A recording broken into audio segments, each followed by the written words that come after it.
Andrew was bored. He was also, as usual, depressed about the uncertainties of his future, about this idiotic re-entry into his father's world, and certainly about this party he'd been forced to attend. It was the usual corporate affair, but with a number of faux bohemians thrown in, obviously out of a misguided effort to prove how broad-minded the company could be, because the party was being held in honor of an author. Xavier Szabo's book was entitled The Zen of Machinery. The word Zen was big these days, and he was here because in his book he'd said very nice things about Meredith Machines, Inc., and Andrew's father was a vice president of Meredith Machines, Inc., which was why Andrew was present, under duress, as usual. At the moment, with some irony, Andrew was noticing how carefully Xavier ignored the cluster of Soho guests who had been invited expressly for him. What no one had foreseen, of course Andrew understood this perfectly, was that the less affluent contingent were looking upon Xavier with contempt because he had joined the Philistines, and Xavier was regarding them with contempt because he had long since exchanged his low-rent loft for an apartment on Park Avenue.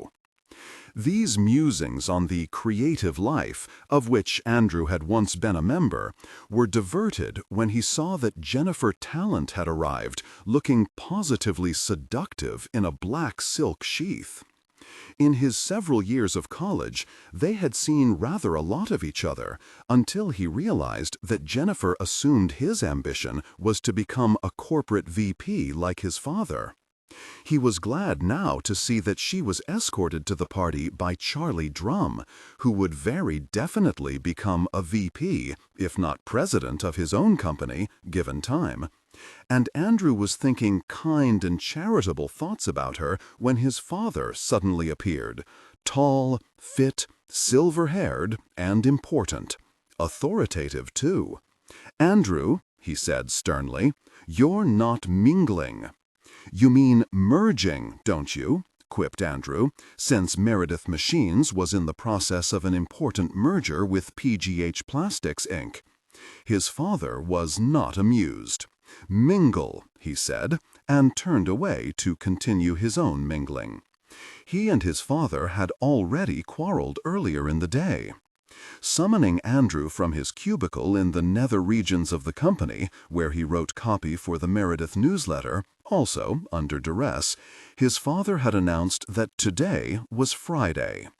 "I've noticed," Andrew said warily.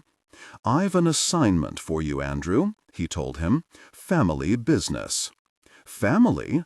This had puzzled Andrew, for there had not been much family since his mother had left his father 7 years ago. There had never been an explanation for this. Once upon a time, Andrew had assumed that she must have been unfaithful, but now that he knew his father better, he thought she need only have found him as much of a machine as those that Meredith produced. What made this difficult for Andrew to understand was that he'd been told that in his youth his father had been a guitar-playing political activist, leading protest marches and working for civil rights. Yet somewhere along the way he'd traded those values for profit margins, sales figures, acquisitions, competition, and bottom lines. It was possible at times to feel sorry for him, but not today. He said again, "Family? Yes, I want you to look into property left me by my Aunt Harriet Thale. It's in western Massachusetts, about a 4-hour drive from Manhattan, and you should be able to wrap it up in a day." Andrew struggled to remember who this relative could be, whom he'd certainly never met. "An Aunt Harriet Thale," he repeated, frowning. "But she died all of 5 years ago, didn't she? Why this sudden interest now in the property?"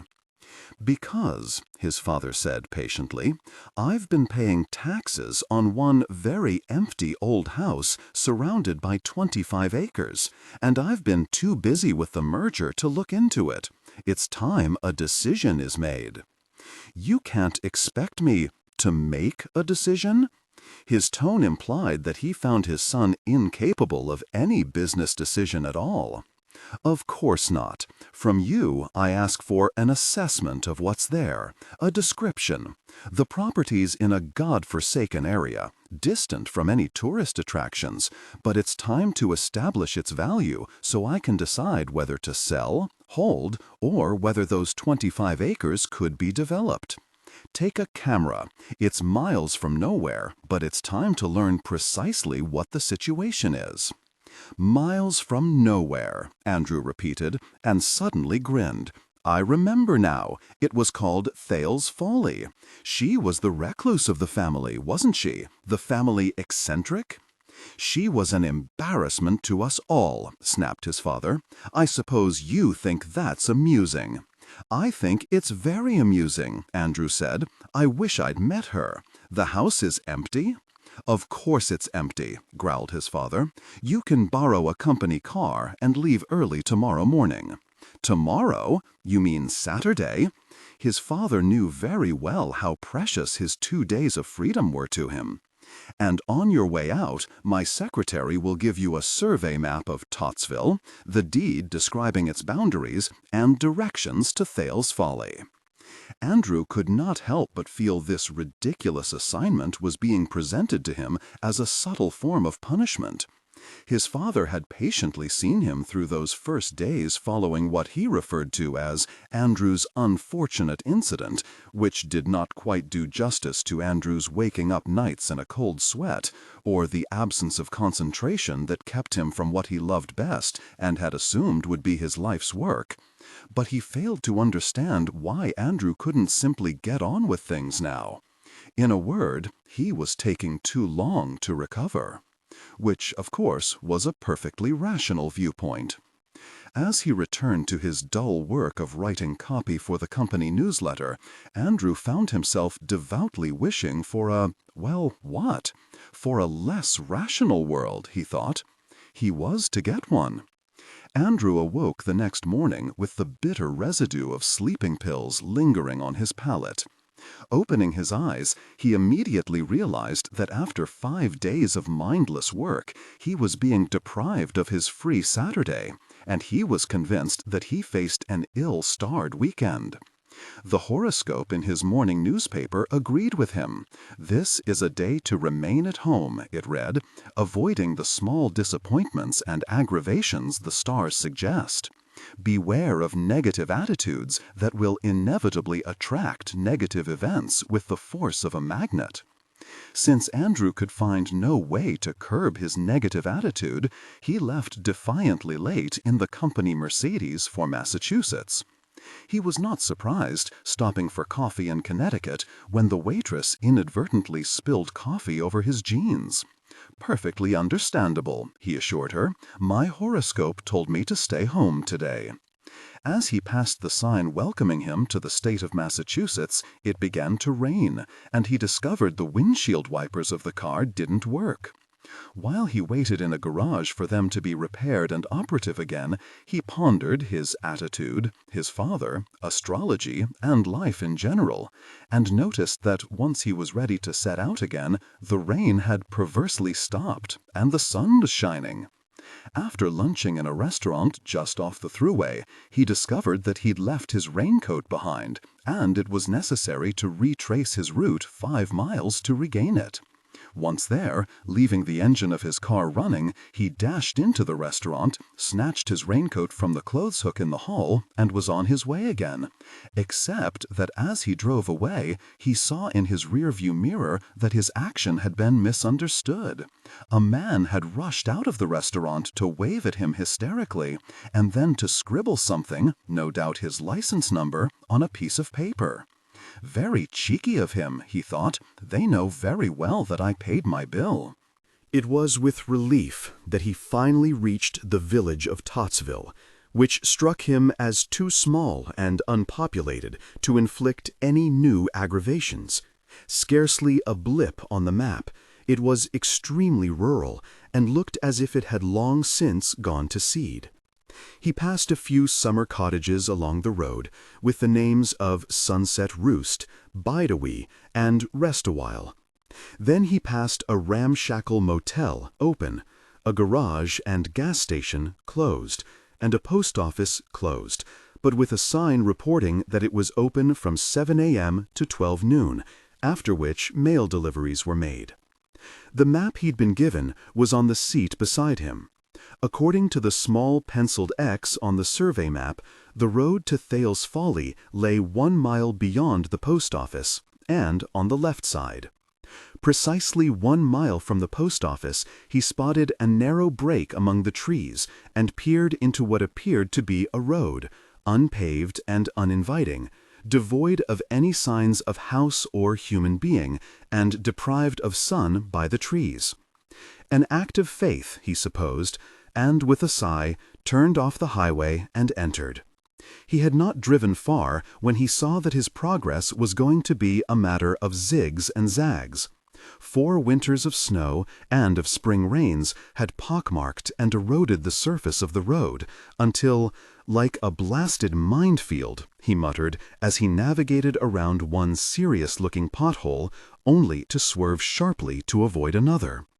The overgrown arch of trees darkened the road, masking the hollows, and making him angry until, the head of him, he saw a clear sunlit expanse and stepped on the accelerator. The car shot ahead and then came to an abrupt and shuddering halt. "Gosh," he said in a loud voice, and after finding that neither reverse nor high gear moved the car, he climbed out to assess the situation. Again he said, "Gosh," because the car was leaning to starboard, its right back wheel firmly entrenched, one might almost say half buried, in a particularly deep and sinister hole. This was surely more than his horoscope had led him to expect. He remembered the garage that he'd passed closed.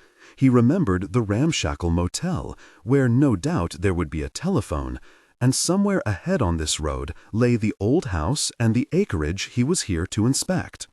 He had choice. With a glance at his wristwatch, he was surprised to find that it was already after 2 o'clock, in fact, nearly 3 o'clock. Common sense advised him to walk the 2 or 3 miles back to the motel, call for a tow truck, and invest the remaining hours of the day in rescuing the car. On the other hand, he would only have to return in the morning to where he was now. He chose Thale's Folly. Opening the trunk of the car, he dug into his knapsack for notebook and pocket camera, and after locking the car, a purely reflex action, since he felt that if anyone could remove the Mercedes, they could very well have it, he set out down the road to find his great Aunt Harriet Thale's house.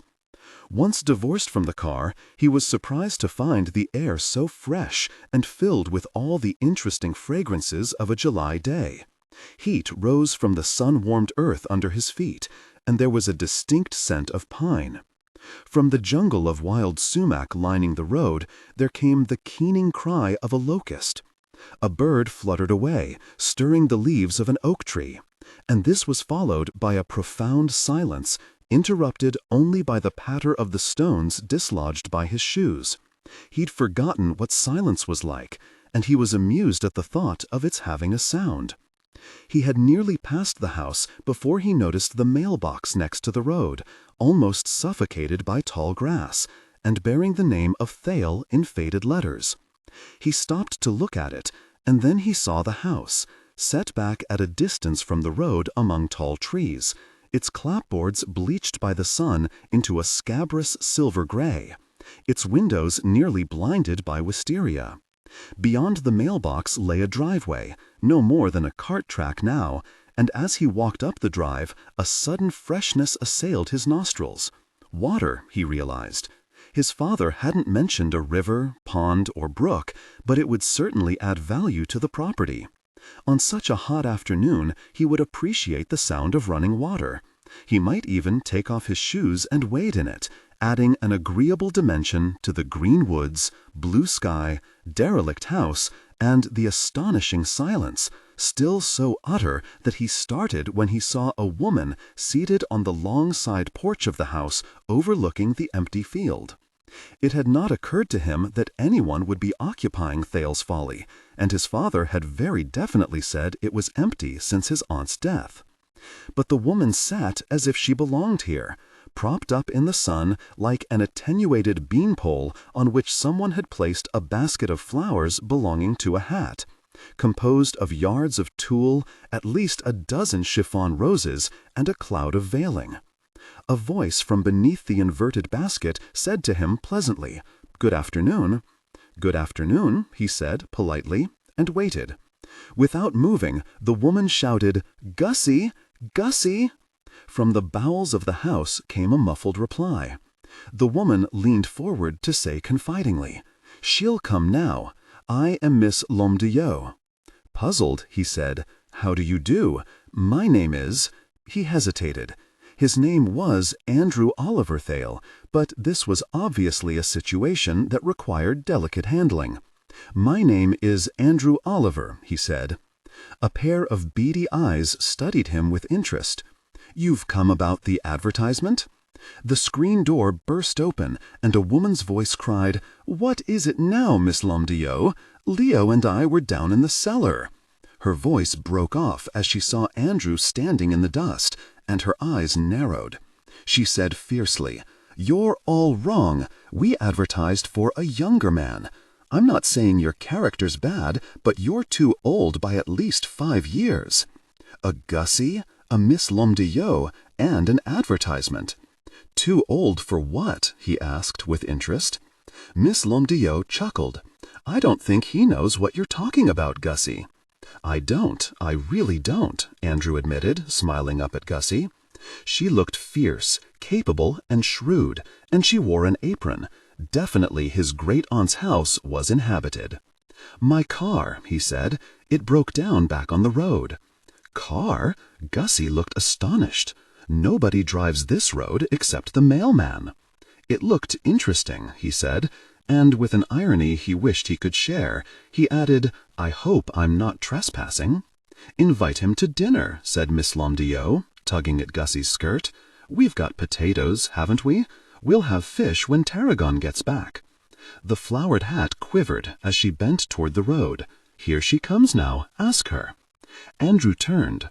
A girl was trudging around the rear of the house, carrying a rod and bucket, and wearing a pair of shorts and a man's voluminous shirt. He was not prepared for anyone so youthful, and this girl could be no more than 18 or 19. She looked frail under her burden of fishing gear, and he had the most absurd desire to leap forward to carry the bucket for her, but she had already passed him to deposit it on the steps. "5," she said, and wiped her face with a corner of her shirt-tail. It was a small, oval face with delicately modeled cheekbones, a wide, tender mouth, and eyes of a startling shade of blue. Her hair had been bleached by the sun into a pale gold, and her skin had been darkened by the sun into a flawless beige, just a shade darker than her hair. He realized with astonishment that she was beautiful, and wondered what on earth she was doing here. "Mr. Oliver, this is Tarragon. Tarragon, say hello to Mr. Oliver." "Hello," the girl said, ducking her head and starting to enter the house. Miss Lemieux called after her. "He didn't come about the advertisement, Tarragon." The girl turned at the door to give Andrew a quick, sidelong, startled glance, and then she was gone, leaving him to wonder just what the advertisement might be that offered her so much relief at not being answered. Gussie said sternly, "If you're thinking we have a telephone for calling about your car, we don't." He was not at all surprised by this. "It's all right," he said. She nodded. "You'd better stay for dinner. And to Miss Lemieux, I'll tell Leo he's staying, dinner in 40 minutes. Then she, too, vanished into the dim interior of the house. Andrew glanced at his watch. They would dine at 4:30 in the afternoon? He thought of Manhattan, the rituals and the happy hours and the late dinners, but he was distinctly curious now, and he reminded himself that a good detective adjusts.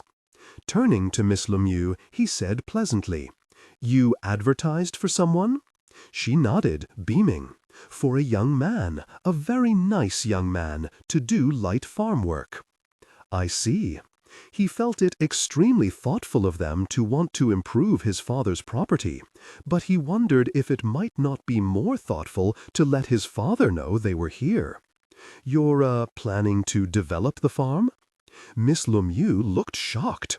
"Good heavens, what gave you that idea? It's for Tarragon, of course." "For Tarragon?" she said reprovingly. "We are quite isolated, Mr. Oliver, and it cannot have occurred to you, of course, but Tarragon, you've seen her, has very few opportunities living here. Things are, shall we say, somewhat irregular for her. We are considerably older, as you may have noticed." He admitted that he had noticed this, yes. "There is also the, shall I say, uncertainty of our future here." He grinned. "That I can understand, too." "The problem, then," she continued, "is to find a husband for Tarragon just as soon as we possibly can." He said in a stunned voice, What? Good heavens!" She nodded serenely. "I don't recall who said it, probably Benjamin Franklin, since he said nearly everything. But necessity is the mother of invention. It was Leo's idea, a very clever one, don't you think?" He said incredulously, "You mean you're advertising in the papers for a young man to work on the farm, but actually you're hoping to marry him off to Tarragon?" "Oh yes, we are prepared to be quite ruthless for Tarragon's sake." He shook his head. "It won't work, you know." "If it doesn't," she told him calmly, "we will let him go at the end of a week. Our finances are extremely limited, and trust that another will turn up." "Like a vaccination," he said, fascinated. "If the first doesn't take." "A most indelicate way of phrasing it," she told him, "but I am not unaccustomed to vulgarity. You seem a pleasant young man, Mr. Oliver." "Thank you," he said meekly, "and you may call me Andrew." "And you may call me Miss Lemieux," she said with a bow of her head that came very near to ejecting several flowers from her hat. Gussie, arriving at the door, said, "Dinner served." Andrew held out his arm to Miss Lemieux, and slowly, gravely, she rose from her chair, at which point he discovered that she was almost as tall as his own 6 feet. He escorted her through the screen door into the kitchen, saying, "I really should wash my hands before dinner." "There's a basin," she said, pointing to the kitchen sink, and continued on her way without him.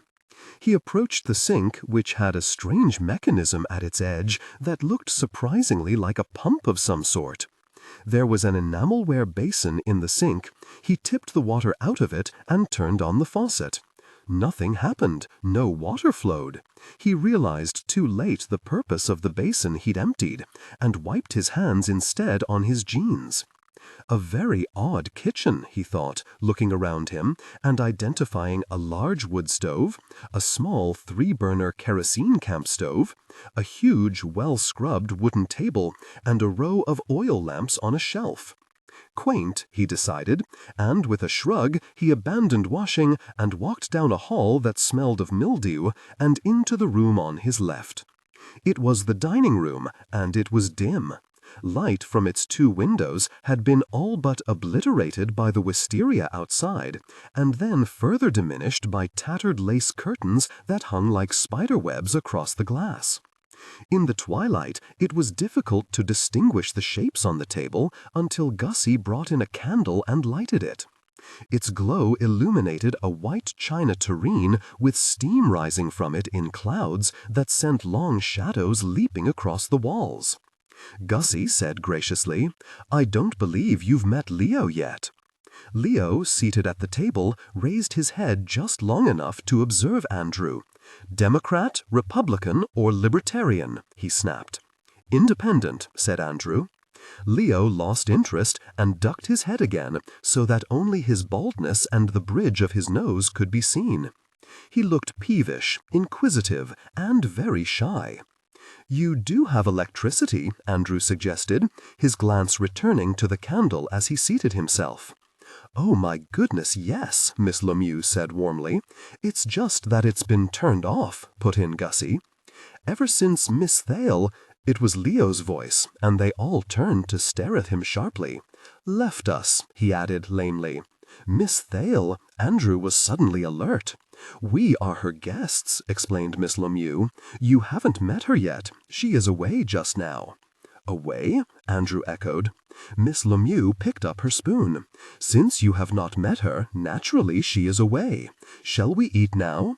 Gussie's fish stews are delicious." "Herbs in 'em," Leo volunteered.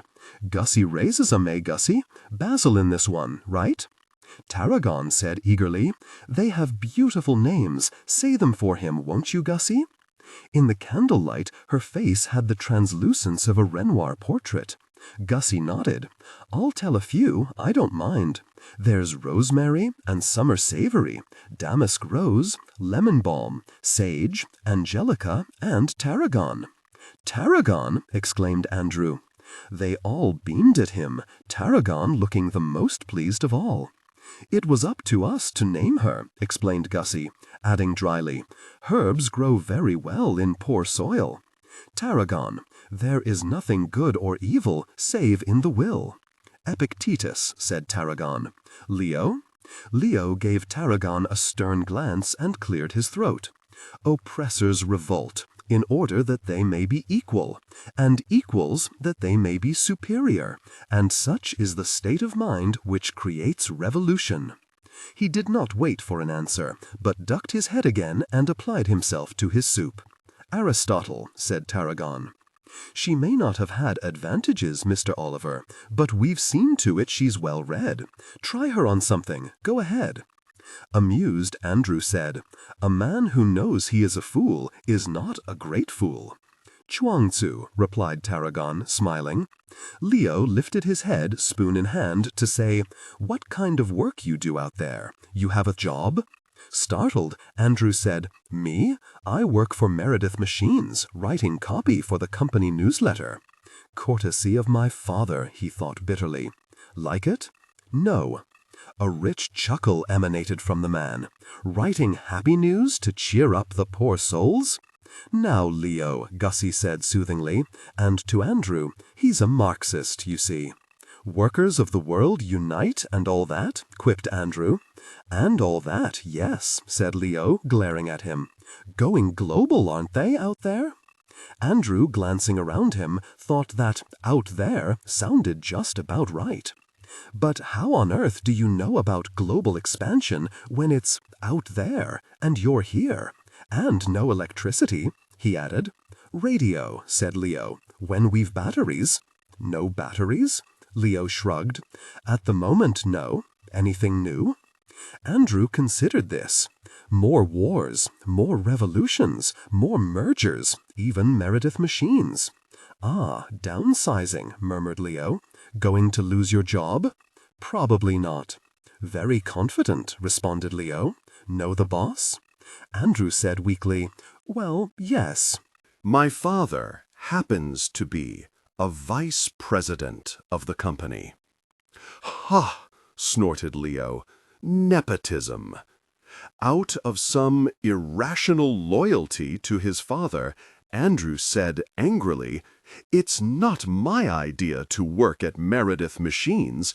It's simply that my father, surely this is natural, insists on my having a job with some income. Writing copy isn't creative, not compared to real writing." At the word writing, Gussie broke in to say, "Miss Lemieux writes.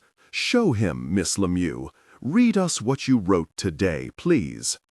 Miss Lemieux said with dignity, "I much prefer my readings to take place evenings." "Mr. Oliver may not be here," said Tarragon. Gussie gave her a sharp glance, but said only, "Do, Miss Lemieux. You know how much we enjoy them." "Oh, very well." From among the layers of chiffon, she drew out a sheet of paper, glanced at it, and cleared her throat. Once sure that she had everyone's attention, she read, "The fires were burning late that night, small coins of brightness in the darkness. There were no drums, for the night could be full of ears, and what they planned must never be heard. If eyes watched from a distance, they would see only 4 people speaking in low voices and solemnly nodding. Calmly, gravely, they discussed death, the death of Basil Hopkins French."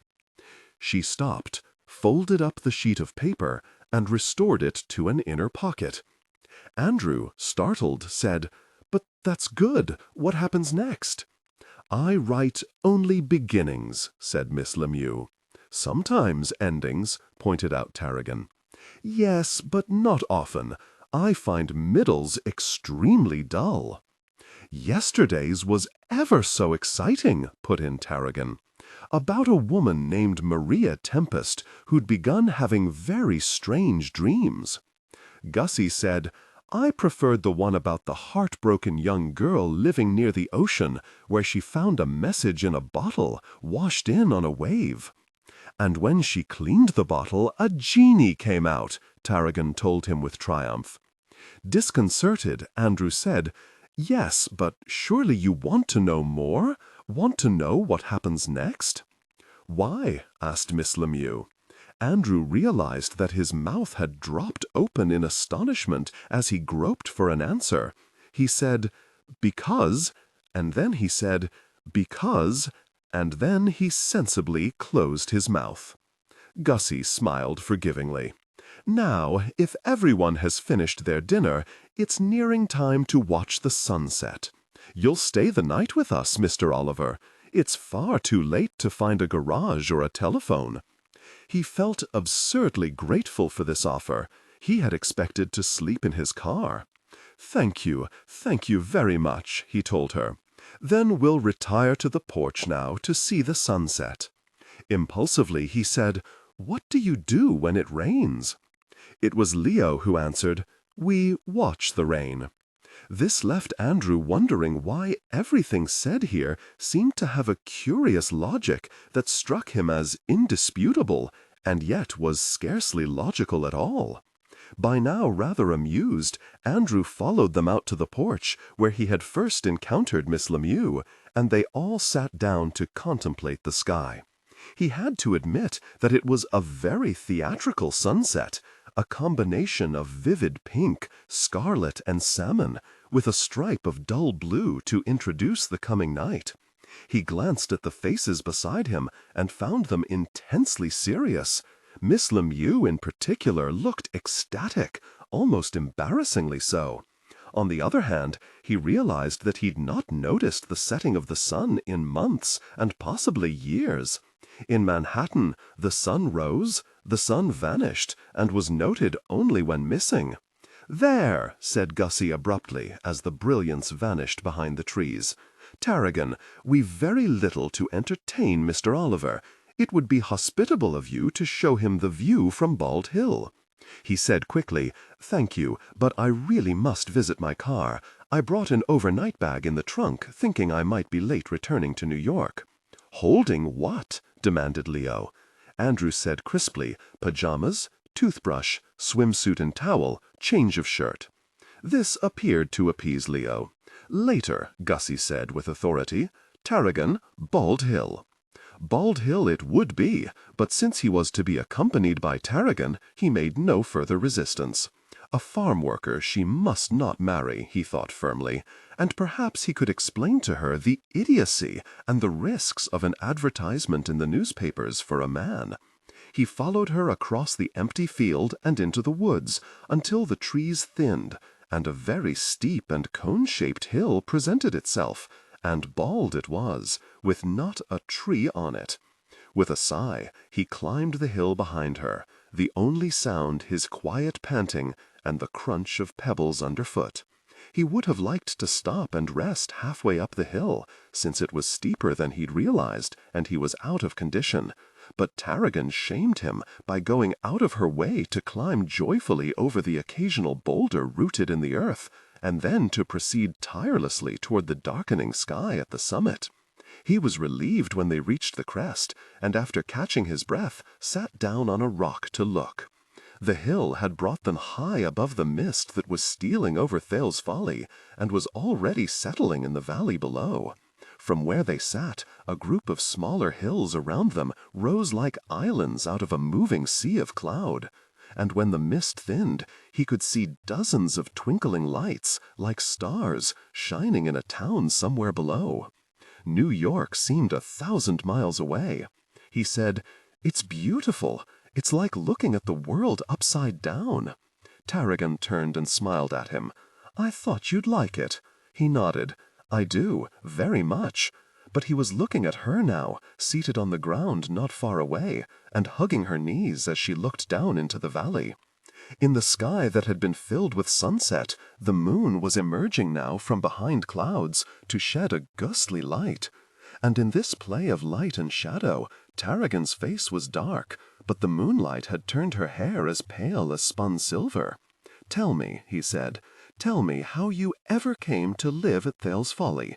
You've been here a long time." "For as long as I can remember." "That long?" "Oh, yes." Her smile deepened. "I think I'm rather like the others, someone nobody wanted." He stared at her in astonishment. "What on earth makes you think that?" She said cheerfully, "Because Miss Thale had the naming of me, and my birth certificate reads Tarragon Sage Valerian. I have the very strong suspicion that she found me abandoned on somebody's doorstep." "Good heavens!" he exclaimed. "And named you that?" She nodded. "Miss Thale was very into herbs, you know. She studied them, planted them, loved them." She laughed. "Of course, when I was very little, they told me that my mother was a beautiful heiress who eloped with a circus magician, after which both were killed falling from a tightrope. A little hard to believe, don't you think?" He said cautiously, "It does sound rather exotic." She nodded. "Gussie and Miss Thale collected people, the way others collect stray cats. I mean really collected them. They'd drive around Pittsville once a week in their old Ford car, looking for homeless people and people in trouble. When I was 5 or 6, there was a boy to play with. His name was Jake. And then an out-of-work Shakespearean actor. We called him Hamlet because he gave wonderful speeches from Hamlet. And a man who we called Merlin because he told fortunes. And there was Mr. O'Mellianock, who had only one leg, and Trudy, who had run away from a husband who beat her, and a little girl named Jane. There have been all sorts of people staying with us. It's never been lonely. And now you have me for a night," he thought, and hoped he wouldn't wake them with a nightmare. "But they've all left?" "When they were ready to leave, yes." "And you? Are you ready to leave?" asked Andrew. "How old are you?" 19. "You don't have to be married at 19, you know. The idea's positively medieval." It suddenly seemed important to impress this upon her. Very important. Very important. "I know that," she told him seriously. "It's just that it would make them so happy to see me settled before," she hesitated, "before Mr. Thale comes." "Mr. Thale? Have I met him?" he asked innocently. She shook her head. "You may not believe we could be so unscrupulous, Mr. Oliver, but nobody knows we're living here except the mailman, of course, who brings Leo's checks each month. We could be found out at any moment.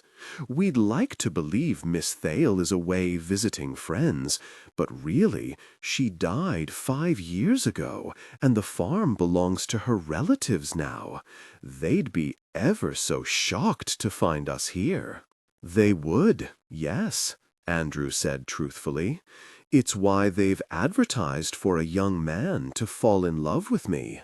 If he comes, if he falls in love." "Oh, he will," she said confidently, "and then I need only select.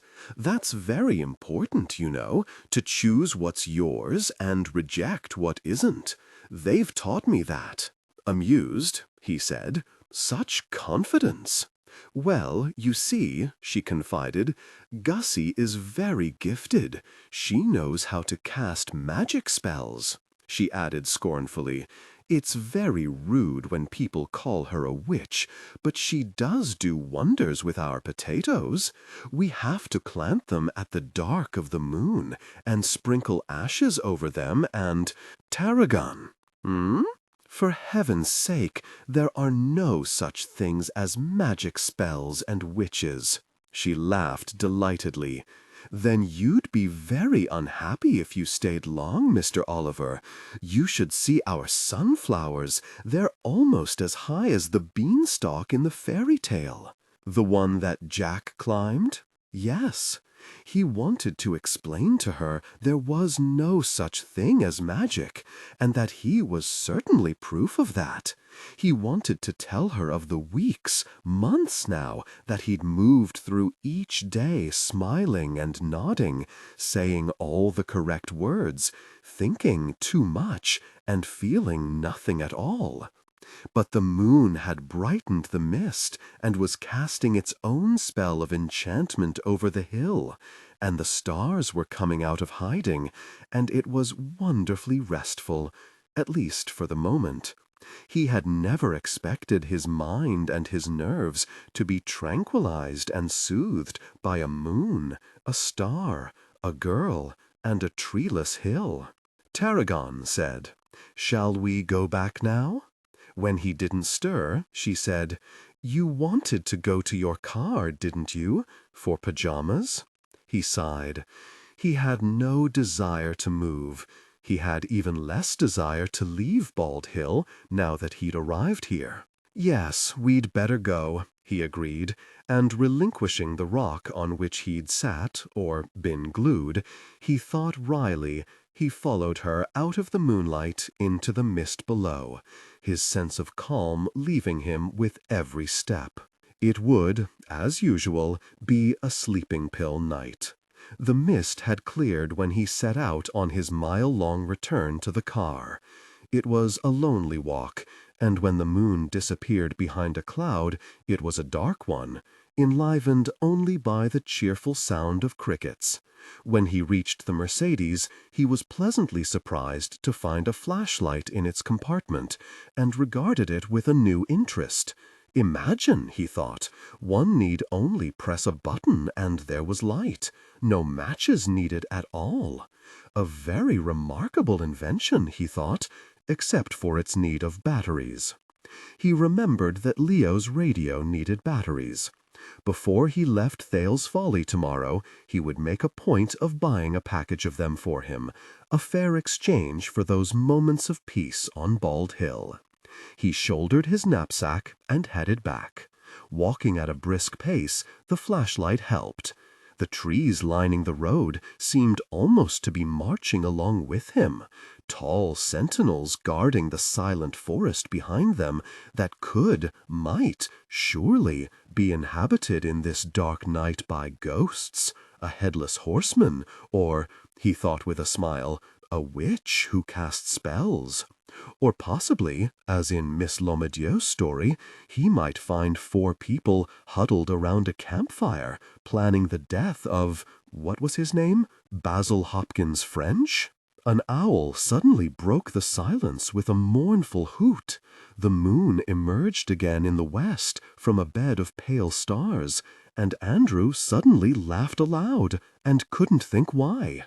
Reaching Thale's Folly, the house loomed black against the indigo-blue night sky, the turrets at each corner like twin exclamation marks.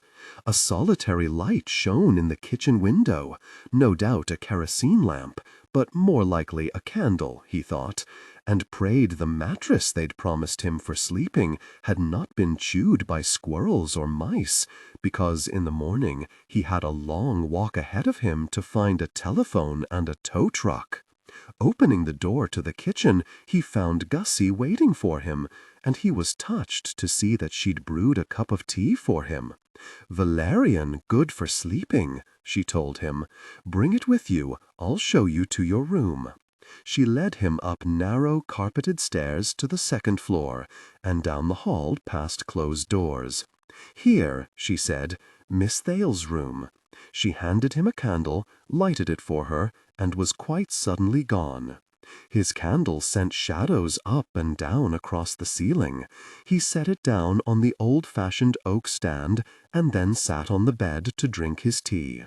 His impression of the room was one of ruffled white curtains at the windows, several ancient portraits, and a mirror on the wall, and, oh God, a chamber pot, gilt-edged no less. He could absorb no more. Peeling off his clothes, he snuffed out the candle, pulled on his pajamas, and as he sank down into the bed, he realized he'd not taken his sleeping pill. "Gotta get up," he told himself. "Have to, must get up, must," and was still mumbling when he fell asleep. Sunday. When Andrew awoke, it was daylight, and Miss Lomedieux was standing over his bed and staring down at him. He blinked at her, astonished. She nodded. "I wanted to see what you looked like asleep. People are so interesting when asleep, don't you think?" "No, I don't," he said indignantly. "Are you going to watch me dress, too?" But she was already floating out of the room, or gave that impression, because this morning she was gowned in trailing blue chiffon that gave every appearance of bearing her away inside of it. "I've waited breakfast for you," she called from the hall. He liked Miss Lomedieux, but he had little faith in the breakfast she was summoning him to. A glance out of the window assured him that the cacophony of birds outside indicated no crisis, and that the sun was shining. He lingered a moment, captured by what he saw. No empty, untilled field here. At the rear of the house, the sun was shining down on a large and well-tended garden. Long mounded rows of earth, rich with leafy greens, stretched almost to the woods, with neat paths between each row, the far end shaded by a stand of knee-high corn, whose tassels shone like silk in the sun. As he buttoned up his shirt, he saw Leo emerge from somewhere below, with a half-filled basket of ripe tomatoes. Passing the rows of lavish green, he leaned over, picked a leaf, and chewing on it, disappeared around the corner of the house. Andrew's years of summer camps had educated him about wells. There were 2 of them, with round cement lids encircled by bright flowers. And off to the left he could see a low circular stone wall that suggested a second, more sheltered garden. Standing at the window, he could already feel the heat of a July day. A hot walk lay ahead. He turned away and finished dressing. Once downstairs, he found his pessimism about breakfast justified. He was provided with a small glass of tomato juice, 2 slices of thin toast, and a cup of raspberry leaf tea. Even as he pursued with a finger the last crumb of toast, he managed to chat amiably with Miss Lomedieux about the weather until she suddenly held up a hand and said, "Hush, something's coming." Something was indeed coming, and it sounded as if the house and the hills around them would be split asunder by the noise. Miss Lomedieux rose and went out to the porch with Andrew following. The noise grew shriller and more urgent, and then the cloud of dust that contained it swerved into the driveway and bounced toward them. As the dust cleared, they saw a splendid chrome and scarlet motorcycle, and astride it a figure in goggles, black leather jacket, black trousers, and black boots. The engine was shut off, and the figure spoke. "M'cha Thale Farm?" "This is the Thale Farm," Andrew told him. Behind him, the screen door opened, and Leo and Gussie tiptoed out. The figure on the motorcycle moved. One leg slid over the saddle, a hand swept back the Martian goggles, and with the helmet removed, they saw his face, round and pudgy and oddly childlike, a sad contrast to his swashbuckling arrival. "'Swan of you, Miss Gussie Pease?" he inquired, and ambled toward the porch, stopping with one booted foot on the step. Lookin' for a job. My name's Wally Blore." "Well," said Gussie with feeling, "we're delighted to see you, Mr. Blore. Won't you come in and have a cup of tea? Tarragon will make the tea. We'd love to have you meet Tarragon, too." Andrew became aware of Miss Lomdieu elbowing him sharply in the ribs. "Should we be alarmed?" she whispered. "Are we being invaded? Ask him if he speaks any English." He turned and smiled at her. He had not realized how fond of her he was becoming. "It's going to be all right," he told her. "Trust Gussie until I get back. I don't know why," he added reflectively, "but she can't marry Tarragon off in just one morning." He had a sudden vision of Blore encountering Tarragon, and a premonition that he would whistle when he met her. He turned away, and picking up his car keys, strode angrily down the road to find rescue for the car. It was mid-afternoon before Andrew limped back to Thale's Folly, a little wiser in country moors and a little humbler. He had met the postmaster, whose name was Artemis and who was tending the grocery counter at the post office while his wife was at church. "Groceries in a post office?" Andrew was surprised. "Wife's idea," confided Artemis. "Woods full of summer cottages and artists, saves them a trip to town and gives my wife pin money. All we had once along that wall," he pointed to the shelves of groceries, "was a lot of wanted pictures. Killers, all of them, very dispiriting. Wife's idea," he replied. "And a very good one," said Andrew, and at once bought 6 jelly doughnuts and consumed 3 of them, while Artemis commiserated with him. It had been a long walk on 2 slices of toast and a cup of tea. "Trouble is," Artemis said, fixing him with a piercing eye, "it's Sunday, and you're not going to get anyone from town to drive out on a Sunday. Manuel's got a tow truck. I'll give him a ring. He should be back from Mass by now." Manuel, it seemed, belonged to the garage clothes that he'd passed yesterday. Calls were made. Manuel had just returned from Mass. He would need to change his clothes and rev up his tow truck. Probably have lunch, too, Artemis said, and be there inside of an hour. Haunted by his meager breakfast, Andrew considered what he might take back with him to Thale's Folly. Radio batteries, of course, for Leo. Bread they seemed already to have.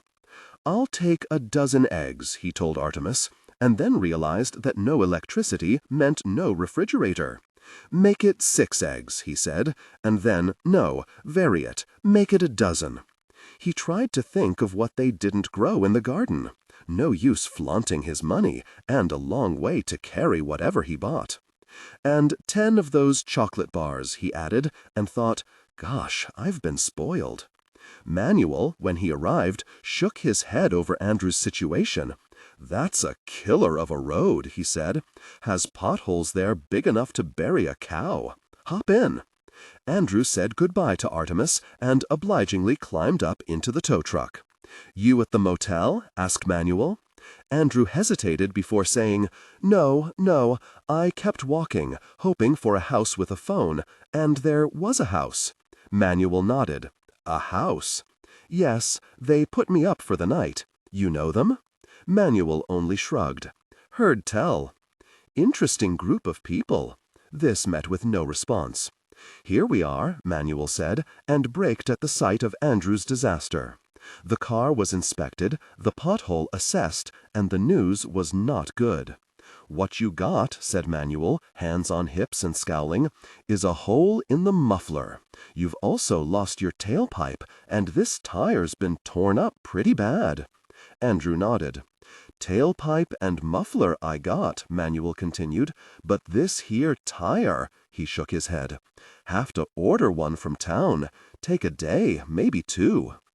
Andrew found himself relieved by this news, and decided that his pleasure probably equaled the anger his father would soon feel. He might not be concerned about Andrew, but definitely he would be he would be furious about the company car. Because of this, once Manuel had hitched the Mercedes to his truck, Andrew rode back with him to the post office and left a message with his father's answering service. Only then did he begin his walk back again to Thale's Folly, which felt a long walk this time, and gave him too much time to think. Once, an eternity ago, or so it felt, he had been considered brilliant to have had 2 well-received mystery novels published by the age of 25. The fact that he could no longer write, was utterly blocked, and was unable to summon even the slightest interest in it now, did not preclude his thinking, observing, and living with words, so that as he walked up Thale Road, he was as usual searching for words to describe Artemis. White hair, worn long in the back. Could he have come to Tottsville as a hippie when younger? Comfortable-looking man, laid back, sleepy eyes, striking black brows untouched by white. Manual? Burly and broad-shouldered, shrewd eyes. Would his bill be huge? Not a talker. Large, capable hands. Mere note-taking, he thought bitterly. He couldn't even do as well as Miss Lamdieu. What did the dictionary say about trauma? A disordered psychic or behavioral state resulting from mental or emotional stress or physical injury. Such helplessness, such estrangement, infuriated him, and since his anger so often led to depression, he was growing accustomed to hating himself. He was still hating himself when he turned into the driveway of Thale's Folly, and Tarragon ran to meet him. "You've walked," she cried happily. "No car? You're not leaving yet?" At once, Andrew stopped hating himself, touched by her eagerness and her delight in seeing him. It occurred to him how different she was from girls he'd known. Jennifer, for instance, with her artificial bronze tan and bright carmine lipsticks, whose greeting would have been cool and guarded in comparison. Tarragon's bleached and shabby jeans and sweatshirt matched the blue of her eyes and the blue of the sky, and as for her cheekbones, a model would kill for them, he thought. "The car's at the garage," he said. "I can't leave. Manuel says it may take another day, probably 2 for repairs." "I'm so glad," she said, and they stood in the driveway smiling at each other. He said at last, awkwardly, "I've brought eggs, and batteries for Leo, too." "That's kind of you," she said. "What's even nicer is that there's not going to be a moon tonight. You can see how it's clouding over now. And Leo says you can go with us. It's dump night." Puzzled, he said, "Dump night? You mean like bingo night? What dump?" "The town dump. It's not far from here, and it's a wonderful place for treasure." He asked with interest, "And why is it necessary to go at the dark of the moon?" They began walking toward the house, and he waited, braced. "Well, you see," she explained, "it's illegal." He nodded. "Of course, I don't know why I asked." "Hobe Elkins lives there in a shack, you see, and he's posted 'No dump picking under penalty of fines' and 'No trespassing' signs. Leo says tonight is perfect for it, because there's a kerosene-burning space heater there." He saw it. Amused, Andrew said, "And what will you do with a kerosene space heater, whatever it is?" "Do with it?" She gave him an astonished glance. "Why, keep warm with it. If we shut off the upstairs next winter, it will heat most of the downstairs." "Your furnace, I suppose?" She nodded. "In February. The boiler cracked. Oh, do let's go in so you can tell Gussie about the eggs. She makes wonderful sorrel omelets, and she'll be so pleased. And Wally Blore left early for a motorcycle meet, so you can have the mint tea Gussie made for him." Gussie's eyes brightened at being presented with a dozen eggs, and she promised a sorrel omelet. Leo's gratitude at sight of the batteries was so shyly touching that Andrew felt downright heroic. At once, Leo headed upstairs for his radio, calling over his shoulder, "There may be news about the Pittsville bank robbery last week. I missed all the excitement about that." He sounded so gleeful that he left Andrew wondering, given Leo's anarchist approach to life, just where his sympathies might lie in the case of such a raid on a bank. Gussie's sorrel omelette was exquisite. Leo sadly reported no news of the robbery on the local radio station, and Miss Lomdieu, perhaps aware of the pervading excitement over dump night, had produced only a few lines of a story and announced that she preferred to complete it before sharing it. What no one had explained to Andrew was that Leo embraced such expeditions with the ardor of a military commander. Leo had unsuspected depths. It was nearly midnight when they crept from the house. Crept, thought Andrew, being the only way to describe their exit, and he decided they resembled nothing so much as Halloweeners going out to trick-or-treat. Masquerades had always embarrassed Andrew, and he was embarrassed now, for Tarragon had pinned him into a dark blanket that was supposed to make him invisible. What was even more humiliating, Gussie had daubed his face with mud, and he had been placed in charge of a homemade wagon in which they would carry off the loot. He felt like a commando wheeling a baby carriage. Leo had been right about no moon, but he had refused Andrew's flashlight. "On a mission like this?" said Leo in a shocked voice. And so they stumbled and tripped down the road in this moonless night until Leo abruptly halted them.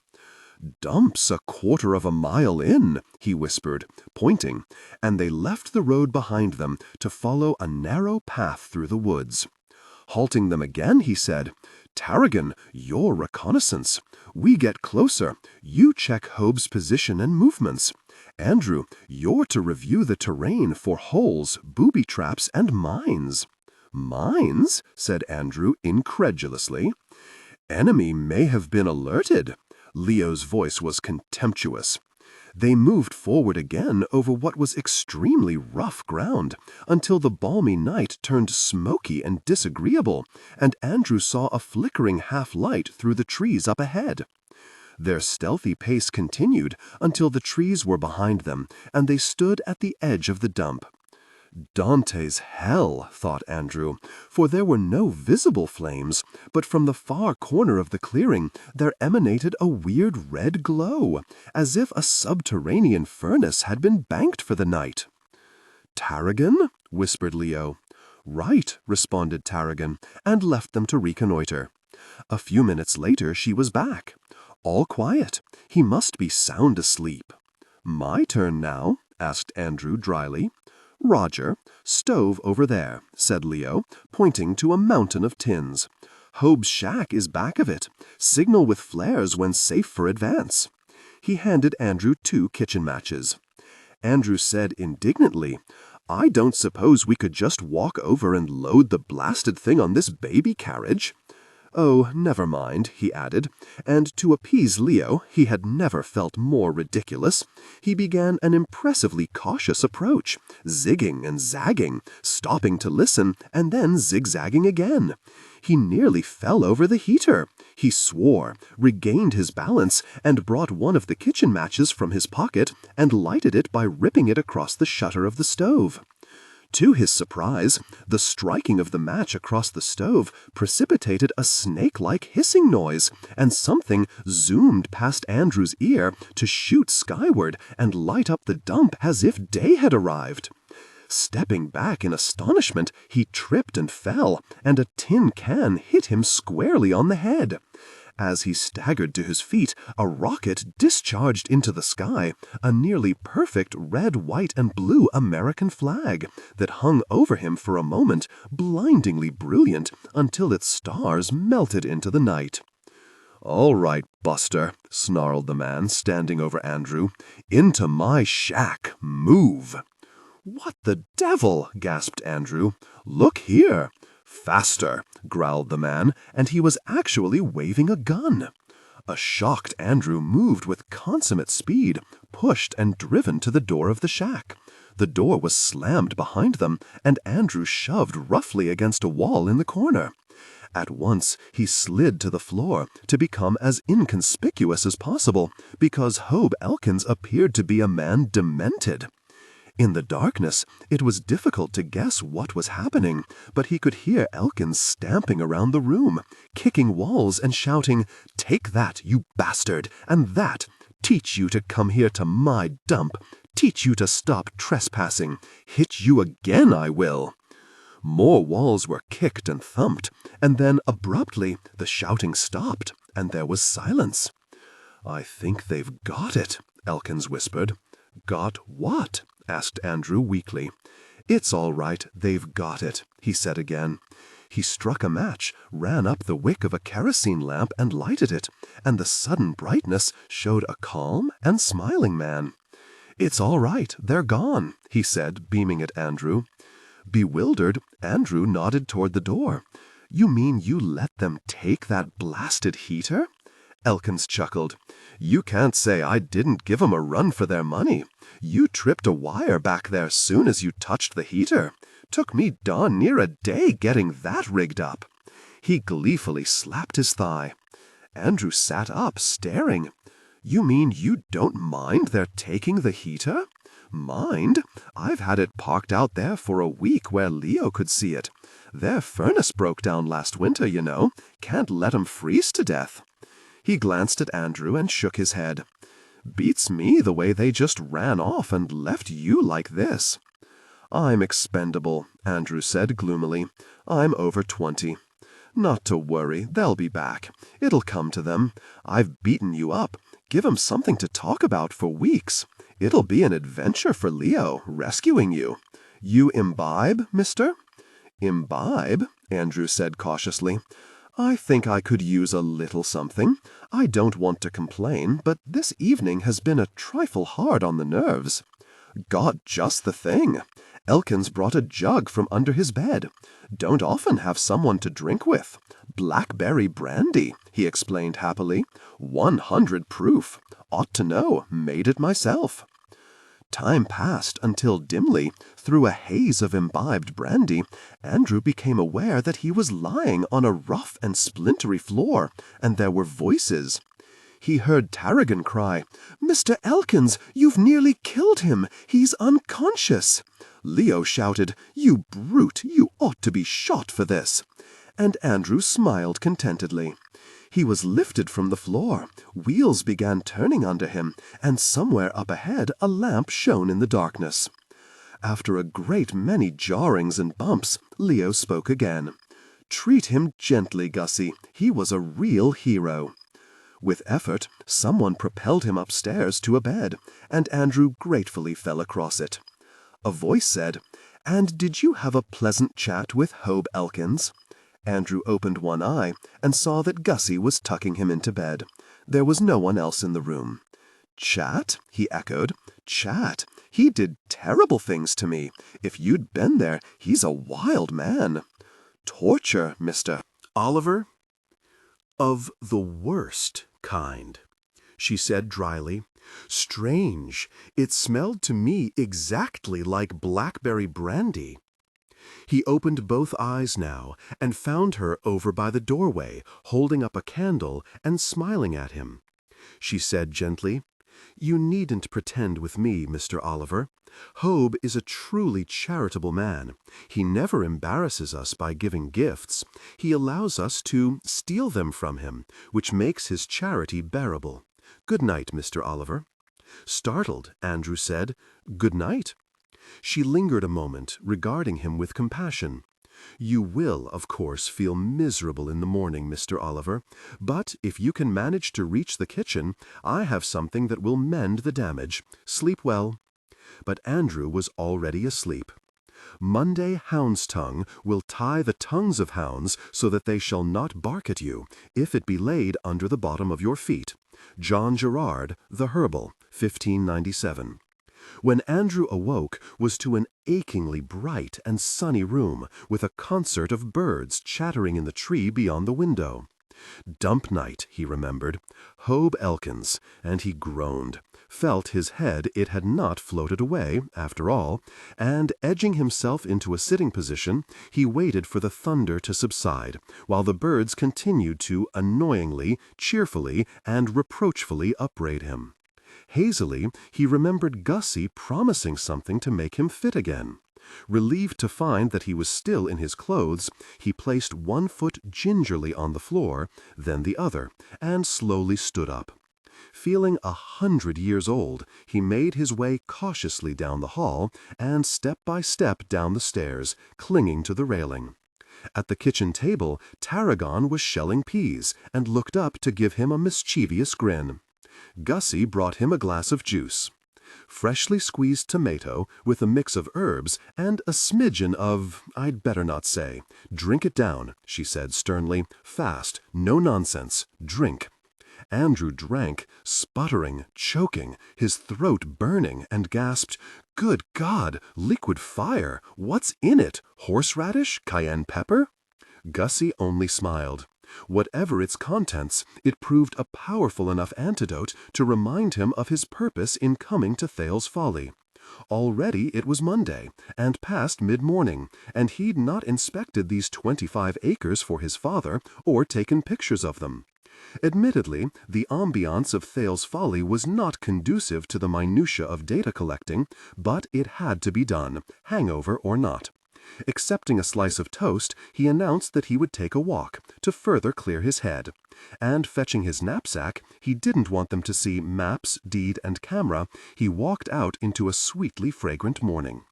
In the untilled field across from the porch, Wally Blore was leaning on his spade, with few signs of the earth having been turned over.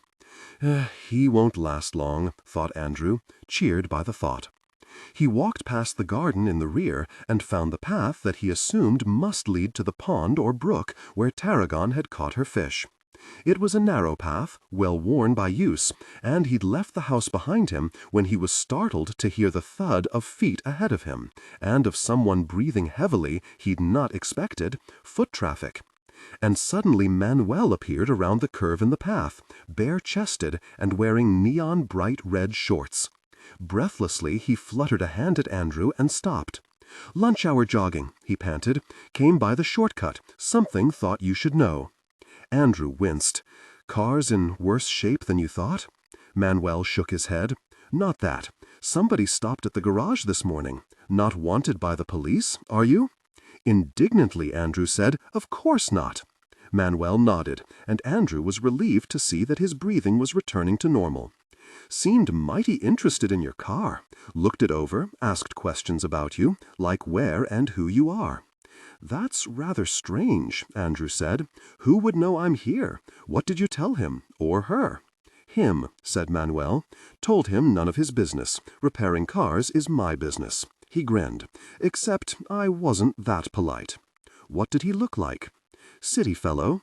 Thin, fat, tall, short, business suit. Thin, tan raincoat, suit, Rolex watch, not tall, not short, black hair." "Puzzled," Andrew said. "Doesn't sound like anyone I'd know." "And maybe somebody you'd not want to know, Mr. Oliver. Didn't much like the look of him, frankly, or his attitude. Pushy. I got instincts about people, you know." Since Andrew had instincts about people, too, he didn't question this. "It's a mystery to me. Think he'll come back?" "Could," said Manuel. "Might. Will if he wants to keep an eye on your car, considering his interest. Depends, don't it?" "Definitely it depends," agreed Andrew. "But definitely it's weird. Thanks for telling me."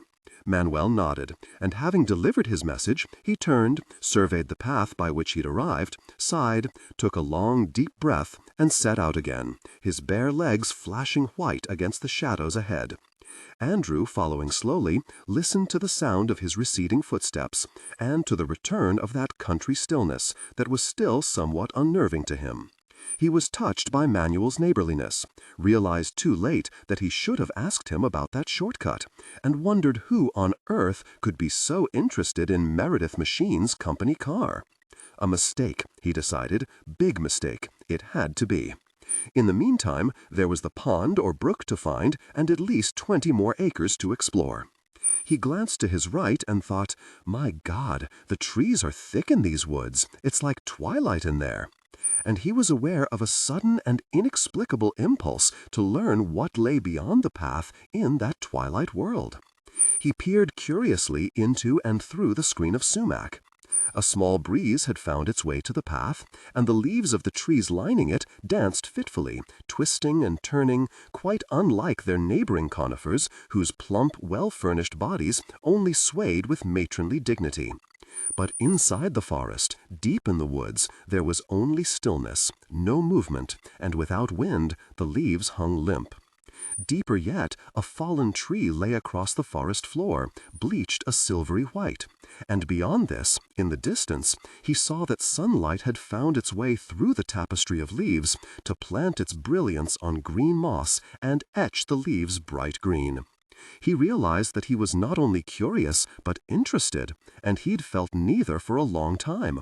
He wanted to enter the woods and find that sunlit expanse of emerald green, and yet he felt paralyzed by dread. It would be very still in there, he realized, frighteningly still. I might have to face myself, he thought. He took one step forward, and then another. Breaking through the scrub and sumac at the path's edge, he made his way around and over lichen-covered rocks and boulders until he was in among the tightly knit trees. Dried twigs snapped underfoot. Last autumn's yellowed leaves made a damp bed for evil-looking mushrooms and patches of sickly white flowers. A squirrel ran up a tree, and a bird flew away in alarm at his passage. Reaching the sward of green at last, brilliant emerald in the sun, he stopped in surprise. "What on earth?" he exclaimed, and at the sound of his voice, a small creature, rabbit or mouse, scurried across the moss and out of sight among the trees. What he was seeing was a perfect circle of stones occupying half of this soft green carpet of moss, a low stone table on which was arranged a candle, a bowl, a cup, a long stick, and a bell. An old iron cauldron stood in its center, and beside it, on the other side, another candle, a bowl, the design of a pentacle drawn in blue chalk, a cup. He said again, "What on earth?" Behind him a voice said sternly, "You shouldn't be here. This is private." It was Tarragon. "But what is this?" he asked. "Very, if it doesn't look like some kind of altar." "And you shouldn't be here," she said accusingly.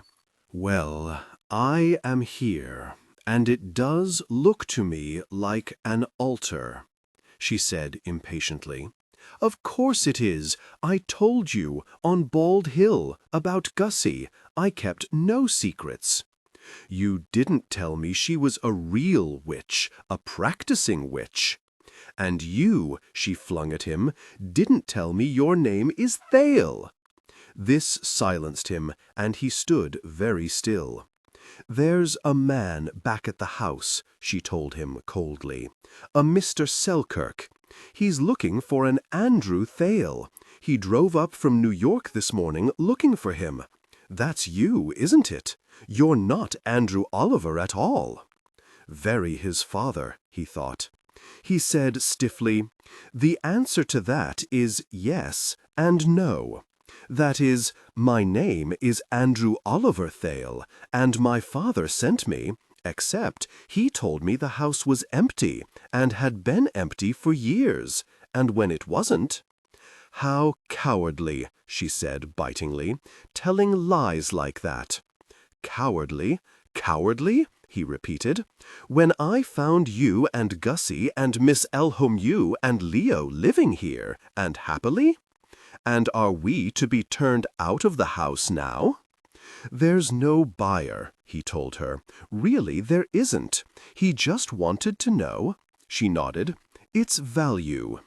They regarded each other steadily for a long moment, and then she turned away, and he followed her around the circle of stones into a path new to him.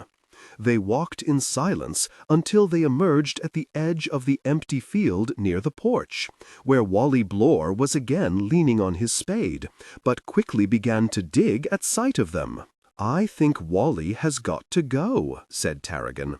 "So another potential husband can replace him?" He hoped he didn't sound spiteful.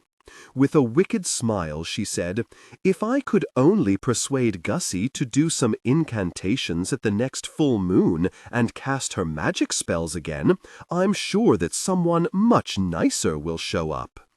"Ha!" he said scornfully, and as they approached the house, he braced himself next for Mr. Selkirk. It would have to be Selkirk, of course, because he was a lower management man who was often assigned his father's dirty work when I'm not assigned it, thought Andrew. There was no sign of a car, and they found the man seated at the kitchen table over a cup of tea with Leo, Gussie, and Miss Lahomdew. Selkirk rose when Andrew entered. After all, Andrew was the son of a VP, and said, "Good morning, Andrew. Your father sent me to bring you back.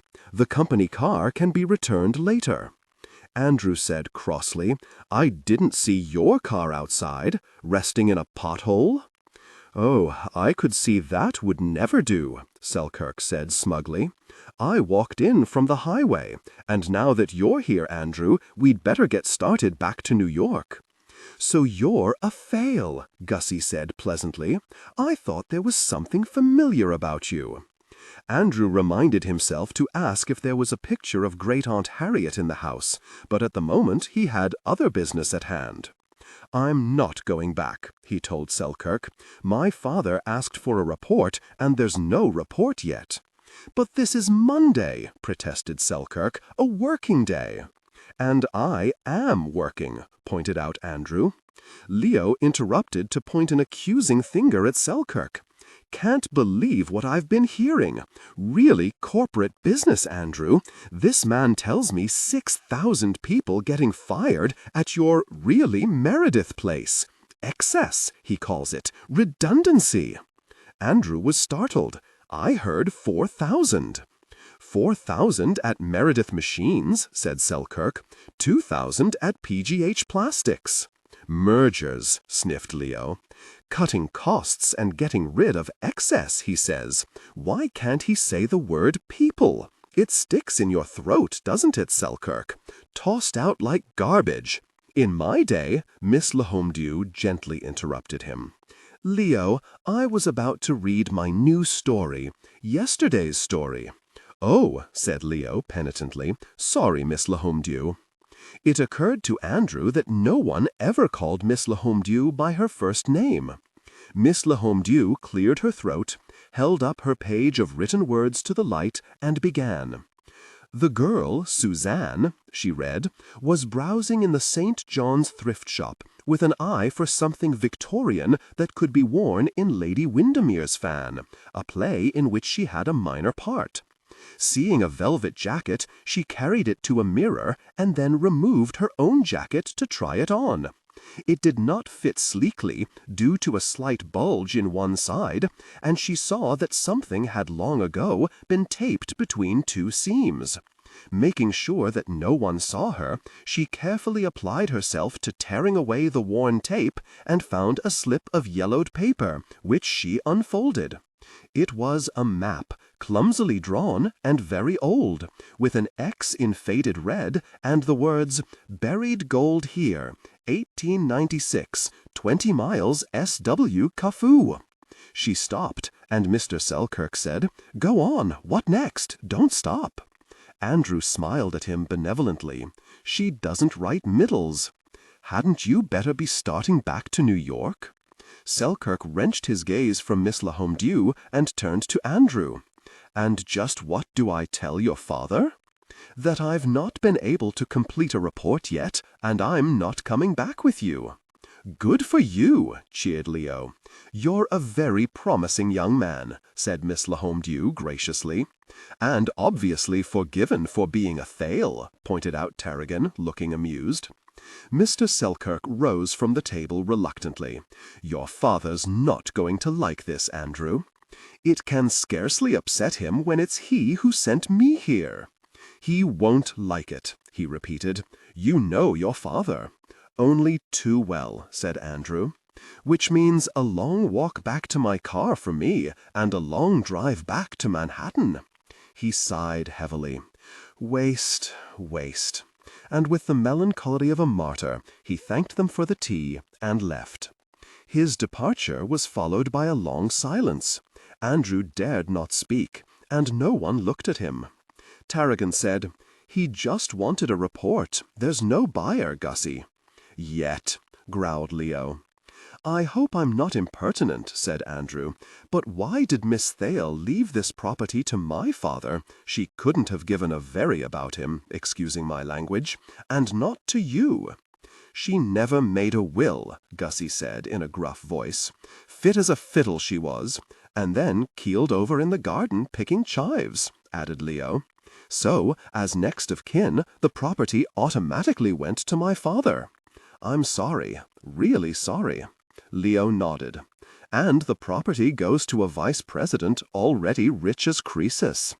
"No," Andrew said, considering this. "My father's not rich. He started out with nothing, with a bicycle repair shop, actually. It's just that he's terrifyingly ambitious.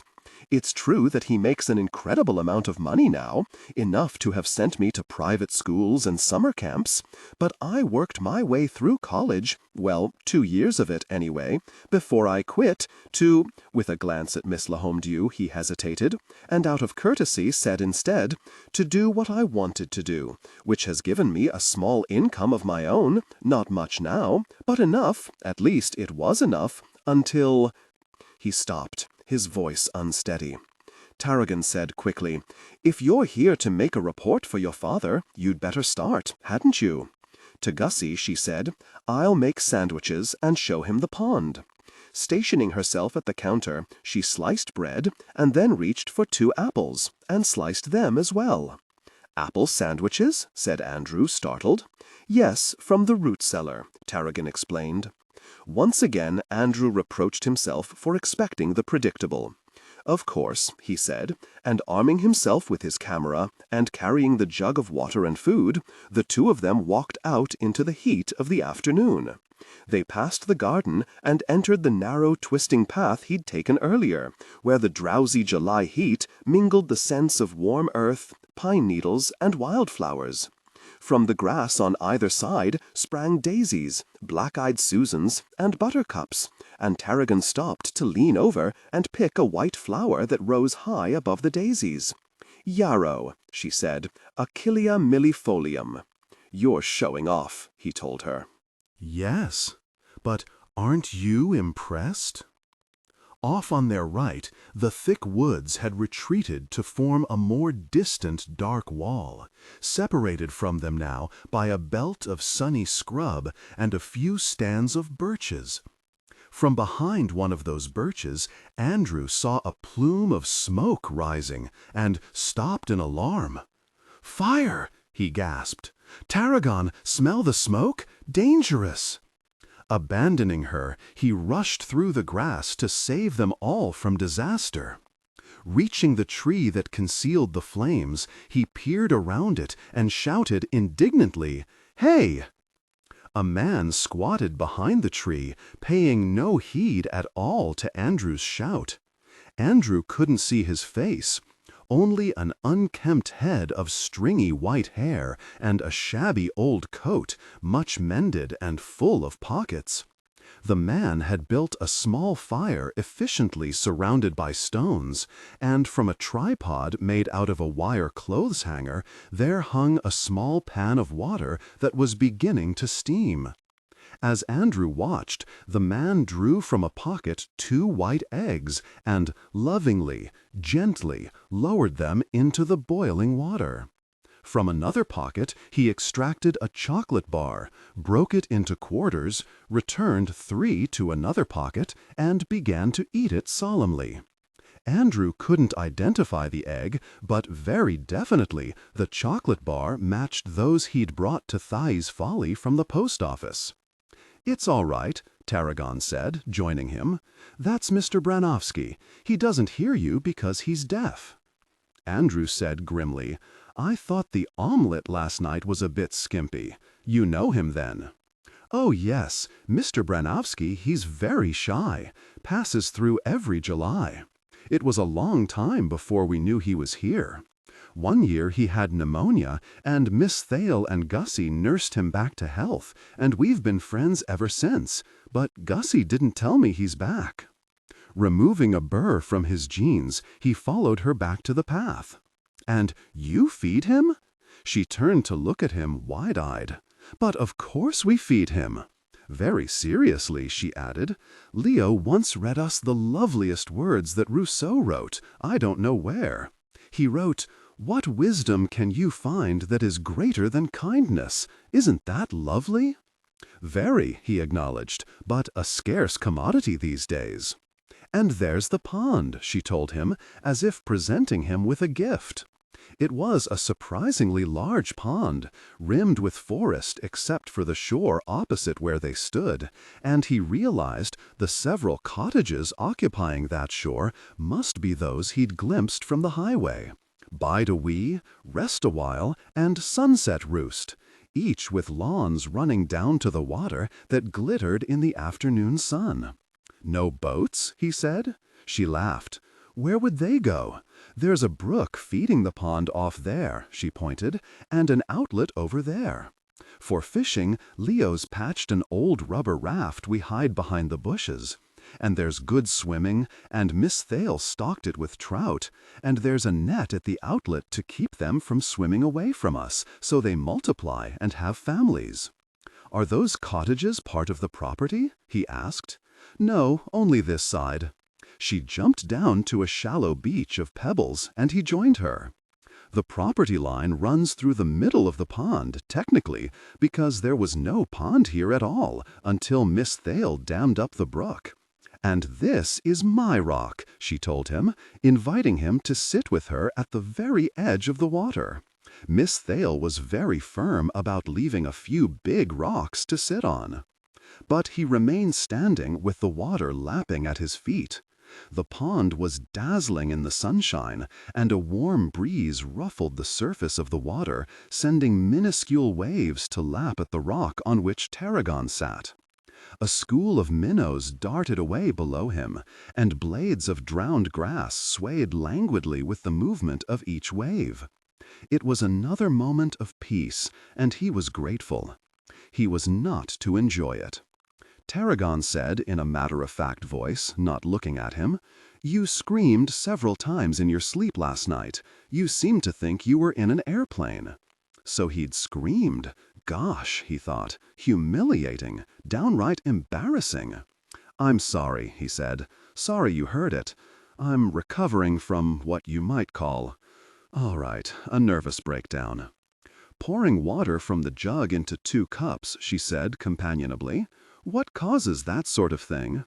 He was accustomed to saying that he preferred not to talk about it, but everything about Tarragon was so artless, so natural and different, that he found himself saying, "I let a friend persuade me to fly with him in his single-engine, one-prop plane. I'd never flown in such a small plane. There was only this thin sheath of metal between me and the earth below. I kept looking for something to hang on to keep from falling out, which seems ironic considering. I remember Burke saying we were flying at 5,000 feet, and would I like to try 9,000 feet, and I shouted, 'Please, no!' which may have been what saved us, because a few minutes later the engine went dead, the propeller stopped turning, and down we went." He hesitated, and then, "It felt a very long time. That fall to earth, an illusion, of course, but that's what I have nightmares about, watching the earth come closer and closer and the plane in free fall, waiting to be smashed and dead in a few seconds. But it didn't happen. No," he said. "Burke had been sweating over whatever steers the very thing, and he managed to lift the nose of the plane just enough to catch the wind, so instead of plunging straight down, we crashed flat out into the side of a hill." He shivered, remembering.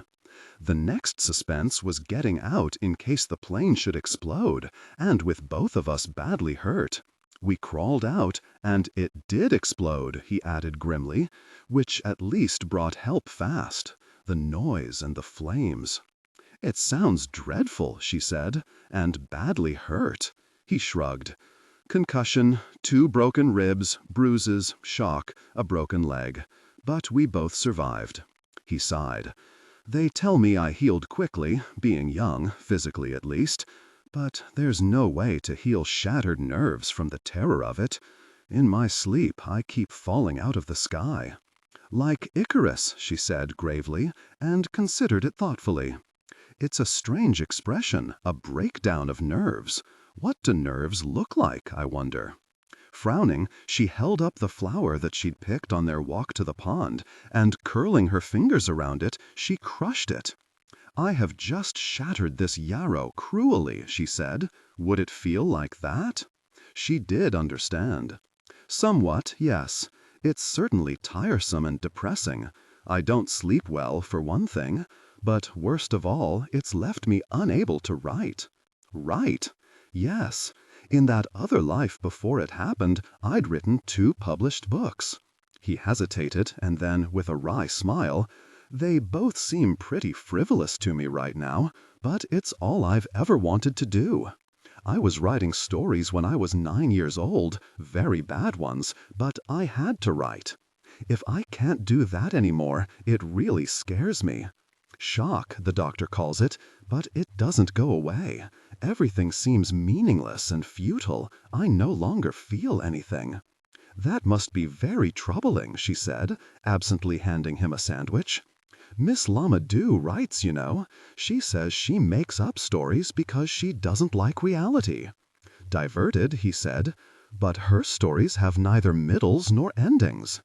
"Perhaps," Tarragon said thoughtfully, "perhaps her life has been like that. All beginning and no proper middle." She leaned over, picked up a stone, and tossed it into the water. "I've often wondered about that." "Don't you ask?" he said, watching the widening circles that her stone drew on the water's surface. "Oh, no," she said. "We'd never ask. It wouldn't be fair. She's another of Miss Thale's strays, and that was one of Miss Thale's rules, no questions. Because those who come here are, well, survivors." "Of what?" She looked suddenly mischievous. "Of nervous breakdowns?" He laughed in spite of himself. So, I've wandered into the right place, you think? No, we're sent here. And with a quick, demure glance at him, she said, "But I think you must stay a while, at least until the gypsies come." Gypsies? Yes, they always come in July, on their way north, about the time when Mr. Branowski arrives. "And what will gypsies do for my nightmares?" he asked. "Or are you thinking of magic incantations from Gussie?" "I don't think you understand Wicca, Mr. Thale," she said sternly. "Incantations are really prayers." "Until now you called me Andrew," he pointed out. "Yes, but you just turned into a Mr. Thale," she retorted. "Touché," he said, and bit into his sandwich. "This isn't as much of a shock as I thought, once one adjusts to eating a fruit sandwich." "Dandelion leaves make delicious sandwiches, too," she confided, "although only in the spring, of course, when they're fresh. Incidentally, you've not taken a snapshot of the lake yet for your father." With his mouth full of sandwich, he picked up his camera and snapped a picture. "There, it's done." Amused, she said, "You don't seem to really like your father." "We're allergic to each other," he said ruefully, putting away his camera. "I've been a great disappointment to him because I'm not mechanical. When I was a kid, he'd give me toy machines and things to take apart and put together, but all I did was sketch, draw cartoons, and make up stories. It's been a real shock to him that I've not followed in his footsteps. Very puzzling for him, actually." "You sketch, too?" said Tarragon. "Oh, you must draw Miss Lomyadou. She'd love that." She began gathering up the detritus of their lunch. "Will you sketch her tonight?" "I can try," he said, and was relieved to be finished with his resume of still another dysfunctional family. "Then let's go back and tell her. That," said Tarragon, "will be much more fun than checkers or parcheesi." Dinner was tomato soup, enhanced by herbs, accompanied by thick slices of Gussie's homemade bread. And Leo had an announcement to make. "I've been reading Horace again this afternoon," he said. "Very wise philosopher, and I would like to quote a few chosen lines from his work that ought to interest Andrew, or benefit him," he added. Andrew thought his manner rather sly, even mischievous, and presently understood that Leo was again proselytizing. Clearing his throat, his soup cooling, Leo read in a dramatic voice. "True riches mean not revenues. Care clings to wealth. The thirst for more grows as our fortunes grow. I stretch my store by narrowing my wants." Here he paused to give Andrew a pointed glance before resuming. "We are not poor while not we seek. Happiest to whom high heaven enough no more with sparing hand has given." Andrew was impressed, but nevertheless thought that heaven's hand had been rather too sparing with its gifts for the occupants of Thale's Folly, or squatters as his father would no doubt call them. "Very good, Leo," he said with a grin, "and by coincidence my father's name is Horace too, although not as wise as your Greek friend." "And your soup is getting cold," Gussie told him. Leo only said, "Humph," lowered his head, and returned to his dinner.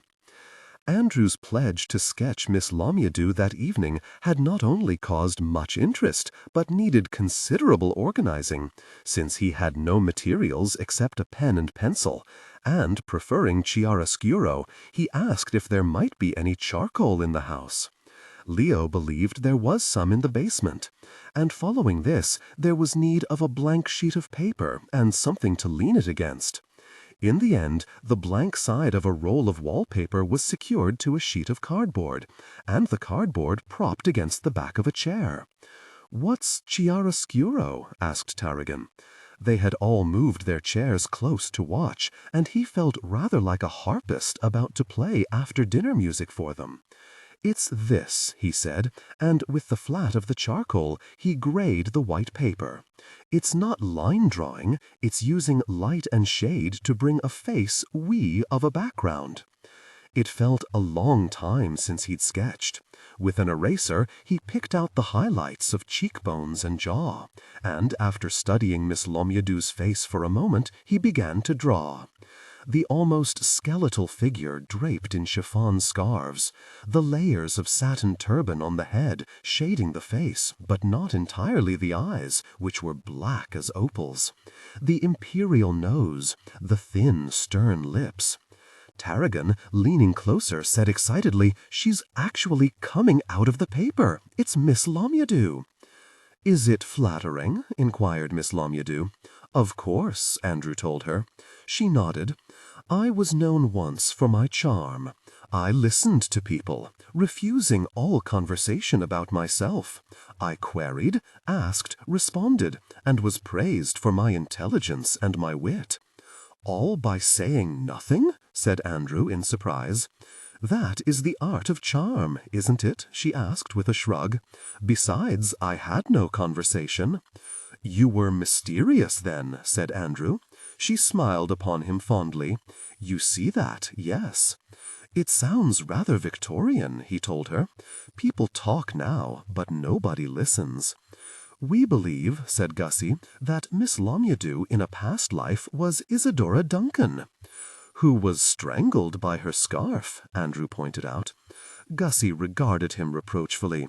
"Everyone dies somehow, Mr. Thale, or they wouldn't be alive today." This gave Andrew pause. "Are you referring to theosophy? Don't turn your head, Miss Lomyadou. Do you mean you're all reincarnated, or something like that?" Gussie smiled. "You don't feel it?" "I don't feel much of anything these days," he told her. Miss Lomyadou said sternly, "I insisted, wanting your character explained, that Tarragon tell me what work you really do. She said you write books." "Used to." "What kind?" asked Leo. "Mystery novels." Glancing at Miss Lomyadou, he said, "You must know how satisfying it is to write a story." He added quickly, "Even if you don't write middles." "Or endings," put in Tarragon. Leo said, Murders? Real murders? Andrew added a shadow to Miss Lomyadou's turban, saying, No, I wrote sophisticated, made-up murders. He received an ironic glance from Miss Lomyadou. And have you ever met a murderer, even a sophisticated one? I'm only 26, he told her. No, murder is not sophisticated, she said tartly. It's about secrets. Yes, he agreed, but the fun of it is unmasking those secrets. The working out of the puzzle on paper, that was fascinating. The mechanics of it, building the characters, making them real and the motives plausible, and the murderer the person least suspected. But Miss Lomyadou appeared to have lost interest. Really, she said, and rose from her chair. She added with dignity, Whatever happened to frustrate your writing of books, Andrew, it will pass. And then it will be wise to remember that Shakespeare said, Let us not burden our remembrances with a heaviness that's gone. With this, she swept out of the room in a cloud of chiffon, leaving the drawing incomplete and Andrew furious at her certainty that his malaise would pass. How carelessly she dismissed his nightmares, he thought crossly, and then saw Tarragon watching him and smiled. He realized that he would always smile at Tarragon, and he wondered if he was falling in love with her gift of enchantment, her shoredness, and her almost celestial loveliness. At 50, he thought, she would still be beautiful, and he put aside the charcoal, unpinned Miss Lomyadou's portrait from the board, and said that yes, he would play a game of checkers before retiring for the night. Tuesday, Andrew had never slept so well. He wondered, on waking, if Manuel had found a tire for the Mercedes yet, and he hoped not. He wondered, too, if he would feel compelled to return the car to New York, whether he wanted to or not, a matter of submission versus assertion. Buttoning his last clean shirt, he could hear Leo and Tarragon talking down the hall. Rather than interrupt what sounded a very serious discussion, he headed for the stairs and, descending, heard the murmur of voices from the kitchen. Gussie had company. He was halfway down the stairs when he tripped and swore out loud at his clumsiness. The voices abruptly stopped, the screen door slammed, and when he walked into the kitchen, he saw through the window a woman hurrying toward the path that led to the pond. She wore baggy, paint-stained jeans, and there seemed to him something familiar about her long stride. Who was that? He asked, watching her disappear among the tall grasses. Neighbor, Gussie said, busy scrubbing a dish at the sink. Lives across the pond in the Bide-A-Wee cottage. He shrugged. Something familiar about her, I don't know what.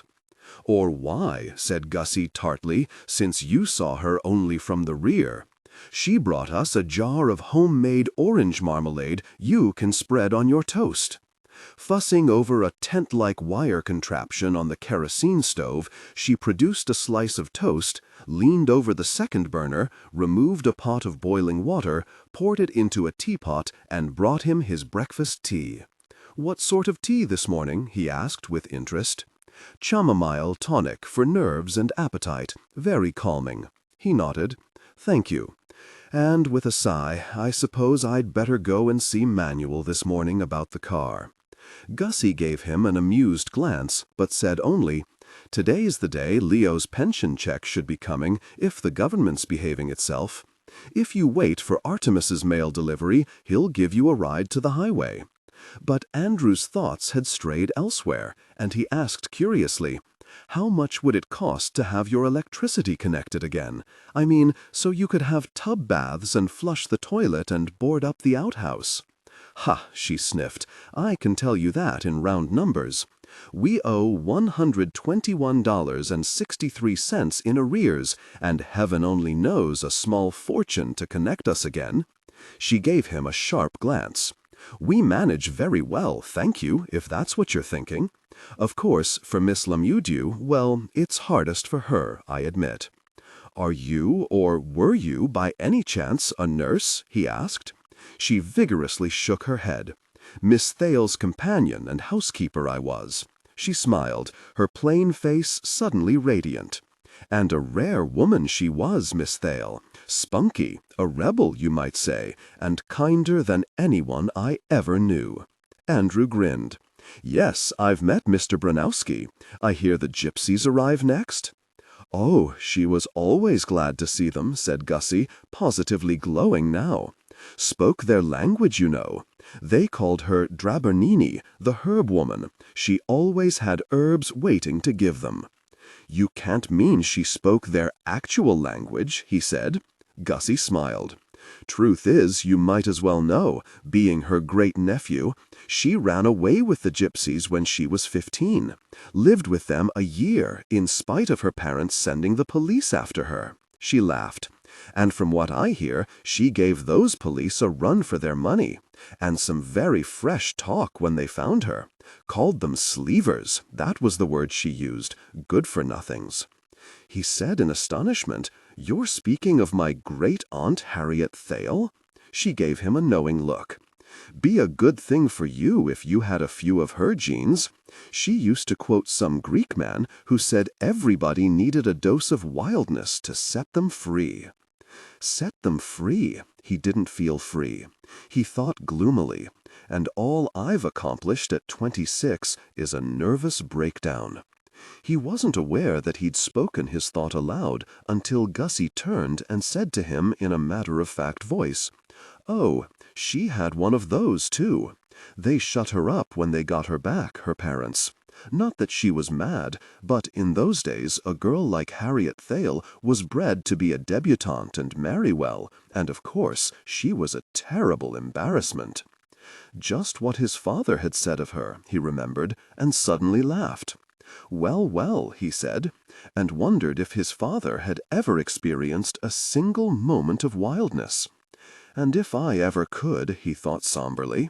And considering this, he realized how bloodless the characters in his 2 mystery novels seemed to him just now.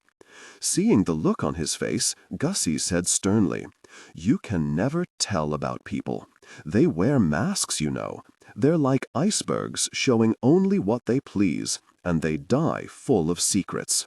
You'll be blessed, Andrew, if you come to know, really know, just a handful of people in a lifetime." Startled, he said, "Do you feel you came to really know my great-aunt?" She nodded. "I had that honor, yes." She smiled. "Except I never did learn, or ask either, what she would never tell her parents." "And what was that?" Gussie chuckled. "Whether she had truly revealed all her secrets when the police found her." She stopped, her head tilted, listening. "I hear a car. Artemis is early. That's his mail jeep." Leo came hurrying down the stairs. "Mail delivery!" he shouted, and shot out of the door like a bolt of lightning. "Well now," Gussie said, wiping her hands on her apron and looking pleased. She, too, walked out to welcome Artemis, and Andrew, still in a state of amazement, followed her. "Just the person I want to see," Artemis told Andrew. "Leo, here's your government check right on time. You don't need to plot the overthrow of the government this month." Giving Andrew a sober look, "I've got a message for you from Manuel. He tells me there's a man been keeping his eye on your car in the garage. And a sheriff here, I've got to ask what the heck's going on. Manuel says he drove up the highway last evening after dinner to visit his mother, and he was followed all the way to Pittsville. Seems the man thought Manuel would lead him to you. Same man, a black Chevy. Manuel says you better not show yourself at the garage this morning. Care to explain?" Baffled, Andrew shook his head. "I can't. It's hard to believe this myself. There has to be a mistake somewhere." Artemis's eyes narrowed. "Manuel's very definite about it being the owner of the Mercedes this man is looking for." Andrew brightened. "Well, there's the mistake, you see. I'm not the owner. It's a company car, Meredith Machines, Incorporated." Artemis said dryly, "You may have to explain that to the man yourself." With a glance at his watch, he started up the engine of his Jeep. "Already 8:30. Left my wife in charge of the post office. Got to get back now, but Manuel was afraid you might walk in to see him this morning. Said to tell you the tires to be delivered late afternoon today or first thing tomorrow. He'll send you son, Manuel Jr., to tell you when." He turned the Jeep smartly around in the driveway and began weaving his way past potholes until he disappeared around the curve in the road. Returning to the house, Andrew collected notebook and camera and mounted the stairs to dutifully record and count bedrooms for his father. He hoped he wasn't about to add a new torment to his lost writing career, that of his great-aunt Harriet, whose genes he had apparently not inherited, since he would no doubt compliantly drive the restored car back to Manhattan as instructed, and probably continue the only writing of which he was capable now. Margot Johnson in receiving is recently returned from a 2-week vacation in Reland, where she paid a visit to our nuts and bolts factory outside of Dublin. Jim Morton in design is the happy father of a new son, Jason. Our merger is proceeding with great success, and it promises. Promises 4,000 workers fired, he said aloud, angrily. Beginning his research, he opened the door to a closet and then to a bathroom, where he stood amazed at a bathtub so huge and antique that it was set in a magnificent base of mahogany, its interior lined with tin. This was a surprise, and he made a note of it. Of bedrooms he counted 6, and with each door left open, he was allowed to view them without guilt, identifying the occupant of each by its furnishings. Leo's room startled him.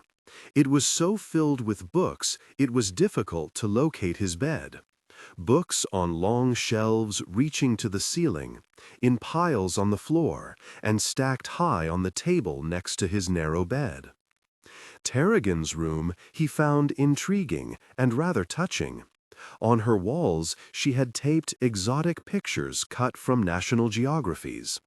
A sunset over the Indian Ocean, a man, Burmese or Chinese, tilling the soil, a smiling young woman in a sarong, a view of lateens with richly colored sails against a purple sky. Black faces, brown faces, white faces, sunsets and sunrises, and he wondered if this was her dream. At the far end of the hall, removed from the others, he knew at once whose room it was because of the table under the window, on which stood an arrangement similar to what he'd seen in the woods. 2 candles, an incense burner, and a plate heaped with wildflowers. Altar or shrine, this belonged to the resident witch, of course.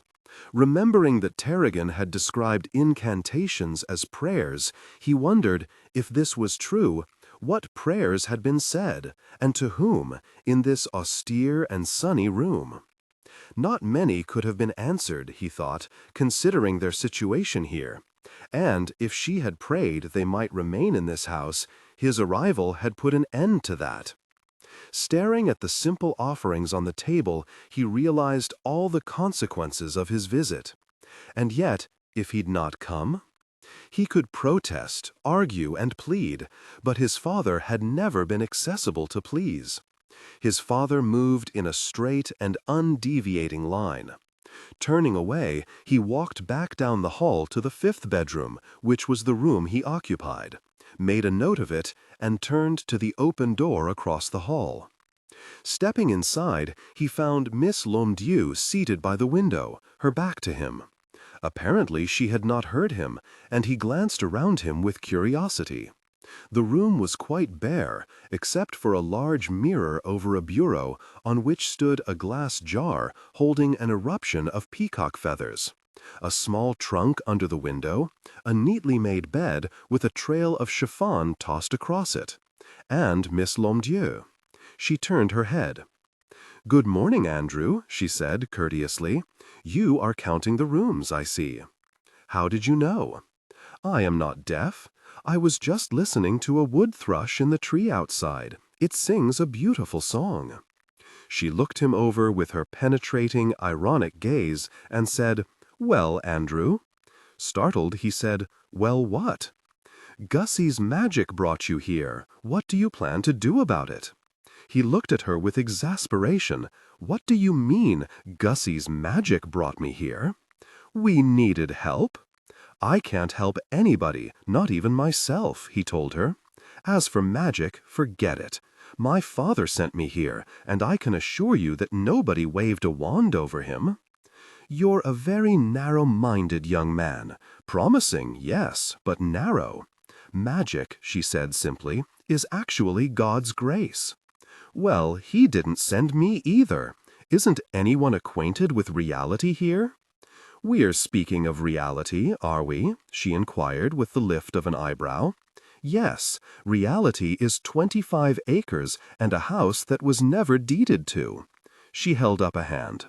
"Enough." "Enough what?" "Of reality. Once, long ago, I met with reality," she said, "and found it so pitiless and chilling that I have taken great care to avoid it ever since. You may go now, Andrew. I prefer my wood thrush." Feeling dismissed and aware that he'd been cross and even rude, he went downstairs, thoroughly chastised. Gussie was in the kitchen, peeling potatoes, the door and windows open to the warm and hazy morning and to the shrilling of locusts in the woods. He said, "Where's Tarragon?" "Thinning the kale in the garden." He watched Gussie for a moment and then said, "There must be something I can do to help." She gave him an appraising glance. "Pick blueberries?" "Right. Where do I find them?" She opened a cupboard door and brought out 2 bowls. "There's a field over near Bald Hill, not far," she told him. "You cross where Wally Blore was digging and take the path to the right." With a glance through the window, Andrew said, "He's not there." "Paid and gone," said Gussie cryptically, and he thought her glance at him held mockery. With a nod, he carried away the bowls, shouted a hello to Tarragon, seated in the long row of kale, and set out in the direction of Bald Hill. 10 minutes later, he emerged from the woods into a meadow where trees had given way to tangles of grass, thistles, burdock, and scrub. Wild blueberries, not packaged in plastic, he reminded himself, and obviously hidden by overgrowth and needing a keen eye to find. He stepped carefully through the tall grass, peering down and into it for a glimpse of blue concealed among the shadows. There was dew still on the grass, and a faint movement of air, not yet a breeze. The grass resisted his passage, and he began stamping it down to create a path. "At least I'm creating something, if only a path," he thought. "Why must there always be this hunger to create with words?" Leaning over to inspect what lay in the shadows of a tall bush, he found a sight rich with blue, and sat down, heedless of damp grass. Stretching out a hand, he began to cull the berries from their stems, dropping them into a bowl. The sun was warm, and the unbroken silence was no longer menacing to him now, but soothing. Seated here on the ground, half concealed among the tall grasses, he felt a very real pleasure in this connection with the earth, and crammed a handful of berries into his mouth. They tasted of fresh air, cool and moist and delicious. A bush nearby gently stirred. A bird had arrived on a branch to watch him, a bright yellow bird with black wings, and Andrew bid him good morning. At the sound of his voice, the branch swayed wildly, but the yellow bird refused flight, and gave a small chirp of acknowledgment. It marked Andrew, this moment. He found himself thinking, what a wonderful place this would be for writing, if only I could write. But he had nothing to write of, nothing that interested or excited him, and he carefully put that thought aside and returned to picking blueberries. When he retraced his steps after an hour in the sun, he found that he had left paths of flattened grass all through the field behind him, and his 2 bowls were heaped with berries, still with a faint sheen from the morning dew. Gussie was no longer in the kitchen. He left the 2 bowls on the table and walked out onto the porch just as Manuel's pickup truck pulled into the drive and came to a noisy stop. He expected to see Manuel, but when the door opened, it was his father who stepped out, looking totally out of place in his impeccable linen jacket, well-cut slacks, and polished loafers. "Good God," Andrew said incredulously, "you?" It was a shock, this collision of two worlds. His father glared at him, both hands on his hips. He said furiously, "My car is being towed out of a ditch near the post office, and that insufferable man at the garage refused to drive me here himself, in this truck, with the excuse that he might be followed here and put you in danger. I cannot conceive of what is going on here, or—" He stopped, his gaze widening to include the house. "Selkirk said this wreck is occupied?" "Not a wreck," said Andrew defiantly. "Still a very comfortable old-fashioned farmhouse, lacking a few amenities, it's true, but 4 people manage to live here very well." "You've known this since Saturday, Andrew? You found squatters here and didn't call the police?" His father had called them squatters, just as he'd expected. "You'll have to call the police yourself, Father." "Then lead me to the phone." "There isn't one. And the people living here were all friends of your Aunt Harriet Thale, Father." "Surely you can't turn them out. My dear Andrew, Harriet Thale has been dead for 5 years. Of course I can turn them out. I've come here not only to take you back to New York, but to tell you flatly that you're no longer needed here." But Andrew heard himself say, much to his surprise, "But I am needed. I've just been told this morning that I'm needed." "Because yesterday," continued his father, "I contacted by phone a realtor in this neighborhood and found him extremely interested in bidding on these 25 acres. He mentioned a very substantial sum, I might add. We had a long talk on the phone. He said he could envision 20 or 25 Swiss chalets for summer people, a swimming pool, and a fitness room, all very saleable." "Swiss chalets?" said Andrew incredulously. 25 of them, and a fitness room? You'd turn them out for that? You'd be that cruel?" "In business," said his father, "the word is detached. Such an offer would be one I could scarcely refuse." "As if you haven't enough money," Andrew said hotly. His father smiled. "It's money that sent you to private schools, Andrew, and gave you every advantage. Your anger is entirely inappropriate. You've allowed sentiment to overtake you, and in business there is no place at all for sentiment." "Like firing 4,000 people at Meredith Machines?"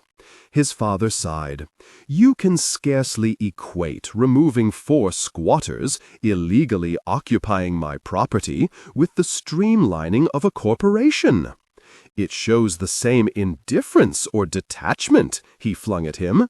"That's your viewpoint, Andrew. Now get your clothes, or whatever you brought with you, and let's return to New York where you belong. You've already missed 2 days of work, and it has embarrassed me no end covering for you. The Mercedes isn't repaired yet. It will be sent for later." "I'm not going, Father," he said warningly. "I can't hold your job for you indefinitely, Andrew." "Completely serious, Father. Besides," Andrew said firmly, "after Mr. Branowski, we can expect the gypsies."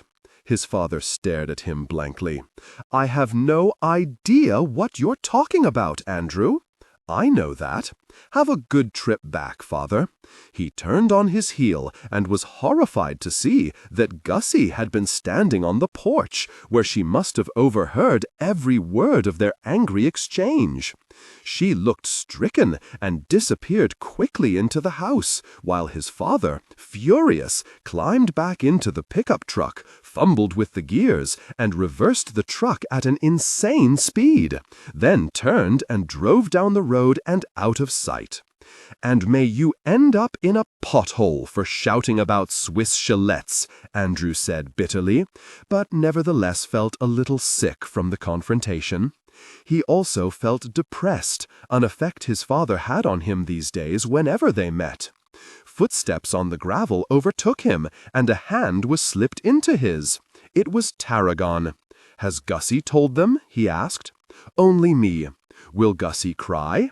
Gussie never cries. She'll finish making potato soup for our lunch, and then, unless it rains, she added with a glance at the graying sky, she'll take her robe and incense burner into the woods to her shrine, maybe even if it rains. And do what? He asked cynically. Why, she'll call on the powers of the Mother Goddess and Father God, and on the earth, air, fire, and water, sun, moon, and stars. It sounds lovely, doesn't it? She said. We live so close to them all, they must surely hear her. He had to admit the poetic cadence of the powers to whom Gussie would appeal, but he remained skeptical. You've seen her do this? Oh, no, never, Tarragon said. That's private and sacred.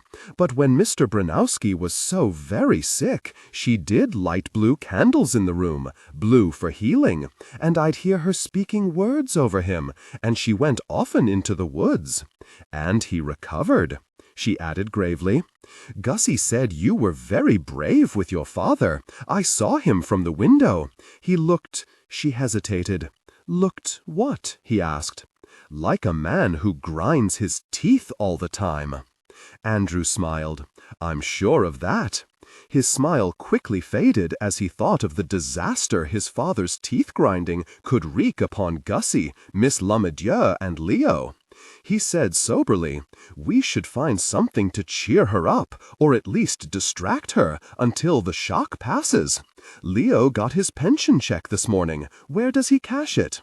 Artemis cashes it for him, and then Leo and I catch the bus out on the highway into Pittsville and buy the groceries we can carry.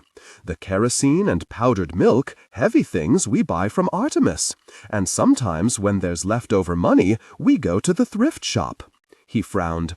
Let me go with you tomorrow. There should be something. Let me think about it.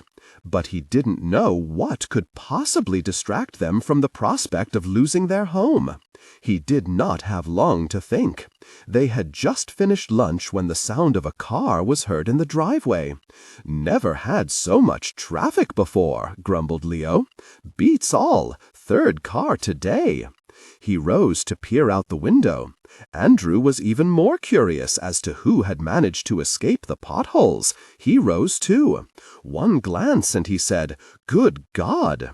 What is it? Asked Gussie. It's the Mercedes, the car that Manuel's been repairing. But why on earth returning it here is what he said he'd never do. They hurried out onto the porch as a small boy climbed out of the car, looking no more than 10 years old, his freckled face shaded by a Boston Red Sox baseball cap. You drove that? Andrew gasped in dismay. At your age and without a driver's license? Gam, the child said. Only drove a mile down the highway. Nobody'd see me, and I know all the holes in that A's road. To Andrew, he said, I'm Manuel Jr. My dad was too busy to come himself. He said to wish you a safe trip back to New York. Now the car's fixed, and here's the bill. And since you're leaving now, there's no need to worry about that stranger who's been hanging around. Except that I'm not leaving, protested Andrew.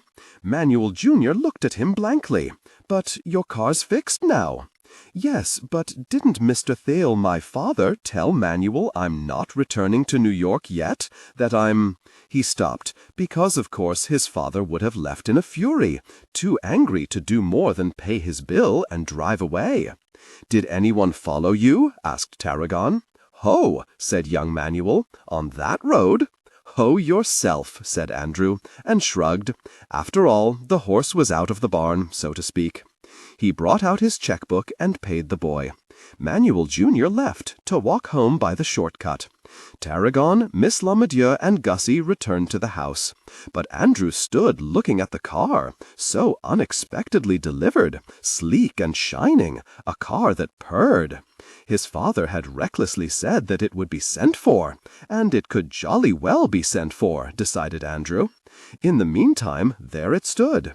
Andrew said to Leo, we could drive this car to Pittsville this afternoon, and you could all go, all of you, no bus.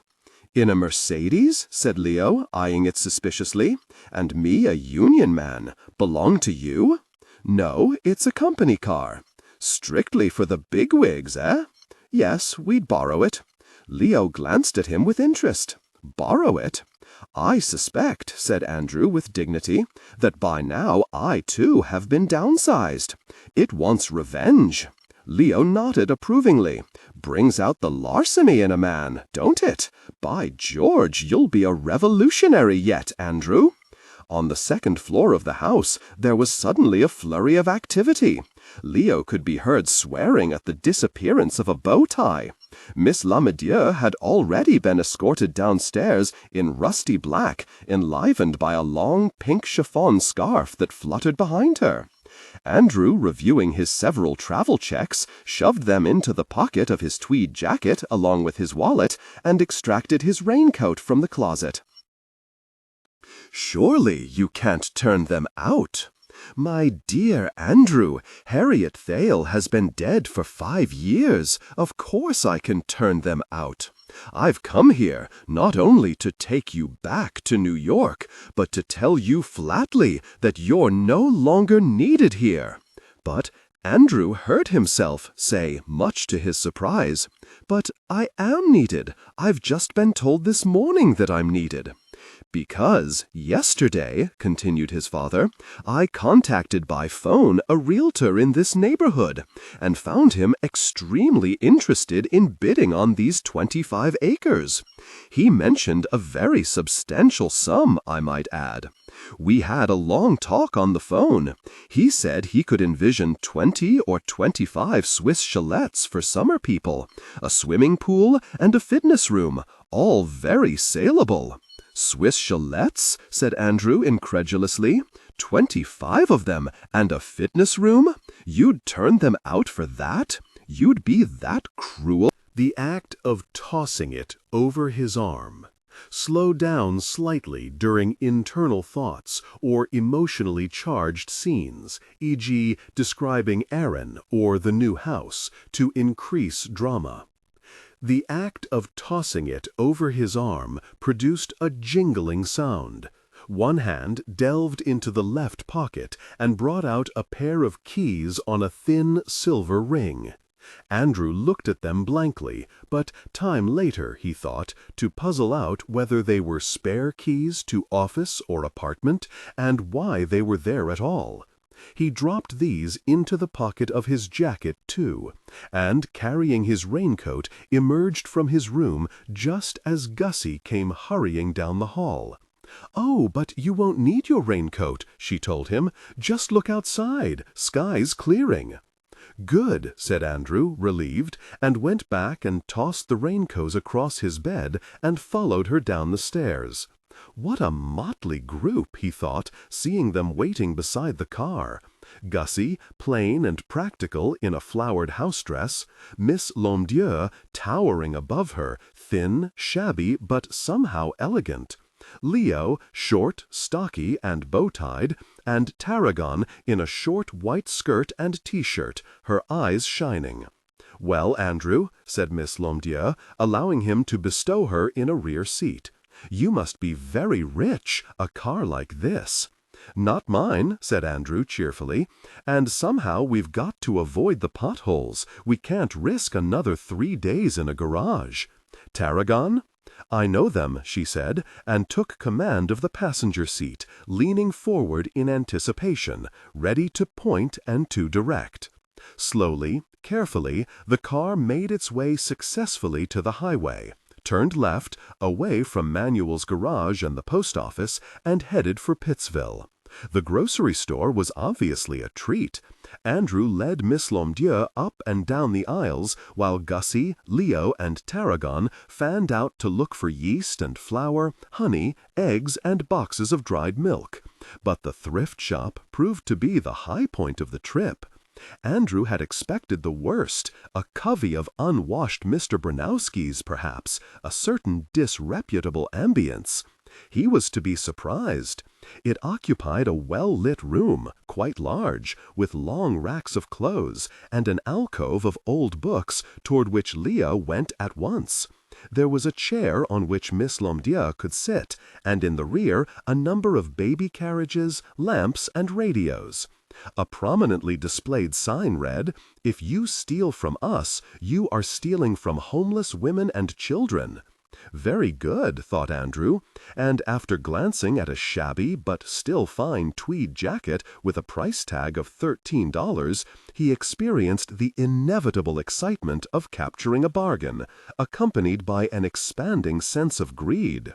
In the end, however, he bought nothing for himself, because his eyes had fallen on a long feathered boa in Miss Lomdieu's favorite color of pale blue. He touched it, and its feathers stirred under his touch.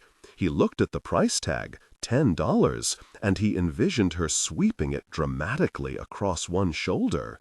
He turned and looked at her, seated primly in her chair, very erect, a little tired, her face composed as she waited for them, and he plucked it from the hanger and carried it to her. "If you will allow me, Miss Lomdieu," he said politely, and with a flourish he unfurled it around her shoulders. "You simply must. Unless, of course." "Unless?" "Unless you don't like it. If you do, it's yours, I insist." A wave of pink flooded her cheeks. Miss Lomdieu was blushing. She also looked extraordinarily pleased. Surely she'd been given gifts before. "This is most gracious of you, Andrew," she said, and reached out and stroked the feathers, watching them stir. "It's beautiful, thank you." "Good, it's yours," he told her, and carried it off to pay for it. After that, he ran wild. "Everything's my treat," he told them, and insisted that Tarragon try on a black jacket glittering with sequins. "But I'll never wear it," she told him, laughing. "Andrew, truly you've gone mad." "I have, yes," he said, grinning. "Time to sober up later. It fits, and you look dazzling in it." When they returned to the car, each of them bore treasures. Gussie, a warm cardigan, a new apron, and 2 old cookbooks. Leo, paperback copies of Moby Dick, Montaigne's Essays, Don Quixote, and Plato's Republic. Tarragon, the glittering sequin jacket, and half a dozen national geographies. As for Miss Lomdieu, she eagerly clutched her long feathered blue boa, alternately hugging and stroking it. For at least an hour or 2, thought Andrew, he had given them an antidote for the shock that lay ahead, and for only $46.23. Possibly, he added ruefully, he had also assuaged some of his guilts at possessing $46.23. On the way back to Thale's Folly, and after considerable thought, Andrew stopped at the post office. Dropping coins into the payphone, he left word with his father's answering service that after 10 o'clock the next morning, a repaired Mercedes would be at Manuel's garage for someone to pick up and return to Manhattan. He felt only a small twinge of conscience.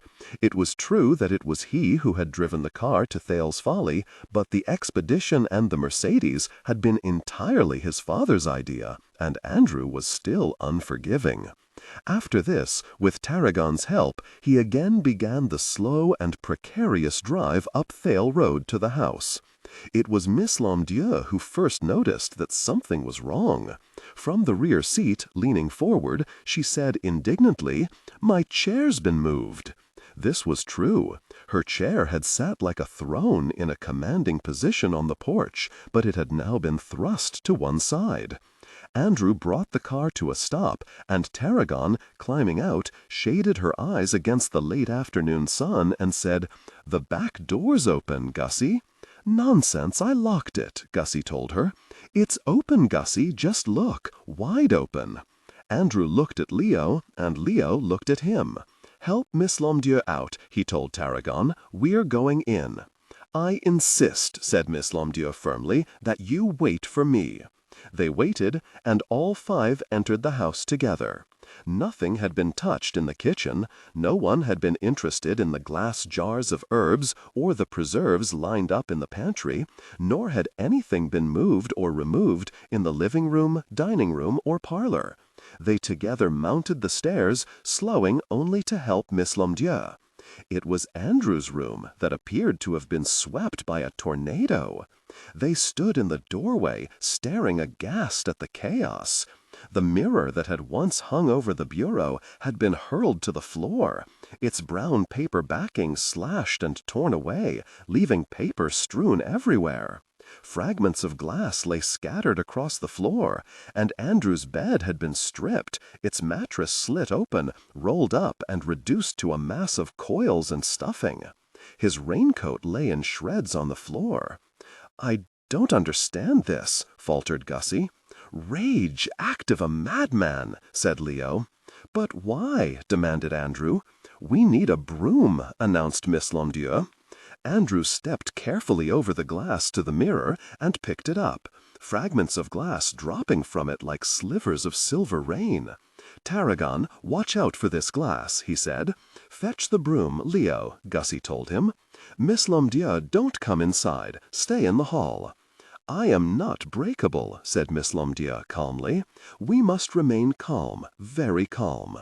Tarragon advanced into the room, picked up the remains of Andrew's raincoat, shook it free of glass, and tossed it onto the skeletal frame of the bed. One sleeve, intact, fell to the floor. Picking it up, she looked at it and frowned. "Andrew, there's something funny about this." "Funny? It's a disaster." "I mean the sleeve. Andrew, look at this sleeve." Later. He was returning the frame of the mirror to the bureau. "Andrew, look at it, please." She held up the sleeve, and he glanced at it. "I'm looking. So?" "It's too big. It's much longer than your arm. It belongs to a giant." Leo, returning, said, "I've got the broom. What's going on?" Tarragon had picked up the remains of the coat and was examining its collar. "Very well, then, Andrew," she said sternly. "What size coat or jacket do you wear?" He decided that, obviously, in a crisis, she had to find security in details. He would have to remember this in the future. 40 long, he said. "The label on this raincoat says it's 48 regular." She had captured his attention at last. "Impossible. Let me look at it, what's left of it." She stepped over the broken glass and pressed the sleeve against Andrew's shoulder. "Drop your arm." He obeyed. The sleeve ran from his shoulder to his wrist and dangled several inches beyond it. He said in a shocked voice, "This isn't my coat. Is there a label?" "Here," she told him. "It says Christian Dior." "I've never worn a Christian Dior in my life." He stared at it, dumbfounded. "But where, oh God," he said as memory surfaced to surprise him. "The restaurant." "What restaurant?" asked Gussie. "On my way here from New York. The coats hung on pegs in the hall. I drove away without mine, forgot it, and then drove back, rushed into the restaurant, and picked up my coat, and—" He stopped. "And?" He looked stricken. "As I drove away, a man ran out of the restaurant, waving frantically. I saw him in my rearview mirror and assumed he thought I'd left without paying my bill. He sat down suddenly on the rolled-up mattress. Good Lord, he wanted my raincoat? I mean, his raincoat?" Miss Lomdieu said disapprovingly. "And for this he broke into the house and ruined Andrew's and Miss Thale's bed and mirror? The world has come to this?" Frowning, Tarragon said, "He knew we'd all left the house and it was empty, but how?" "Manuel Jr.," said Andrew grimly. "Of course, Manuel Jr. Our burglar must have been the man that Manuel told me kept hanging around his garage, asking who belonged to the Mercedes, and when Manuel made the mistake of delivering the car here, the man followed it." "Then why the gosh didn't he take his very raincoat?" demanded Leo. "Look at it. He found it, sliced it up, and left it. Doesn't make a particle of sense." Andrew whistled softly through his teeth. Unless... He reached into the pocket of his jacket and extracted the 2 keys on their ring. Could he have been after these? Startled, Tarragon said, "Where did you find those?" In the pocket of my raincoat. His raincoat. Just before we left for town. I thought it was going to rain. I picked up the coat to carry on my arm. Heard them jingle. So I took them out and shoved them into the pocket of this jacket. I assumed they were mine. After all, it was my coat, or so I thought. And then, you remember, Bussy, you said I wouldn't need a raincoat, so I put it back. But not the keys. Artemis, said Leo. Gussie nodded. Definitely Artemis. Artemis? Said Andrew blankly. He's the sheriff here. He did mention that, yes. Andrew sighed. It's nearly dark. I don't dare drive the Mercedes again. It's not mine. I'll go, Tarragon said. By the shortcut, walking. The post office is closed. He'll be at his house. Save my dinner. I'll run. And she was gone before Andrew could volunteer either his company or his flashlight. I suppose we should save the evidence for him, he said doubtfully. It's not the same as a murder scene, not exactly, but will he want to see the room as we found it? Not if he cuts a foot on the glass and gets blood poisoning, Gussie said tartly. Leo, after you've swept up the glass, fetch the spare mattress in the attic for Andrew. With a nod at the yellowed papers strewn among the splinters of glass, she added, and don't throw them away. Good for kindling and the mulch pile. I'll heat up dinner. Artemis arrived in Manuel's tow truck, red and blue lights flashing, a spotlight trained on the hazardous pitfalls of Thale's road. Manuel was driving. Because, explained Tarragon as the two men vanished upstairs, Manuel can describe the man who was so interested in finding you. Artemis was not long upstairs. Snapped a few photos, he said, and I'll take those keys with me, Andrew, and give you a receipt for them. Lock them up in my safe. Any clues? Asked Andrew, feeling absurdly like a character in one of his novels. You think that's what he was after? He certainly wasn't after his raincoat, said Artemis. Good night, Gussie, Tarragon, Leo, Miss El-Hamdou. It had been a busy day. There had been no story from Miss Lomdu, the sunset had not been observed, nor had Gussie had time to visit the woods to call on the powers of earth, fire, sun, and moon. Nevertheless, various stars had begun crossing, and events set in motion, unrecognized or noticed as yet. At least not until night, when a sleepless Andrew looked for reading material. Wednesday. It was an hour past midnight when Andrew, shouting, ran down the hall with his flashlight. Until then, the night had been so quiet one could hear the frogs croaking in the marsh near the pond, and that was a far distance.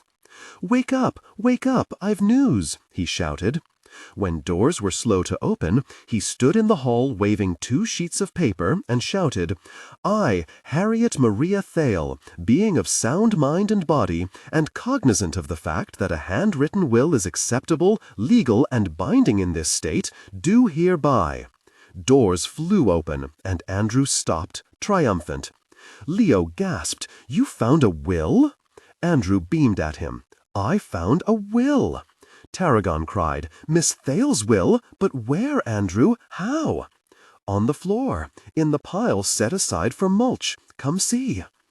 Candles were lighted, and Andrew led a procession in nightgowns and pajamas back to his room. Walking over to the mirror, he turned its empty face to the wall and pointed to the remaining strips of brown paper and newspapers that had lined the backing of it. "I think it must have been taped or thumbtacked behind the mirror for safekeeping, and when the burglar slashed the backing—" "The mirror," said Gussie wonderingly. "We never thought of that, did we? You remember, Leo, Miss Lomdu, Tarragon, we looked everywhere." "Or thought we did," said Tarragon. Leo nodded. "She did squirrel things away, we knew that, but what does it say?" asked Tarragon. Gussie looked at her reproachfully. "Isn't it enough that she cared and made a will?" Andrew gave her a sharp glance, suddenly understanding that a stoic Gussie had nursed deep hurt over Miss Thale's omission, even though she had died without any warning on a sunny day among the chives. He said gently, "It's for you to read, not me. Why don't we go down to the kitchen, light the big kerosene lamp, brew some tea, and read it?" They did not hurry. Once in the kitchen, it seemed to Andrew as if it was enough for them to know that his great Aunt Harriet had made an attempt to protect her menage after all, and that presently they would hear her long-gone voice through the words that she had written. The kerosene lamp was carefully lighted, the wick turned up and placed in the center of the worn kitchen table, where it shone softly gold on the weathered oak. There was a silence invaded only by the murmur of water coming to boil on the stove. Tarragon thoughtfully selected herbs from the shelf. Rosemary and mint, she told them, and then they sat down around the table. It was like having a family, thought Andrew, feeling warmly included, and Gussie turned to the will. "I, Harriet Maria Thale." "When did she write it?" Leo asked gruffly. "A year before she died, in the summer. That year we tried Jerusalem artichokes, and they rotted." Her eyes scanned the document. There was a growing suspense now, and suddenly Gussie's eyes filled with tears. "Oh, how lovely!" she gasped. "What?" asked Leo. "She leaves the house and 25 acres, to my dear friend Gussie Peace, to me." Andrew felt a disconcerting and very illicit pleasure at this. "You mean my father doesn't own Thale's Folly after all?" A radiant Gussie was turning the page. She writes, "I bequeath my remaining wealth thus: to be equally divided, 1/2 to Miss Gussie Pease, to whom I entrust the support of all occupants of Thale's Folly for so long as they live, my funds being in the form of gold, the currency of the Rome, whom I respect and hold dear. I append a separate letter explaining where this has been buried. And 1/2 of my funds to Tarragon sage Valerian. And dear Tarragon, be wise about this." "There's money, too," gasped Tarragon, "so that we can keep the house?" "And the will," concluded Gussie, "has been witnessed by Abraham Bronovsky and Zilka Stefanovich, one of Miss Thale's gypsy friends," she reminded them. "Well," exclaimed Andrew, happy for them, "it certainly sounds legal. Do you know of a good lawyer in Pittsville?" Miss Lomdieu, in her long flannel nightgown, had listened intently to Gussie's reading, and now, turning her penetrating black eyes on Andrew, she said sternly, "Well, Andrew." "Well, what?" "I told you so." Thoroughly puzzled, he said, "Told me what?" "That it would be you after all. You have not taken thought of the sequence of events that led to this?" They were all staring at Andrew now. He said, "I haven't the slightest idea what you mean." "The raincoat," she said impatiently. "You don't see it? You left your raincoat in a restaurant." "Pure mindlessness," he put in. "And when you returned for it, you snatched the coat of a stranger. And this madman, for reasons unknown—" "Surely the keys," broke in Tarragon eagerly. "This madman burglarized the house tonight, tore apart the furniture in your room as well as the mirror, and because of this—" "And your mindlessness," breathed Tarragon, nodding. "Because of this, Harriet Thale's will behind that mirror all these years has suddenly been found." He supposed that it made a sort of cockeyed sense, at least to Miss Lomdieu. He thought that soon she would be telling him that if he'd had no nervous breakdown, had not fallen out of the sky in a plane, he would never have come to Thale's Folly. And then he was stunned by the thought that, no, he would not have driven here at his father's request, he would not have been writing a newsletter for Meredith Machines, and there would have been no crack-up, no writer's block, and no, oh God, no, Tarragon? At the look on his face, Miss Lomdieu nodded, satisfied.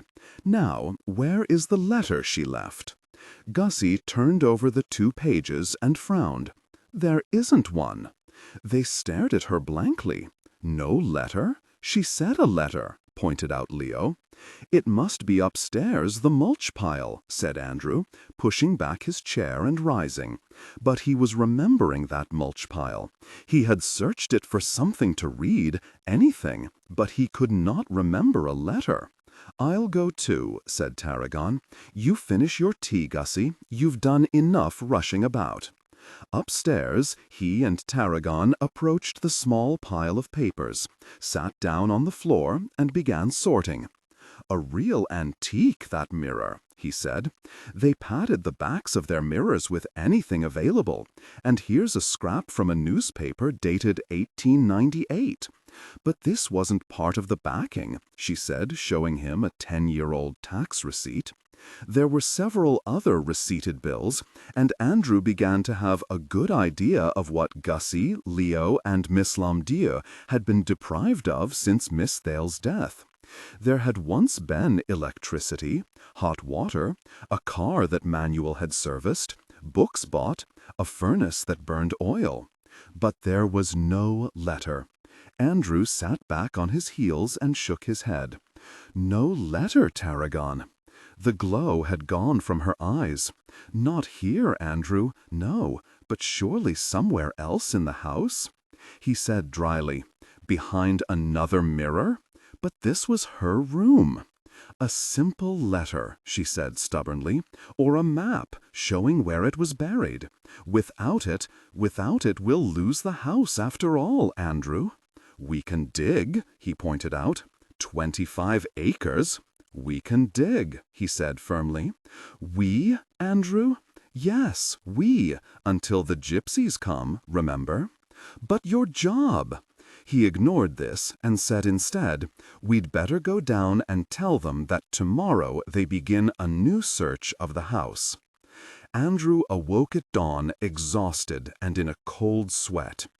With a glance at his watch, he saw that he'd slept for only 3 hours, and he had spent those 3 hours descending in slow motion to the earth, over and over, not knowing if he'd live or die. He could only hope that he'd not screamed. It was 6 o'clock, and outside the crickets had stilled. The house was silent. He pulled on his jeans and walked barefoot downstairs through the kitchen and out into the garden. The grass was silken and cold with dew, the sky suffused with blush pink. But although a dark closet would be kindest for him, he knew a place among the cornstalks where he could hide and pull his ragged nerves together. It seemed a pity, he thought savagely, that only yesterday there had been a happy trip to a thrift shop. But it felt an aeon ago, and this morning his generosity struck him as patronizing. Darkness had settled on him, and like beads on a rosary, he counted over his failures and mocked himself. A hero last evening, he thought scornfully. This had collapsed almost at once, for there was no promised letter, and being more worldly than the occupants of Thale's Folly, he knew that in this case the will was meaningless without money. Gussie would at once be liable for the 5 years of property tax his father had paid. She would have no money for lawyers or for the estate tax, and his father could still win the house and 25 acres. His great-aunt's eccentricities struck him this morning as capricious, maddening, thoughtless, and bereft of reason. So much for that. But there was more, of course, because today was Wednesday, and Meredith Machines would be no more forgiving than his father, and there was no question but that he was now among the unemployed. His second and last book had been published almost 2 years ago, and the royalties from it were dwindling, while other young authors were filling the bookstores with equally as sophisticated mystery novels, whereas he brooded here among the herbs and vegetables, his emotions and imagination bankrupt. It was doubtful that he would ever write another book, ever. The futility of it all, he thought bitterly. A slight breeze stirred the cornstalks among which he had taken shelter, At the end of the row, he could see Miss Lomdu's chair of sturdy oak that Gussie placed there every day. On the other side of him, a row of green beans marched down to a profusion of huge zucchini plants with their bugle-shaped yellow flowers. He wanted to lie down on the earth between all this growing and ripening, and lose himself in the healing earth, hiding and burying himself, too depressed to go on, unfit for human company, even Tarragon. He lay down, pillowing his head on his arms. A pair of pointed black shoes interrupted his black thoughts. Old shoes, worn. He looked up to find Miss Lomdu standing over him. "Well, Andrew," she said. He sat up. "Well, what?" he asked crossly. "How did you know I was here? I saw you from the upstairs window. Are you going to spend the morning feeling sorry for yourself?" "Is that what I'm doing?" he growled. "It can be very seductive," she told him. "Tarragon tells Ma the pause of what she referred to as a crack-up was due to a plane accident. I insisted upon inquiring, and she explained the circumstances." "She shouldn't have done that," he snapped. "Nonsense. A little older and wiser, she would know that you only learned how fragile we all are, we human beings. Mere souls bearing up corpses, as Epictetus praised it. And it frightened you." "It's that simple?" he said sarcastically. "Is that what I learned?" Her glance was severe. "I find sarcasm very immature," she said coldly, "and my breakfast is waiting. Of course, it's not that simple.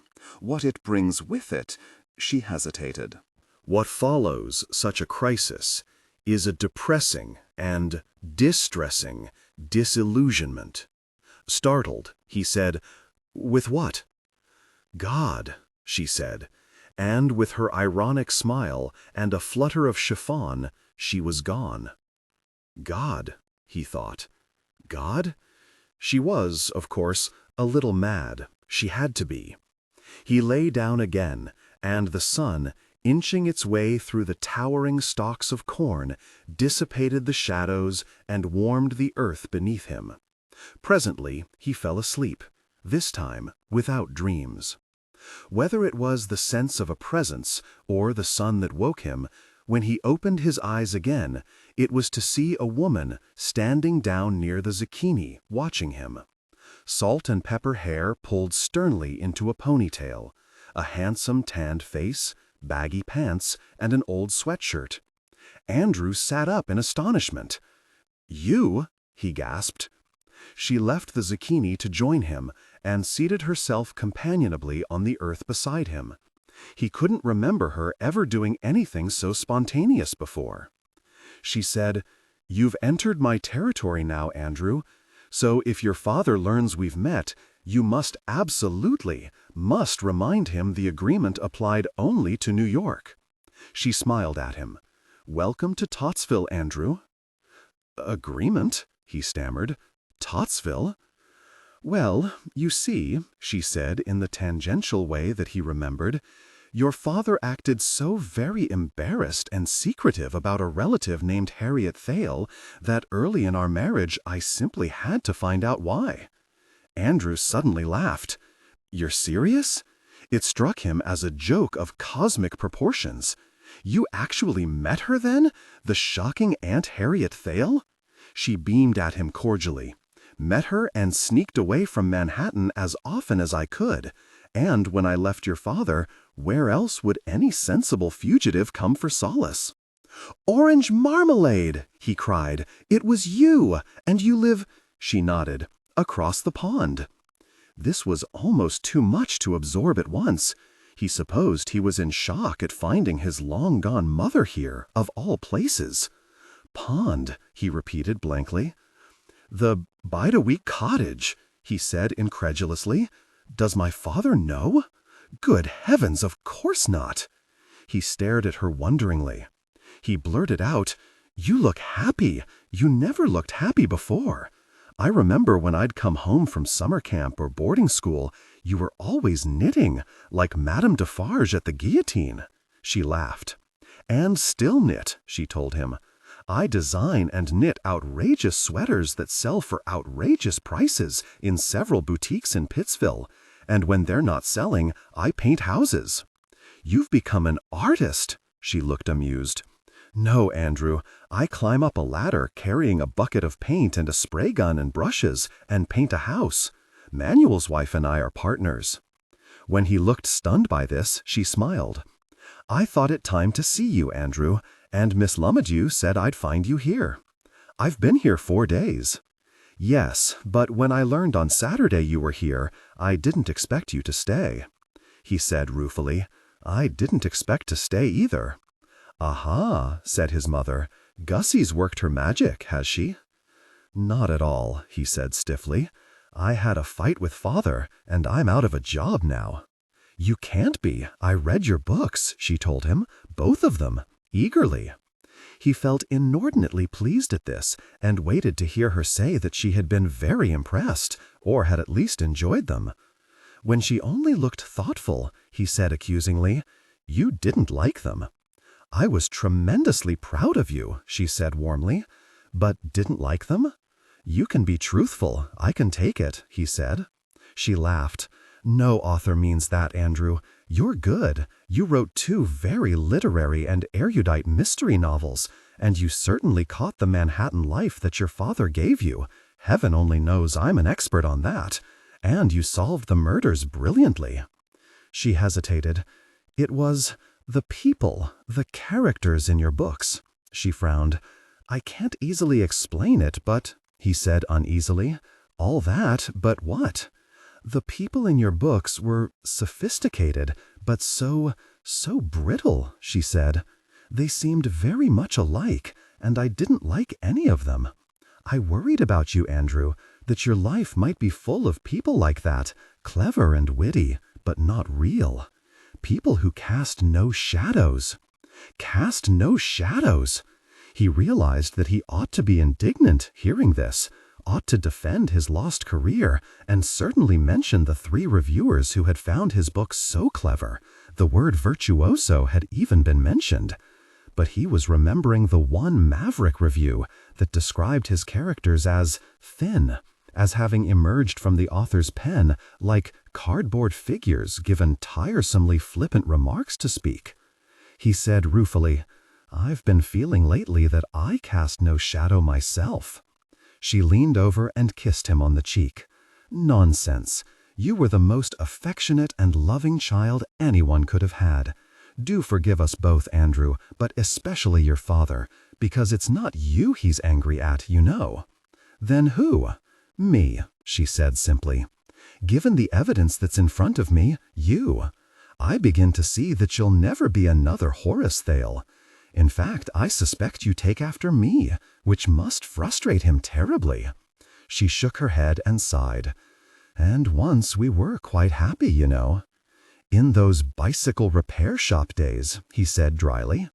"He doesn't like that mentioned," she reminded him with a glance at her watch. "I must go. Linda and I are painting the Witkowski shutters this morning, but Miss Lumadew has promised to show me the will that you miraculously found last night. They're becoming very fond of you, Andrew, and I'm not surprised in the least." They both rose, but as they passed the zucchini, he said pointedly, "And what was the agreement you mentioned?" She sighed. "I hate talking about that. It reflects so very badly on my maternal instincts, which I do have, Andrew, truly. But you have to realize I was growing quite desperate." "The agreement," he repeated firmly. She nodded. "It was the price of leaving, to allow him to, well, guide you without interference. Or mold me? Whatever. Not see you. That and no alimony, because I was the one leaving." Aghast, he said, "Not even a dime?" "Oh no, there was a lump sum of $5,000. "My God, only 5,000? "Quite understandable," she said. "He assumed I would have to come back to him." "But how did you manage?" She smiled. "For a year, I was one of your great Aunt Harriet's strays. She refused any money, bless her. And then one day, the Bide-A-Wee cottage came on the market for the precise sum of $5,000. No insulation, no heat except for a fireplace, but 2 bedrooms. I bought it. Leo installed a space heater. No doubt stolen from Hobe Elkin, he said, nodding. And Manuel and Linda helped me to insulate it. Stopping by the sunflowers, she said, "Do you like tarragon?" Taken aback by this abrupt change in direction, he said, "Of course, but I think it downright insulting they're advertising for a young man in the newspapers for her." His mother said with interest, "Do you really? I thought it innocent and very touching." Touching? Well, yes. All through high school, you see, Tarragon had a job as a waitress after classes ended. They needed the money, Miss Thale having died. No time for teenage dates there. After that, she spent a year at the community college in Pittsville on a scholarship, still waiting on tables. And this past winter, she was a kindergarten aide in town. Most people overlook Tarragon and assume it's Gussie who holds things together, as she does in many ways. But Leo and Miss Lumadew and Gussie know better. I thought it very sweet of them. "Oh," he said, thinking what a bloody narcissist he'd been, talking so much about himself. "And if you don't like her," she said crossly, "I will never speak to you again." Andrew grinned. "I more than like her," he admitted. He thought his mother chuckled. Gussie will no doubt take credit for that, of course. She looked up at the sunflowers towering over them. She really has powers, that woman. Just look at them. They'll soon be as high as the house. They sat around the kitchen table, Leo, Tarragon, Miss Lumadew, and Andrew, while his mother brewed tea for them. "Rosemary for remembrance," she said, distributing the cracked china cups. Gussie was absent, but no one questioned this but Andrew. "She has gone to the woods," Miss Lumadew told him in a kind voice. Turning to Leo, she said, "Was it Anatole France, Leo, or was it Balzac who wrote that chance is the word that God uses when he wants to remain anonymous?" "It was Anatole France," Leo said. "You've got the meaning, but the words aren't quite right," he told her. "You'll have a story for us this evening?" Miss Lumadew bowed graciously. "I shall, of course, yes." It was in this manner that Andrew, without asking, knew that no letter had been found in their search of the house. His mother, sipping her tea, was scanning the will. "You've looked everywhere?" she asked of them. "She wanted you to find her money. I don't understand why the instructions weren't stapled or clipped to the will, or included in it." "I suppose we begin digging now?" said Andrew. She ignored this, frowning. "I think you must take this to a lawyer. Never mind the missing letters, so that Horace, Andrew's father, can be notified that he's not, after all, the owner. A matter of putting first things first." With a last glance at the will, she said, "I see that Mr. Brenowski witnessed this. That's interesting, don't you think? Is he still in the woods?" Tarragon nodded. "I took him tea and bread last night. I found him over by Magic Vale." "Magic Vale?" said Andrew with interest. "That's mine," Tarragon told him with a smile. "It's a perfect fairy ring. At least that's what I thought when I was 7 years old, and it's been mine ever since." "Tarragon," said Andrew's mother, "I think that you should find Mr. Brenowski and bring him here to read the will personally, and ask if he can recall any comments that Harriet made at the time." "But it's been 5 years," protested Leo, "and he drinks." "He drinks, but drunk or sober, I've never underestimated his intelligence," she said, rising, and to Andrew, "dig later." And she was gone. To paint shutters, Andrew realized, and found himself grinning at the thought, too diverted to be depressed. There was a long and thoughtful silence following her departure, and then Tarragon said, "So, now we need a lawyer and Mr. Brenowski. It's been quite a morning." "Begun at 1 a.m., pointed out Andrew. "Very competent woman, your mother," said Leo. "Find her much changed since you last saw her?" "Changed?" echoed Andrew. "Changed? Any woman last seen wearing Chanel and diamonds, who's now a house painter living in a cottage called Bide-a-Wee, has undergone one hell of a change." He smiled. "I like her." Amused, Tarragon said, "Like her? I don't think I ever really knew her at all," he admitted in surprise. "Anyone living with my father seems to have weird things happen to them. He overpowers people." "And you heard what she said, Gussie," Leo reminded her. "First thing tomorrow, you better put on your town clothes and visit a lawyer." Gussie nodded. "I can do that, yes." "But first we need a lawyer's name," pointed out Tarragon.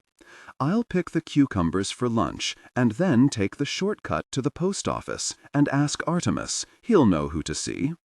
"I can pick cucumbers," Andrew told her. "How many?" She flashed him a smile. "Thanks, pick 4," and she too was gone. Andrew found the cucumbers in line 3, neatly bedded in straw to keep the damp earth from rotting them, and picked 4 of the sleekest and ripest, and then wandered over to the low-walled herb garden. Almost at once he was assailed by a profusion of scents, but what he had come to find was the herb tarragon. Unfortunately, there were no labels to identify any of them, and he recognized only the mints by the fragrance of them. Plucking a leaf, he was having a good taste of it when Leo found him. "So, you found our herbs," Leo said. "Some days the smell of them's almost enough to make a person drunk. I tell you, though, nature's kind.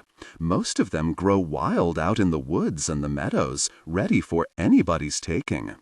He seated himself on a corner of the stone wall not preempted by a tangle of green leaves, and lifting his face to the sun, he nodded. "It's a good sun today for the garden." Regarding the sprig of green in Andrew's hand, "That's spearmint. It's rosemary sunning itself here along the wall, likes walls, and basil's over there, and comfrey." He pointed to a growth of tall plants bearing purple flowers. "Comfrey's a healing herb for the insides of a person, and for hurts on the outside." "Where's the tarragon?" asked Andrew.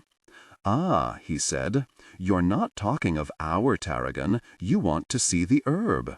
There," he said of a tall shrub bearing smooth dark green leaves. "Pick a leaf, the sweetest of them all, Miss Thale always said." As Andrew plucked one of its long narrow leaves and held it to his nose, Leo chuckled. "So," Andrew said slowly, "it smells like summer, the sweetness of a summer day." "Very poetic," Leo said appreciatively. "Unless, of course, you grow up in Hell's Kitchen or the Bowery like me. It'll be flowering next month. We'll harvest it and hang the stalks to dry in the attic. A pity you won't be here." Andrew, startled, said, "No, I don't suppose," but he didn't want to think of that. "So, where are the cucumbers?" inquired Tarragon, suddenly appearing on the other side of the wall and smiling. "I've gone all the way to the post office and back, and still no cucumbers?" "He was curious about our herb garden," said Leo. "Then by all means we must lend him our best 2-volume book on herbs," she said mischievously, "and insist he reads it." "Yes, but did Artemis recommend a lawyer?" asked Andrew. "She said triumphantly. Not only that, but Artemis called him, and Gussie has an appointment tomorrow morning at 10 o'clock to see an attorney named Abner Margus in Pittsville." "Glory be," said Leo, and returned to the house for their lunch of cucumber sandwiches. That evening, when Andrew walked down to the pond, towel in hand, the heat of the day had diminished, and when he shrugged off his jeans and sneakers, the air felt deliciously cool on his bare shoulders. A curious silence had descended on the pond, a hush, as if it was intermission and the scenery was being changed, the earth shifting from day to night. A few bird calls, crickets, the muted sound of a car on the distant highway. Even the water had stilled and was clear as a mirror until he saw that, over to his right on the western shore, a cloud of mist was forming low over the pond. As it took shape, it began to flow toward him, almost to dance, as the twilight coolness of the coming night met the day's warmth of the pond. It moved with a sinister speed, always close to the water, sending out fingers of pale cloud, silent and ghostly. The water had already cooled when he walked into its shallows, and was cooler yet when he dove into it. Swimming up from its pebbled bottom, he opened his eyes to see that one of the last rays of sunlight had laced the surface with bright silver. It was dazzling until the mist swept over it, darkening it into dull pewter. When he came out of the water, he was shivering but exhilarated. Wrapping himself in his towel, teeth chattering, he found a patch of grass still bright with sun on which to warm himself, and sat down, realizing that already, and as usual, his mind was reaching for words to describe the look of the pond as it slowly disappeared under that moving blanket of mist. Words, always words. Obnoxious, obsessive, or wonderful, he was stuck with words. Sometimes it pleased him to think of how storytelling must have begun thousands of years ago, when a man wearing no more than the skins of an animal returned from the hunt to sit around a campfire and boast of his triumphs, making a very good story of it, he was sure, even if in gestures and grunts. Troubadours had sung their stories. Priests had written them on parchment. A strange need, this compulsion to express, and not for artists alone. People created homes, they created gardens. Harriet Thale had created a life.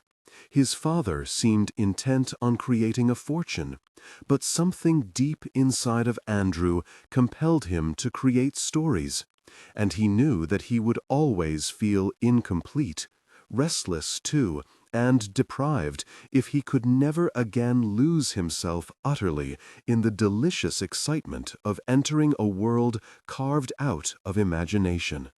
He wondered if Miss Lomdieu was speaking his truth too, when she'd told Tarragon that she wrote to escape reality. He thought of the unending summer camps and boarding schools he'd been sent to in the past, his father remote, his mother a muted shadow in the background. And could he forget the longing for a real family that, at 9 or 10, he'd poured into his stories? Until an implacable anger had chilled him into cynicism. Perhaps it was that anger, that helplessness, that had led him to choose mystery novels to write, because, unlike Miss Lomdieu's stories, they had a beginning, a middle, and an ending, and murders in a book were more easily solved than the deficiencies in his own life. His plots were neat and clever, but his mother had been right when she found the characters in his books superficial and cynical. They were the only people he'd known. Why, he wondered, was he seeing this now? The answer to that was waiting for him, too. There was a family at Thale's Folly, certainly an ill-assorted group of strays, he thought, smiling, but a family. And among them was Tarragon, and now his mother. Abruptly he laughed, because an ant was crawling over his bare leg, no doubt irritated as gosh at this long damp obstacle keeping it from its destination. And here he was, sitting on the grass in danger of being discovered by ticks at any moment. What an idiotic place to set! He plucked his jeans and sneakers from the beach and set out on the path to the house, past the buttercups and yarrow, the daisies and the Queen Anne's lace. There would be a sunset to watch, and later Miss Lomdieu's story of the day to hear. Miss Thale's will had been found. Tomorrow Gussie and Leo would visit a lawyer, and in the morning he and Tarragon would look for Mr. Bronowski. They would all of them sleep well this night. Thursday is of so great virtue that, though it be but tied to his sword that hath given the wound, it staunches the blood. Pliny. When Andrew awoke the next morning, it was with a sense of satisfaction that surprised him, and he decided it must be due to all the rosemary tea he'd been swilling. Outside his window, the birds were carrying on their usual spirited conversation. The sun was shining, and he'd slept well. On the negative side, of course, and of late he'd become gifted in a search for negatives, there were the disappointments that lay ahead for the occupants of Thale's Folly. It would be a tragedy if Miss Thale's money was never found and they lost their home. He frowned over this, realizing the burden this would place on Tarragon. He had never before experienced a need to protect anyone except himself. But there it was, a new emotion to surprise him. Thoughtfully, he considered his own situation. In his savings account, he had managed to preserve from the advances on his 2 published books an amount that would sound like wealth to the occupants of Thale's Folly, but in Manhattan would support him for no more than 12 months. He had carefully saved this money for the year or more he would need to write his next novel, and he had accepted help from his father only so that he needn't touch it. Now there was not going to be a next book, and it was time he accepted this. He was going to have to find a 9-to-5 job. This was not promising, because he had only 2 years of college to record on a resume, whereas friends of his who had accumulated BAs and even more prestigious degrees were doing no more than managing shoe stores, fast food shops, or the selling of ties in Bloomingdale's. Too many good jobs had moved overseas. More rosemary tea was obviously becoming a necessity to cheer him. He thought it might be interesting to talk to his mother, who appeared to have garnered wisdom that she might share more tactfully than his father. He dressed and went downstairs. In the kitchen, Gussie was slicing bread, wearing an apron over a beige silk dress, a straw hat firmly affixed to her head. "So's I can get used to it," she explained. "Leo and I leave on the 80:30 bus to see Mr. Margus, and Artemis is going to drive us to the bus stop before the post office opens." "Can I help?" She nodded. "You can butter the bread and fetch the marmalade from the pantry while I finish brewing the tea. You're sure you've all the documents, the deed, the map, and the will?" "All in my purse," she told him, and nodded to Leo as he joined them, wearing a suit that implied a once bulkier Leo before he met with breakfasts of bread and tea. She was just pouring the tea when a sleek and shining van with 4-wheel drive bumped its way up the driveway and came to a stop. This was not Artemis's mail jeep. Inscribed on its door panels were the words, "Bear Crumble, Realtors." Andrew, seeing it, said, "Oh no, he wouldn't, he couldn't." "Wouldn't what?" asked Leo. "My father's already sent that developer to look over the property." "Isn't his," Leo pointed out. "Got a will now to prove it." Gussie, emerging from the pantry, gave Andrew a questioning glance. "Do we tell him?" "No," Andrew said indignantly. "Let the man see it and price it and want it first. What's important is your getting to the lawyer and making it official." With a nod toward the stranger climbing out of his van, she said, "You'll deal with it?" "Gladly," agreed Andrew, and strolled out to confront the man. With a stern look, Mr. Jasper Crumble handed him his business card. "Here to look over the property of Mr. Horace Thale," he said. In spite of the heat of the day, he was wearing a plaid wool vest and a tweed jacket with leather elbow patches, but he did not quite succeed in presenting the image of a country squire that he apparently aspired to, being stout, red-faced, and very hot. Andrew waved a careless hand toward the woods. "You have a map, of course?" "Of course. Faxed to me this morning." "That way?" he said, pointing. "That way," Andrew assured him gravely, and watched Mr. Crumble set out across the untilled field toward the woods, where he would soon lose his way. Of this Andrew could be certain.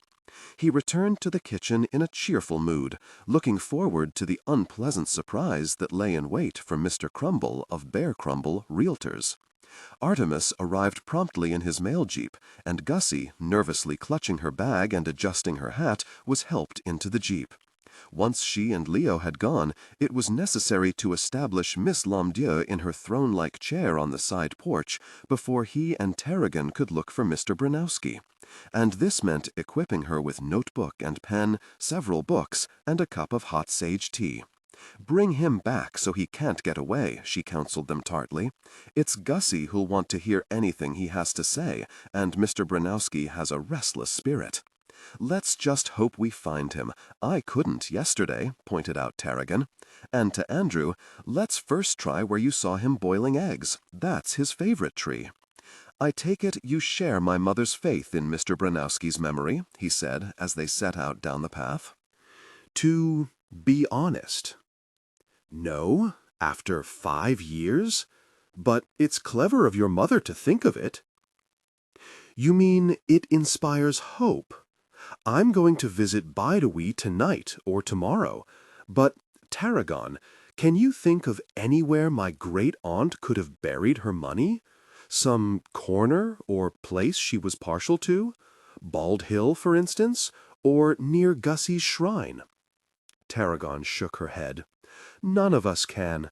I wish I could, but I can't, darn it. Here we are. There's his tree. But Mr. Branowski was not to be found there, although his knapsack hung from a branch of the tree, and his bedroll was neatly rolled up at its base. Frowning, Tarragon said, "He wanders. We'll just have to keep looking." "Where does one go when homeless?" asked Andrew. Tarragon laughed. "Did you think he has no social life? According to Artemis, the population of Tottsville in the winter is 650, but in the summer it's almost 3,000, counting children, and everyone knows Mr. Branowski by now. He's considered one of Tottsville's characters. He sometimes visits Manuel," she said, "and he often poses for one of the artists, or he scavenges for bottle money, or just disappears." She frowned. "He's, well, Mr. Branowski. Let's try the pond next." The pond was placid in the afternoon heat, the sun scattering sequin-like glitter across its surface. Andrew thought that a swim would be a wonderful way to spend the next hour, but he acceded to the importance of finding Mr. Branowski, and so they stood on the beach, scanning the shoreline and the woods that edged it, until suddenly the quiet was shattered by a man's voice shouting, "Help! Help! Police!" Mr. Crumble of Bear Crumble stumbled out of the underbrush, his face an alarming red. "Thank God!" he gasped at sight of them. "There's a man. They threw him out of a car. I saw it. I think he's dead." "Dead?" said Andrew blankly. "You mean really dead?" said Tarragon. "I don't know. He just lies there. It was terrible. They drove past and just opened the door, and I swear they kicked him out of the car." Mr. Crumble was perspiring profusely. "Thank God they didn't see me. Call the police." Tarragon turned to Andrew. "Find Artemis," she said quickly. "I'll go back with Mr. Crumble and flag you down on the road when we get there. You can take me back to him, Mr. Crumble?" "I feel sick," he said, clutching his stomach. Rallying, Andrew told him curtly, "Be sick later," and with a nod to Tarragon, "What's the shortest way?" She pointed. "Take that path around the pond, jump over the brook, keep straight, and you'll meet the highway near the garage. And if Artemis is still delivering mail, bring Manuel. He's deputy sheriff." But Andrew had already begun running. It was a long way, and when he reached the highway, he was in as bad a shape as Mr. Crumble, dripping sweat and out of breath. Manuel, adjusting a carburetor, looked up in surprise.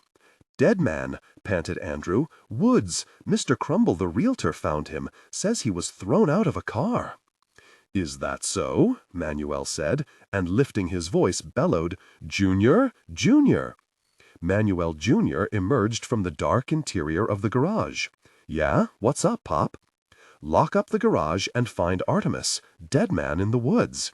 And to Andrew, "Hop in my truck." "Why can't I see the dead man too?" complained Junior. "You see enough of them on television," his father told him, climbing into the cab beside Andrew. "Where do we go?"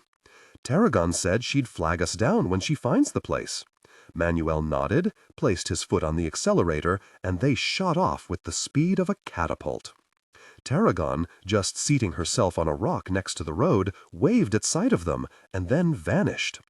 Bringing the truck to a halt, they jumped out to discover that she was helping Mr. Crumble to his feet. He had taken Andrew's advice to be sick later, and had been very sick indeed among the ferns. As for Mr. Crumble's dead man, he was lying on the ground with his eyes open, staring blankly at the sky above him. "Not dead," said Andrew in relief. Manuel stared down at the man in astonishment. Pointing a grease-stained finger at him, he said, "Damned if he's not the man who was always hanging around my garage, looking for you, Andrew." Andrew said in protest, "He can't be." "He certainly is." Tarragon gasped.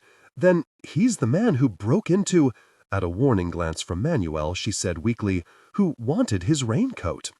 A shaken Mr. Crumble said accusingly, "He reeks of liquor. Smell him. Although I'm relieved he's not dead," he added piously. "But if you'd seen him thrown out of the car—" Manuel, kneeling beside the man, was running his hands over his body, searching for broken bones. They watched as he cautiously lifted one arm and then the other, examined his wrists, legs, and ankles, and gently lifted his head slightly from the ground. Sitting back on his heels, he said, "Beats all. He's alive. You say he was thrown out of a car?" "Black Chevrolet," said Mr. Crumble. Andrew said, "It's a miracle he's alive." "The liquor's the miracle," said Manuel. "He's so full of it he just rolled with the punches, probably didn't feel a thing, relaxed as a baby." He addressed the man sternly, "Can you sit up?" The man's eyes opened again and fastened on Manuel without expression. He frowned, considering the suggestion, struggled to raise himself, immediately clutched his head, groaned, and fell back in a faint. Manuel nodded. "Hangover or concussion. He's gone unconscious on us. Let's see if we can find out who he is." Manuel's hands slid into the man's pockets and out again, and he shook his head. They stripped the guy clean. His eyes narrowing with thought, he stood up and regarded the man with a frown. "The way I see it, if he was thrown out of a car with murderous intent, then he's supposed to be dead." "He certainly should be," said Mr. Crumble testily. "They kicked him, I saw it, and the car must have been going 50 miles an hour." Manuel looked at Mr. Crumble measuringly. "You sure they didn't see you? I'd appreciate knowing just where you were when that car passed." Mr. Crumble obliged. "Sitting on the ground back there, my back against a tree while I jotted down notes." He pointed. "I was figuring out how many Swiss challets would fit into what I'd seen so far." "Swiss challets, eh?" said Manuel, and gave Tarragon an interested glance. "Well, I think if you know what's good for you, then you'll not mention what you've seen here while you were planning all those Swiss challets. A lot healthier for you." "Oh my God," said Mr. Crumble, "am I going to have to go to court to be a witness to this?" "For the moment, no," said Manuel. "This man is dead. Somebody wanted him dead. They tossed him out of a car, and he's dead. You get my point?" Not quite," stammered Mr. Crumble. "That is, you don't mean—" "I mean," said Manuel patiently, "if you talk about this to anybody, and I mean anybody, the news could get back to the guys who threw this man out of the car, and they'd learn our friend is not dead." "Oh my God, but if you can keep your mouth shut—" "Oh, I can, I will." Manuel nodded. "If you can do that, then you can go, but first give me your name, address, and phone number, so I can find you again if needed." With a trembling hand, Mr. Crumble presented his business card to Manuel, turned and stumbled away through the underbrush. They were silent until the last of his footsteps died away. Andrew said, "What are you thinking?" "Yes," said Tarragon, "and did you have to scare the poor man like that?" "Yes, if this is as important as I think. Anyway, no need for Mr. Crumble to be a witness," Manuel said. "We got one right here, and since I can't find any bones broken, I say hide him." "Hide him?" gasped Tarragon. Manuel nodded. "For a day at least. I got a plan, one I think Artemis would agree to. This man stays dead until he can explain those keys to Artemis that you found in his coat and tell us and the state police who threw him out of the car. In a word, testify to certain matters Artemis suspects. Like what? Asked Tarragon. Like maybe that $1 million robbery 3 weeks ago at the Pittsville Bank and Trust. Artemis and the state police are sure those keys must belong to a safe deposit box. Andrew said eagerly, "He was in Connecticut, just over the border, when I took his raincoat by mistake." There you are, out of state. Figures. Smart, too. Stash the $1 million in a legal safe deposit box until the hunt cools down. Turning to Tarragon, he said, "I say we hide him for tonight until he can talk. Really hide him. He's got value. You ever met Bill Watson?" Tarragon frowned. "He's one of the summer people, isn't he?" Manuel nodded. "Also a doctor. He just might come and look over this chap if we keep him close by. Bill owes me a favor." "Close by?" said Tarragon. Manuel grinned. "You got a parlor free, I seem to remember. Or the cellar? Maybe even the attic." Tarragon looked doubtful. "Look," Manuel said, "no sense driving him over the bumps on Thale Road, just in case there's a concussion, and if we go up the highway, somebody might see him. We can carry him to Thale's Folly through the woods, me and Andrew here. Keep him safe. We don't want him killed again, you know." "True," said Tarragon. "Okay, let's go." Manuel brought from his overalls pocket a wrinkled garage receipt, scribbled a few words on it, and handed it to Andrew with his car keys. "Stick this on my windshield, will you? It tells Artemis where to find me, then move my truck down the road a piece, just in case." "In case what?" "In case his friends drive back to make sure he's really dead. No point in leaving X marks the spot."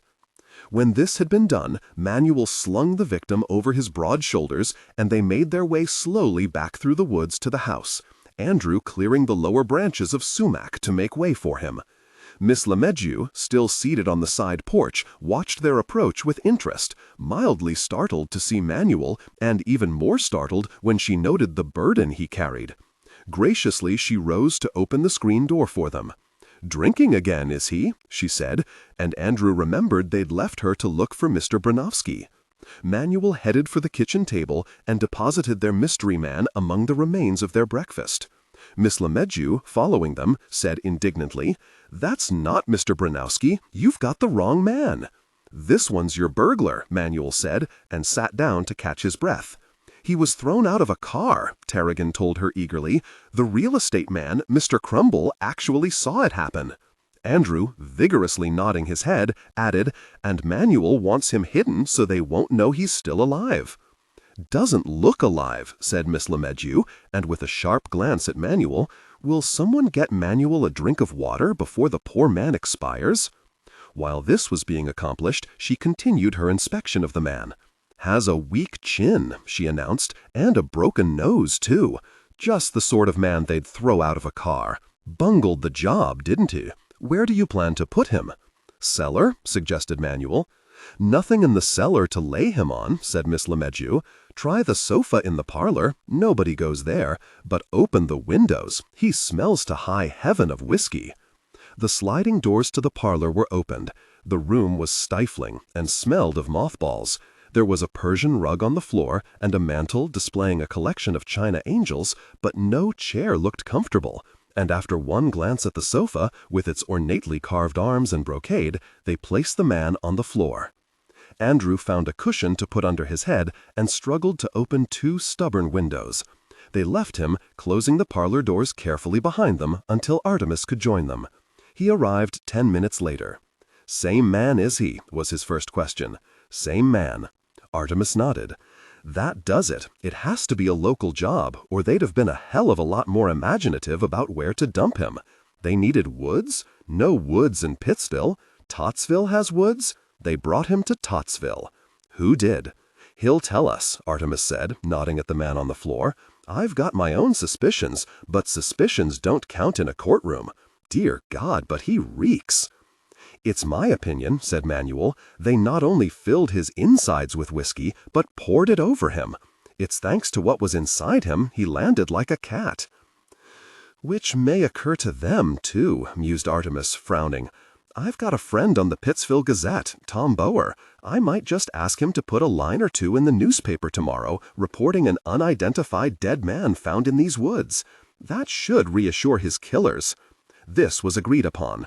"But don't leave those windows open," Artemis counseled. "If your unexpected guest sobers up during the night, he's likely to climb right through them and get away.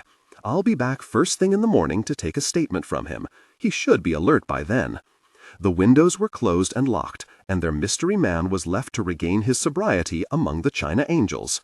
Artemis and Manuel drove away, and Miss Lemegeu, Tarragon, and Andrew were left to await the return of Gussie and Leo from Pittsville. "Sage is singularly good for the head and brain. It quickeneth the senses and memory, strengtheneth the sinews, restoreth health to those that have the palsy, and taketh away shaky trembling of the members." John Gerard, The Herbal, 1597. "It's no use," said Gussie, sinking into a chair on their return at 11:30. She looked alarmingly hot, discouraged, and very tired. Leo patted her on the shoulder and said, Now, Gussie," and sat down too. Tarragon, her eyes wide with concern, said, "What's wrong? What happened, Gussie? Did you like Mr. Margus? Is the will legal?" Andrew was so shocked by Gussie's appearance that without thinking about it, he lit the kerosene stove, put water on to boil, and measured spoonfuls of rosemary into the teapot, completely unaware that he'd never even approached the stove before. "What is it?" he asked. "Money," growled Leo. "Money?" echoed Tarragon. "You'll need cups," Miss Lemegeu reminded Andrew sternly. Gussie nodded. "Money. Mr. Margus made calls about the taxes, $800 a year Andrew's father paid, which comes to $4,000 for 5 years and will have to be repaid him. And it's going to take weeks for probate, whatever that is, and although Mr. Margus said he'd charge very little for his services, he was very kind. He charges by the hour, and it's obvious he'll have quite a lot of legal work, what with untangling things and filing the will, and we don't have the money," Leo finished for her. "He said," continued Gussie, looking dispirited, "that we could sell most of the land and keep the house. The house and maybe an acre or two, meaning we'd not have to move. But—" her voice trailed away forlornly. "Swiss chalice," thought Andrew. "No pond, no magic veil, no pentacles on a stone bench in the woods, the trees cut down, the road paved, noise, people, cars, no meadow of blueberries, and the birds." He felt sickened by the thought. The water was boiling, and Tarragon rose to finish what he'd begun, her face clouded. Andrew said fiercely, "We've got to start digging, that's all. Her will insists there's money somewhere. We've got to start digging." No one appeared to hear him. "How about a metal detector?" he said, struck by the thought. "We could surely find one somewhere. They detect metal, and gold is metal." Miss Lemegeu was wiser than he. She simply changed the subject. "I think you should know," she announced, "that we harbor a fugitive in the parlor." One might say that astonishing events have occurred while you were gone. "Events?" said Gussie blankly. "Fugitive!" exclaimed Leo, eyes brightening. Miss Lohomdieu nodded. "A fugitive from the law, as well from a vicious gang who wanted him dead. It seems he was thrown out of a car, bathed in whiskey." "Wow," murmured Leo happily. "And until he becomes conscious and talks, and until Artemis decides what to do with him, we are hiding him." "But who is he?" faltered Gussie. "He's our burglar," explained Tarragon. "You can open the parlor door and look at him, but he's still unconscious." "Well, that gives us something else to think about," Leo pointed out in relief. Gussie?" with a worried glance at her. Tarragon rose from her chair to say, "I'm going to go out and look for Mr. Bronowski again." "And I," said Andrew thoughtfully, "am going to go and see my mother." "Sweet," said Miss Lahomdio approvingly, and turned her attention to comforting Gussie. He and Tarragon parted at Manuel's garage, where she planned to interrogate him as to where Mr. Bronowski might be found. Andrew, however, turned to the right and strolled down the road past Rest a While and Sunset Roost until he reached the track that led up a graveled path to Bide-A-Wee. A far cry from Manhattan, he thought, viewing the small cottage with interest. Weathered gray shingles, shutters painted white, but, and he smiled, a flaming red door. He knocked vigorously, hoped that she was at home, and was surprised by his delight when the door opened. "Andrew," she murmured, "come in. Just back from a painting job. Give me a minute with turpentine and a rag, and I'll be with you." "I want to talk to you," he said. "Need to." "Good."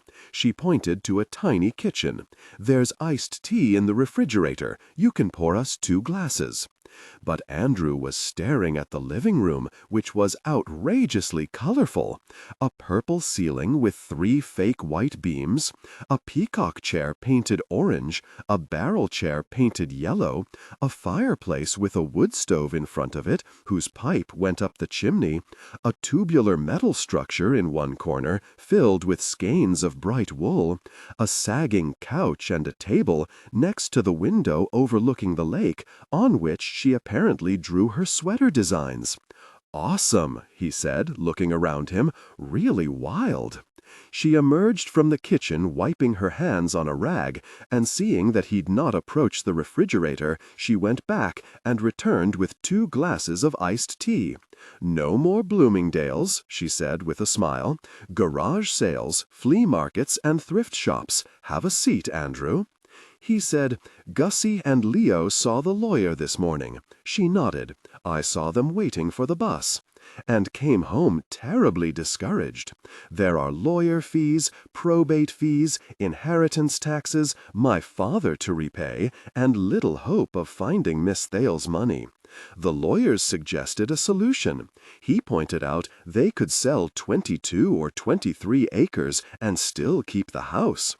"Yes," said his mother, watching him with interest. "What I want to know," he said, "is, do you think they'd accept that and stay? I mean, it will probably break their hearts to lose so much, but would they stay? Without the woods and the pond and Gussie's altar, and hedged in by Swiss chalets? If, of course, they can sell most of the land. I have to know what you think." "Yes, I see that," she said, amused. "Won't you sit down?" He sat down. "I'm sitting. What's your opinion?" "My opinion," she said, "is that Gussie, Leo, and Miss Lahomdio know a great deal about compromise, Andrew, far more than you or I have known. Where would they go? Of course they'd stay. Is that all you came to ask?" He suddenly relaxed and grinned. "Of course not. Among other things, would you happen to know where a metal detector could be found?"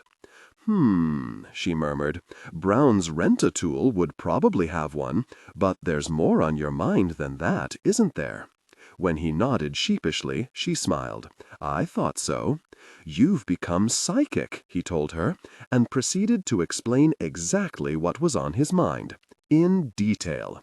When he had finished, she glanced at her watch and said, "It's 12:30, and there's a bus into Pittsville in 15 minutes. We can just make it if we hurry. I'll go with you. You'd never find the place. Have you money with you?" "I didn't expect—" He took out his wallet and examined its contents. "Only $7 and my credit card, but I can hurry back to the house and get my checkbook and—" "And miss the bus?" his mother said, smiling. "Credit cards are beloved by all these days, and I can—what is the word?—give you countenance." Having promised secrecy about their mysterious man in the parlor, he said, "They might wonder why I've disappeared." "With all they have to worry about? Nonsense," she told him. "Let's go. We'll have to run, too. It grows late." When Andrew returned to Thale's Folly, he found they had delayed dinner for him, and he was touched by their waiting. Gussie, looking less tired now, gave him an appreciative glance. "I see you had a really good visit with your mother." "Oh, a very good one," he said, which was certainly true. "Actually, we took the bus into town.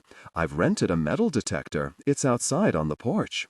It had been the least of his errands, but he did not feel it time to mention the more important one. "Metal detector!" gasped Leo. "Andrew, you really think?" "Why not? They use it on beaches to find coins that were lost and buried in the sand. We can try it out tonight before it gets dark." Gussie, suddenly radiant, said, "We might begin on the big field by the side porch, don't you think?" "We can put stakes in the ground at each end," Tarragon said eagerly, 6 or 7 inches apart, so we can move in straight lines and not repeat ourselves. Andrew, how clever of you!" He tried to look appropriately modest, but considering the crises of varying degrees they'd been plunged into over the past 24 hours, he changed the subject by asking what had happened while he was away. "You missed the doctor," Gussie said dryly. "Manuel smuggled him in with the greatest secrecy. You'd have thought hundreds of people were watching." "City man," growled Leo contemptuously, "but nice enough." "Concussion?" asked Andrew. "Very mild, mainly shock and liquor," said Miss Lahomdio disapprovingly. "We were advised to remove him from the Persian rug because he may vomit later." "But not necessarily," put in Gussie. "He's to be kept very quiet," added Tarragon, "while he, as the doctor put it, sleeps it off." Leo gave Gussie a grin, and Gussie has just the antidote for him when he wakes up and can keep it down. "Yes, I remember," Andrew said wryly. "Dump night. The doctor thought it a miracle the man being alive, too." "Which means," said Miss Lahomdio, nodding, "that he has been preserved for mysterious and important reasons." "Like more burglaries?" quipped Andrew, but was quelled by Miss Lahomdio's reproachful glance. "Tarragon had made their dinner, because Gussie's tired from her trip this morning," she said, tactfully avoiding the word depressed. It was a vegetable stew in which Andrew counted potato, onions, kale, green beans, parsley, and spinach, all grown in their garden, which impressed him, and dessert was a custard. A virtual banquet, thought Andrew. Once they had finished, they hurried out to the porch to inspect the metal detector that leaned against Miss Lahomdio's chair. They would take turns, said Leo, looking it over, but he would go first, because he had the most muscle. And looking at his broad shoulders, Andrew thought that yes, he did. Tarragon brought sticks from the woodpile, Gussie contributed string, and Andrew helped them to stake out the lines down which they should move, while Leo, given this new toy, began at once on the farthest end. He moved slowly, like a farmer sowing seed, the handle gripped firmly with both hands. And Andrew realized that what he had contributed today was not only a metal detector, but hope. He was sure of this when Gussie excused herself and, without explanation, headed into the woods, to her emerald-green mossy retreat. But she returned in time to watch the sun set. "And now, Miss Lomdu's story," announced Tarragon. "Can't miss hearing that." Twilight had faded into darkness. It was a comforting return to normalcy to gather around the kitchen table and be entertained by Miss Lomdu. 2 candles had been lit. A soft, warm breeze reached them through the opened windows, bringing with it the scent of warm earth and the sound of crickets. The light of the candle turned Tarragon's eyes a brilliant sapphire and rested kindly on the rough, craggy features of Leo's face. As for Miss Lomdu, in flowing chiffon tonight, Andrew thought that she looked exactly like an ancient priestess. From the folds of chiffon, she brought out a sheet of paper, and, clearing her throat, began to read. There is no way of knowing how or why, but somewhere in the hills a young girl wanders wild and free in the land she loved as a child. Miracles, like people, she read, can never be dissected or analyzed or captured in a bottle. And if it was true that she was a ghost, that she'd been killed by a jealous lover, she was nevertheless seen on moonlit nights as clearly as if she was flesh and blood. She stopped, and there was silence. It occurred to Andrew for the first time that each fragment, each vignette that she wrote, was bestowed upon them like a gift, that each of them could finish in their own way. For Andrew, her story brought back to him the ghostly mist that he'd watched creep over the pond the evening before, and in the flickering light of the candles he could believe in that ghost, wandering free and wild among the hills. Until, with a wry smile, he recalled that a very un-ghost-like burglar lay drunk in their parlor, safely removed from the Persian rug lest he vomit, and this brought him back to the moment. Friday, waking early, hurried to dress so that he could continue the search of the field for his great-aunt's money. Like hunting pirate treasure, he thought whimsically.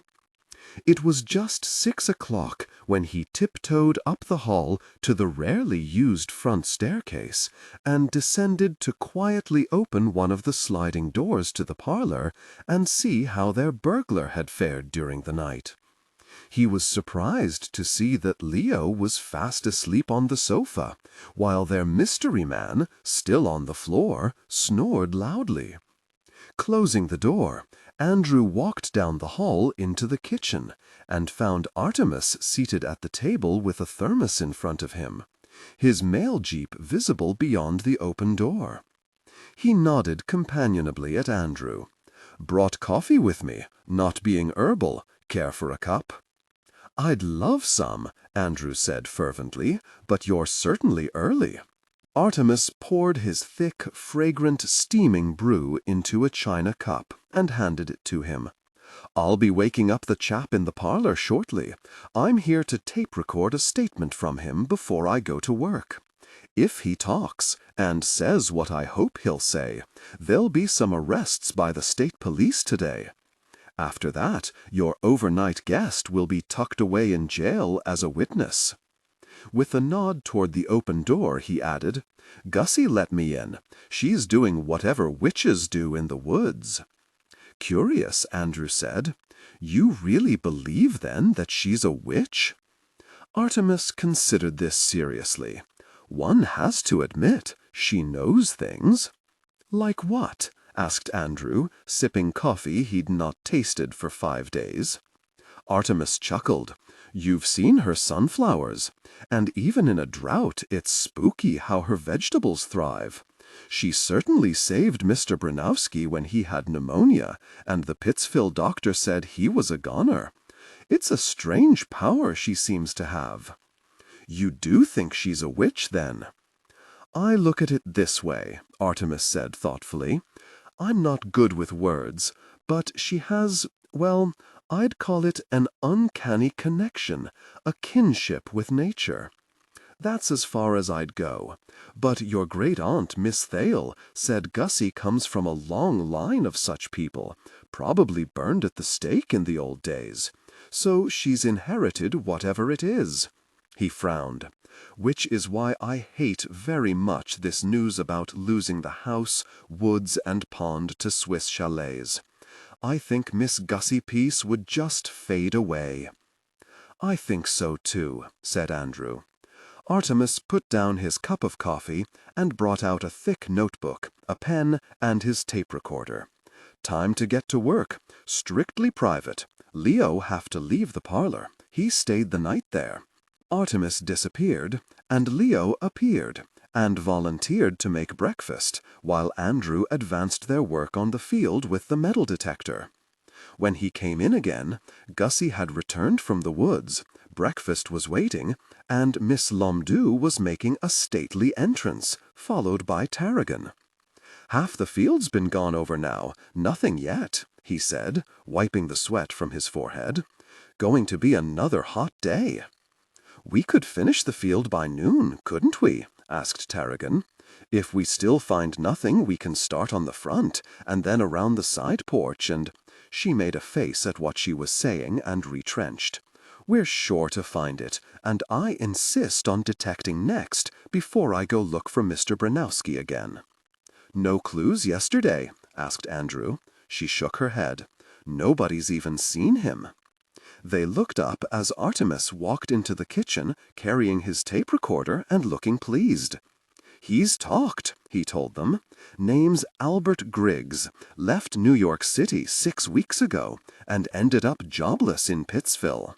Startled, Andrew said, "But you thought a gang?" He nodded. "Oh yes, Cal Merkel's gang of young hoodlums. Break-ins usually, small stuff. Seems they got ambitious and planned that bank robbery, and gosh, lucked into nearly $1 million. Didn't think Cal had the brains for it. Apparently he met Griggs in a bar in Pittsville, and Griggs must have looked a godsend to him. A new face from out of town, owned a suit, and broke, very broke. Took him on as driver and bagman." "Bagman," echoed Gussie. "Bagman. And the bank where Griggs rented the safe deposit box was the Connecticut Savings and Loan." With a glance at his watch, Artemis said, "Post office opens in 3 minutes. Got to go." With a nod, he left, and they listened to the sound of his Jeep as it backed out of the driveway and drove away. Gussie said firmly, "If the man's awake, take him that glass of juice, Leo, and Andrew, cut a slice of bread for him too, will you?" Andrew followed Leo into the parlor, bearing his slice of bread on a plate. Mr. Griggs was still lying on the floor, his eyes closed following his ordeal with Artemis, but he looked more exhausted than asleep. Leo stood over him, glass in hand, and said gruffly, "Got something to make you feel better, but you'll have to sit up." The man stirred and opened his eyes, stared up at the ceiling, then lowered his gaze to Andrew's face and shifted his glance to Leo. Abruptly, his eyes widened, and he said wonderingly, "Leo?" There was a moment of shocked silence before an astonished Andrew said, "He knows you?" "Never saw him before in my life," Leo told him indignantly. Griggs looked around the room with curiosity. "But where am I?" Andrew said sternly, "You're in the house you burgled 2 nights ago, leaving my room in a terrible mess." "But," his gaze returned to Leo, "still here?" He struggled to sit up, and at once gasped, "My head," and clutched it with both hands. Educated by Hobe Elkins's blackberry brandy, and knowing exactly how he must feel, Andrew said, "Give him the terrible brew, Leo." Handing him the glass, Griggs took a sip, his eyes still on Leo, puzzled. He shuddered as Gussie's antidote hit him, gagged, gasped, and then emptied the glass. But when he handed it back to Leo, the color was already returning to his strained white face. The door slid open, and Miss Lohomdieu swept into the room to assess the situation, and, standing next to Leo, looked down at the man with interest. Griggs said incredulously, "You too?" "What's this all about?" demanded Leo. "He thinks he knows me, and now you?" "He appears too sober to be hallucinating," said Miss Lohomdieu, and leaned over to study his face with scholarly interest. "His hair is obviously dyed black, and very badly. I have often suspected that a beard can hide a weak chin," she added calmly.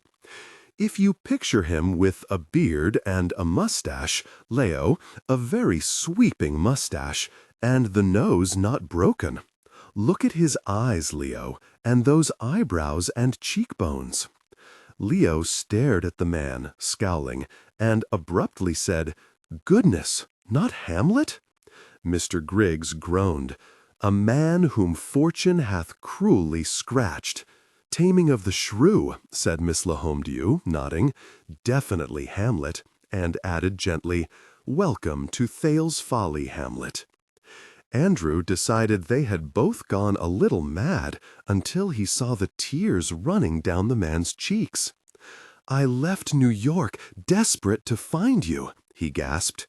"I hoped, so hoped, but there was no lawn and no croquet set, the grass so high, paint peeling off the house, I thought it empty, and—" His voice broke in a sob, and he scrubbed at his tears with dirty hands. "I've found you, after all?" he said, and hiccuped. "Miss Thale is dead," Miss Lahomdew told him in a kind voice. "But Gussie is still here, and Leo, and Tarragon." "Little Tarragon," he repeated. "Oh, my goodness." "Not so little," said Leo, and raising his voice, he shouted, "Gussie! Gussie!" "But who is he?" asked Andrew. "One of Harriet's strays, an actor, or was," replied Miss Lahomdew, and extended a hand to him. "See if you can stand up. You're Mr. Griggs now, are you?" He tottered to his feet and promptly sank down on the sofa. "It seemed a good name," he muttered, and more urgently, "What happened to me? They gave me 3 days to find those bank keys." Tears of weakness spilled from his eyes. "If I couldn't find those keys, they said—" "They did," said Andrew. "Threw you out of a car, drunk and reeking with whiskey." "Yet here I am at Thale's Folly? If only I'd known you were here. I hitchhiked up from New York, no job, no money, no prospects, and got into very bad company," pointed out Leo. "I hadn't eaten in 2 days. I'd hoped Miss Thale would take me in." Andrew said to Leo, "But didn't you know his name? Recognize the name Griggs?" Miss Lahomdew said tartly, "Scarcely possible, when 7 years ago, it is 7 years, isn't it, he was Toby Gravino." The sliding doors flew open, and Gussie, followed by Tarragon, said crossly, "What is it now, Leo? We were busy." "It's Hamlet," Leo told her. "Hamlet?" gasped Tarragon. "Oh, Mr. Gravino, I've never forgotten you. How wonderful to see you again." "You'll have him crying again," pointed out Miss Lahomdew. "He's very weak just now." Gussie said sharply, "All very well to welcome him, but he broke into this house. How could you, Hamlet?" "I never dreamed it was you still living here." "No croquet set," Andrew explained dryly. "I thought long gone," he said, and added miserably, "Oh, what a world of vile, ill-favored faults! That man who asked all those questions, I'm to go to jail now?" "Yes," said Andrew. "Oh, no!" cried Tarragon. "You've grown up," he said in a dazed voice, staring at her. "You've grown beautiful." "They that touch pitch will be defiled," pointed out Miss Lahomdew. He nodded. "Much ado about nothing.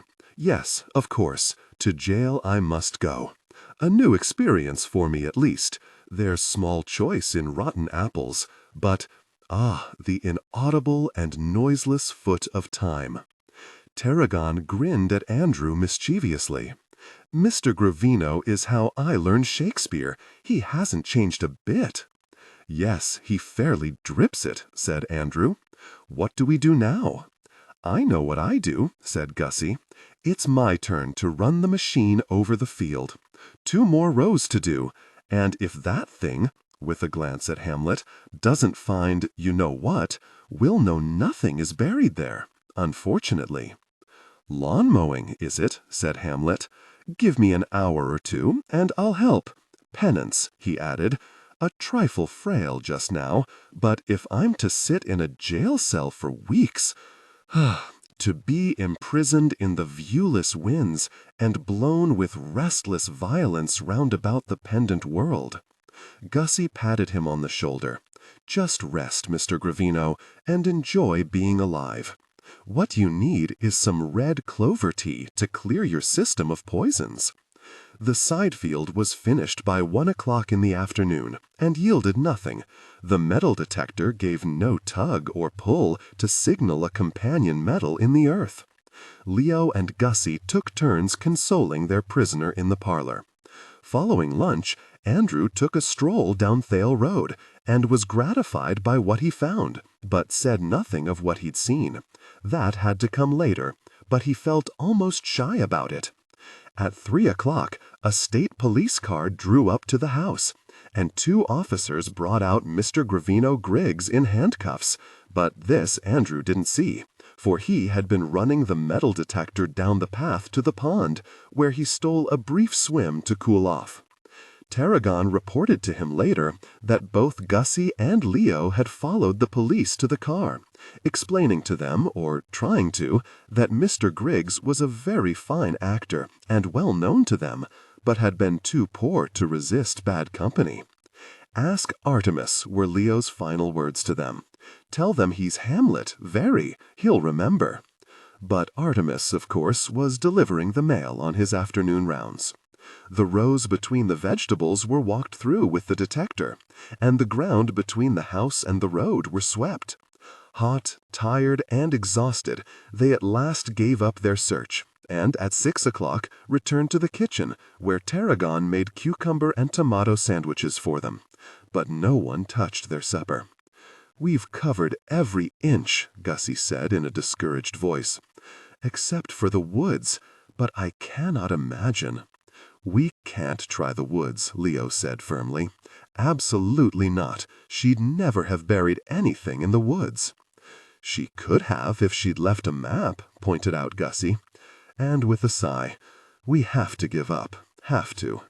To Andrew, she said, "Mr. Margus was going to send a cable to your father about his not owning the land now. We'll just have to accept Mr. Margus's suggestion and sell the woods.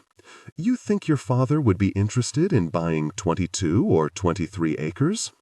Andrew thought his father would be far more interested in berating him for ever finding Harriet Thale's will. He said truthfully, 'I wouldn't count on it,' but Mr. Crumble of Bear and Crumble seemed eager. The moment had come for him to make his statement, and he nervously cleared his throat. 'In the meantime, I have something to say to you that you must all hear.' He was looked at with surprise. 'Yesterday,' he told them, 'when my mother and I took the bus into Pittsville, we didn't just rent the metal detector, we also visited the electric company.' 'Electric company?' said Gussie blankly. He nodded.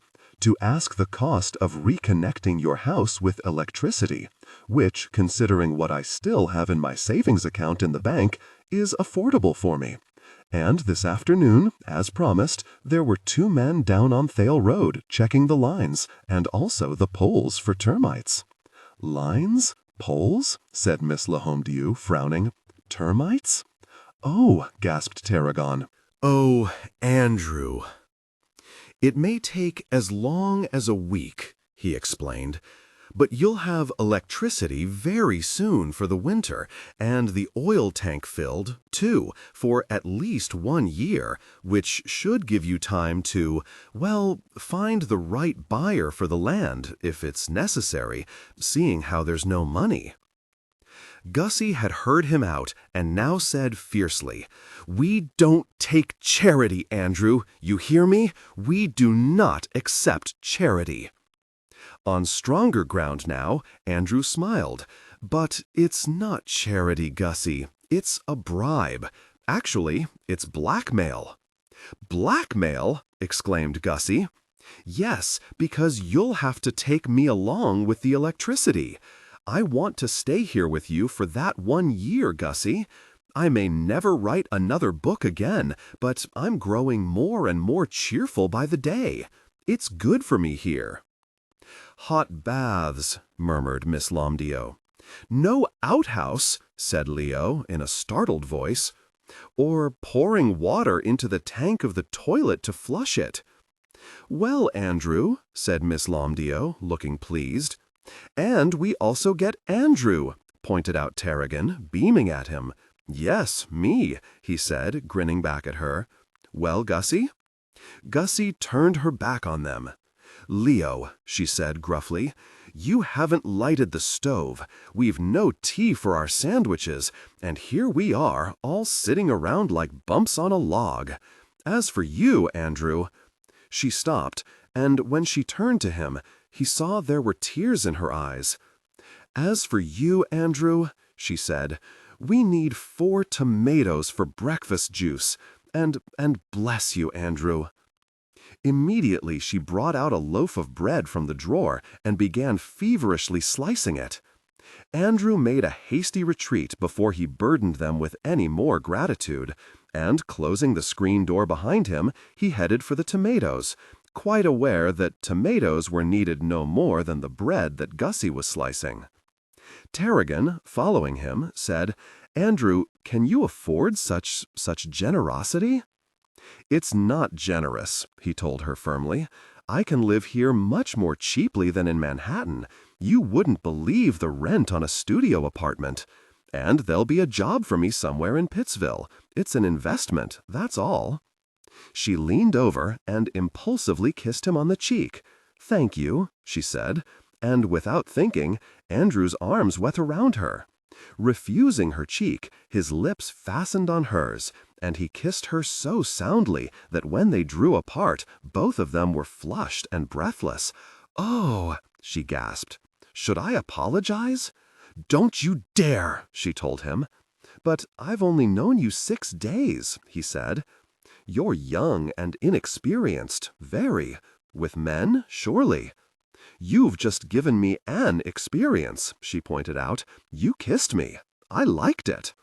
Yes, but according to my mother, what I mean is, he found himself stammering, if anyone should fall in love with you, they'd not want to take— For heaven's sake, pick your tomatoes, she said indignantly.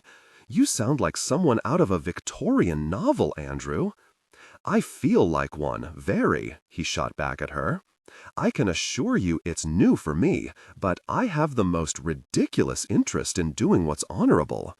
By calling me inexperienced, insulting me, as if I'm a child? How quaint, she said scornfully, and stalked angrily back to the house.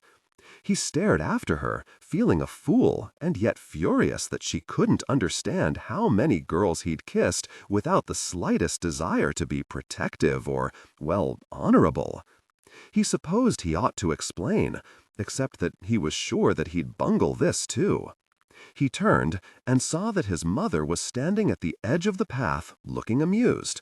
Strolling toward him, she said, You don't seem to have the savoir-faire I expected, Andrew. Your first quarrel? Not a quarrel, he said stiffly. She linked her arm in his. You've told them about the electricity? He nodded. Yes, and we've swept the entire area here with the metal detector today and found nothing at all. His mother sighed. A pity. Harriet would turn over in her grave if she knew. Obviously, the letter was lost somehow, telling them where she buried her money. But to bury it? I know, she said, frowning. But you have to understand that she sheltered so many people at different times that I dare say she preferred not to leave valuables in any obvious place in the house. She never cared if they were honest or not, but it could have been a temptation to someone, which she would have understood and forgiven, but then she too would have been poor. There are such things as banks, he pointed out grimly. Yes, and some of it was in the bank, enough for the expenses of running the house. Your father inherited that too. But she grew up in the Depression, Andrew. Banks failed. And besides, she added with a smile, she was a romantic, and part of her never ceased being a gypsy. And gypsies bury money? Bury it or wear it, sewed in their clothes, gold coins, of course, because they're portable, easily smuggled between countries and over borders, and certainly they lived precarious lives for centuries, not mention the nearly 1,000,000 of them in Europe the Nazis shipped off to concentration camps to die. But I bear news, Andrew. I hear from Artemis that you had a great deal of excitement today. And yesterday, but what's the news? Artemis heard it within the hour, told Manuel, and Linda came running to tell me. The police have arrested Calvin Merkel in Pittsville, and they hope to arrest the others soon. It happened 2 hours ago. Well, they did their best to kill our burglar, so I'm glad for him. Pausing at the porch, she said, "Not coming in?" "I'm to pick 4 tomatoes. Told them about our visit to the power company, and I'm afraid they'll keep thanking me." "And your father?" she asked. "Has anything been heard yet from him? I assume he knows by now that he no longer owns Thale's Folly, and never did." Andrew felt a familiar tightening of unease. He said with feeling, "I really dread his reaction. When any cars arrive here, and traffic's been heavy today, I expect it to be him. Of course, he'll be furious." She smiled, and he thought how healthy and competent she looked, standing at the door. "I may have to come out of the closet," she said lightly. "Make an appearance to remind him about blood pressure, ulcers, and hypertension." She thought about it, shrugged, and went inside, leaving Andrew to sit among the tomato plants, contemplating the various events of the day, but mostly Tarragon, and to pick 4 tomatoes. Late that night, Miss Lomdio walked into Andrew's room to accost him. "Well, Andrew," she demanded, "why are you doing this for us?" He would have preferred to be flippant, to point out that since he was going to join them at Thale's Folly for a year, he preferred hot water and indoor bathroom and central heating. But while this would have neatly concealed his tenderer feelings, it would only insult her. He said honestly, "Because I can learn more living with all of you for a year than I could possibly learn in New York. Because you all make me feel part of a family. Because I've discovered a mother again, living just across the pond. And because—" He hesitated. "Because?" she said sharply. He said ruefully, "Because there is one unalterable and indisputable fact that I've been learning all week. I love Tarragon." Abruptly, he sat down on the edge of his bed, burdened by the need to find words. "But I don't trust myself yet," he said, looking up at her. "I've lost my book writing. I've lost my job at Meredith Machines." Surrendering at last to flippancy, he added, "But it would be a hell of a long trip every weekend from New York to see her. The traffic's murder on weekends."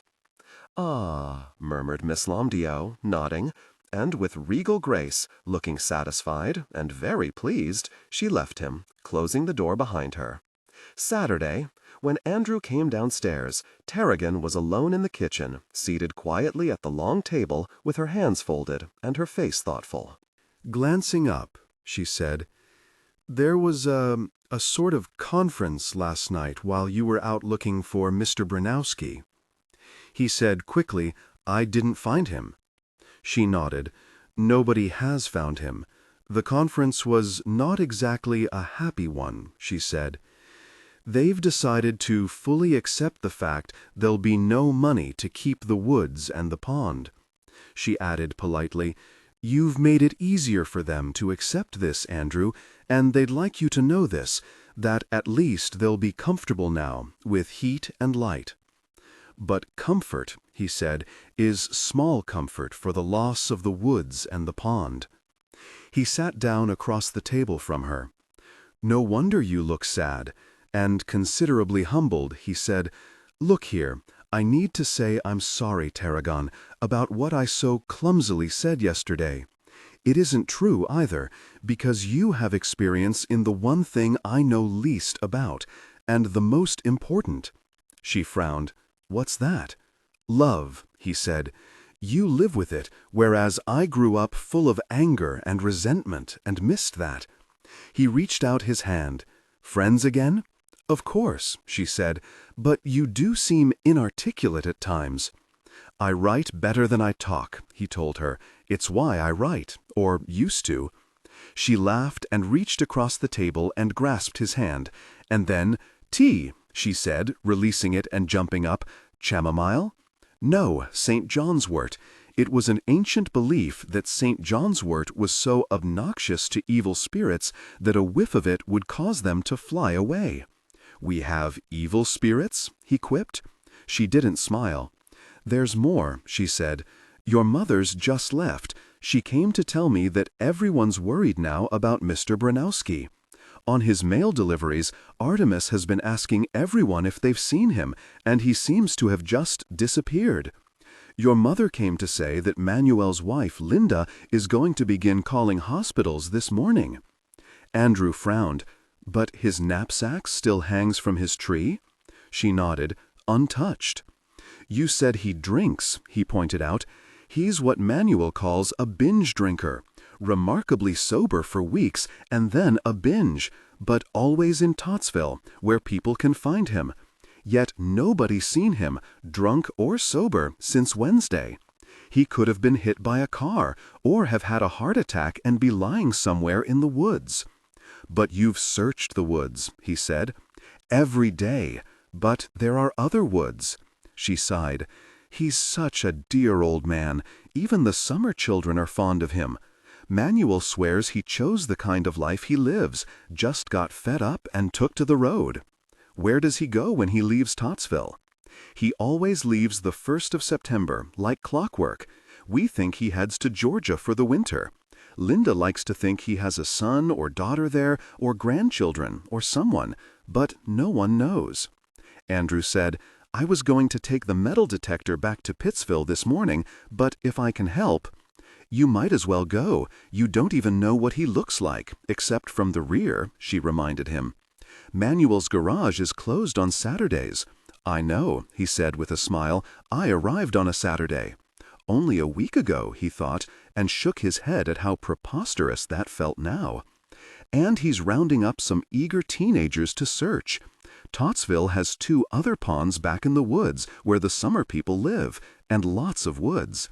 "Then I won't volunteer," he admitted, "especially since there's a bank in Pittsville that's open for 3 hours on Saturday, and I need to cash a check. Need anything from town?" "Only Mr. Branowski," she said ruefully. With a glance at his watch, "I'll have breakfast in town. If I hurry, I can catch the 7:45 bus and be back to help later." He resisted a longing to kiss her goodbye. The electricity between them when he'd kissed her yesterday had been exhilarating but unnerving in its intensity. On his way down the path, Andrew stopped a minute to check Mr. Branowski's knapsack and bedroll, but nothing had been added or removed. After reaching the pond, he took the shortcut to the highway, carrying the metal detector first in one hand and then the other. He was relieved when he could place it beside him on the bus. Pittsville was a pleasant town, with elm-shaded streets and a town square with a lofty monument occupying its center. He returned the metal detector, produced enough identification to cash his check at the bank, and found Dina's boutique just off the square, amused to see that one of his mother's very handsome sweaters was still displayed in its window. She had told him that Dina was in need of an assistant, preferably a man, and although he didn't go in, he could see Dina through the window, a plump, comfortable-looking woman with bright red hair. She looked easy to work with. A possibility, but nevertheless, he bought a Pittsville newspaper for its want ads before climbing on the bus again. Miss L. Homadew was seated in her usual chair on the porch when he returned. "Well, Andrew," she said kindly, "you missed the morning mail delivery. We received a card notifying us that our electricity is to be restored late Tuesday afternoon." "Great! No termites then. Do we run a contest for who gets the first bath?" She bowed graciously. "We believe that you should have that honor, since it is your gift to us." He bowed in turn. "I defer to you, Miss Lahomadew." "I confess it will be exciting," she admitted. "Almost as exciting as the arrival of the Stefanoviches." Startled, he said, "The who?" "The gypsies. They should be here soon for 2 or 3 nights." "From where?" he asked, "and where do they go?" "They head north," said Miss Lahomadew, "and who knows where they come from in July, but in the winter Drashano and his brothers play music in restaurants in New York City." "Gorgeous music," said Tarragon eagerly, walking out of the kitchen. "Gypsy music, Romanian. Wait till you hear it. And during the winter, Zilka and Tekla and the other women collect clothes, fascinating old clothes and jewelry, vintage stuff, for the summer when they travel. They take booths at state fairs or rent space at big flea markets to sell what they've collected, but every year in late July, they start north for a big reunion with other members of the family on August 1st. New York State's just over the mountains," Tarragon nodded westward, "and they meet at a campground somewhere in northern New York State, where the owners are friendly. Not being welcome everywhere," she added. "Because they're gypsies?" said Andrew. "Only when people realize they're gypsies. That's how Miss Thale met them. Tell him, Miss Lahomadew." Miss Lahomadew graciously obliged. "The police in Pittsville, this was many years ago, arrested them for camping south of the town. When Harriet heard of this, she was most indignant, drove at once to the police station, where she interviewed the Stefanoviches, and then told the police they must come here to pitch on her land." "Pitch tents?" Tarragon laughed. "Pitch is just a word. Now they come in motorhomes, 4 last year, and even have cordless telephones in them. And no, they don't steal," she said, seeing Andrew's face. "Why should they? You'll see." "Gold coins?" he said dryly. "Lots. Earrings, necklaces." Miss Lahomadew smiled her ironic smile. "Most interesting people. Gajakani once confided to me that in the early 30s, when the government ordered all American gold coins and bullion to be turned in for dollars, paper money, to them, his father simply found a way to trade their American coins for Mexican gold pesos. One must," she said meditatively, "admire such ingenuity." "I think they're going to interest me very much, especially since one of them witnessed my aunt's will," Andrew said, smiling. "And any sign of Mr. Branowski yet?" She shook her head. "Your mother and Linda and I combed these woods all morning, even Bald Hill. We're going to let the others deal with the woods across the road now."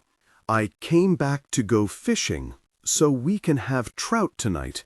Care to come?" "Love to," he said. "There's a sandwich for you in the kitchen," she told him. "I'll dig some worms while you have lunch." And picking up a bucket and trowel, she was gone. Miss Lahomadew's story that evening seemed to match the ominous sounds of thunder and the flashes of lightning as a storm violently cooled and cleared the heat of the day.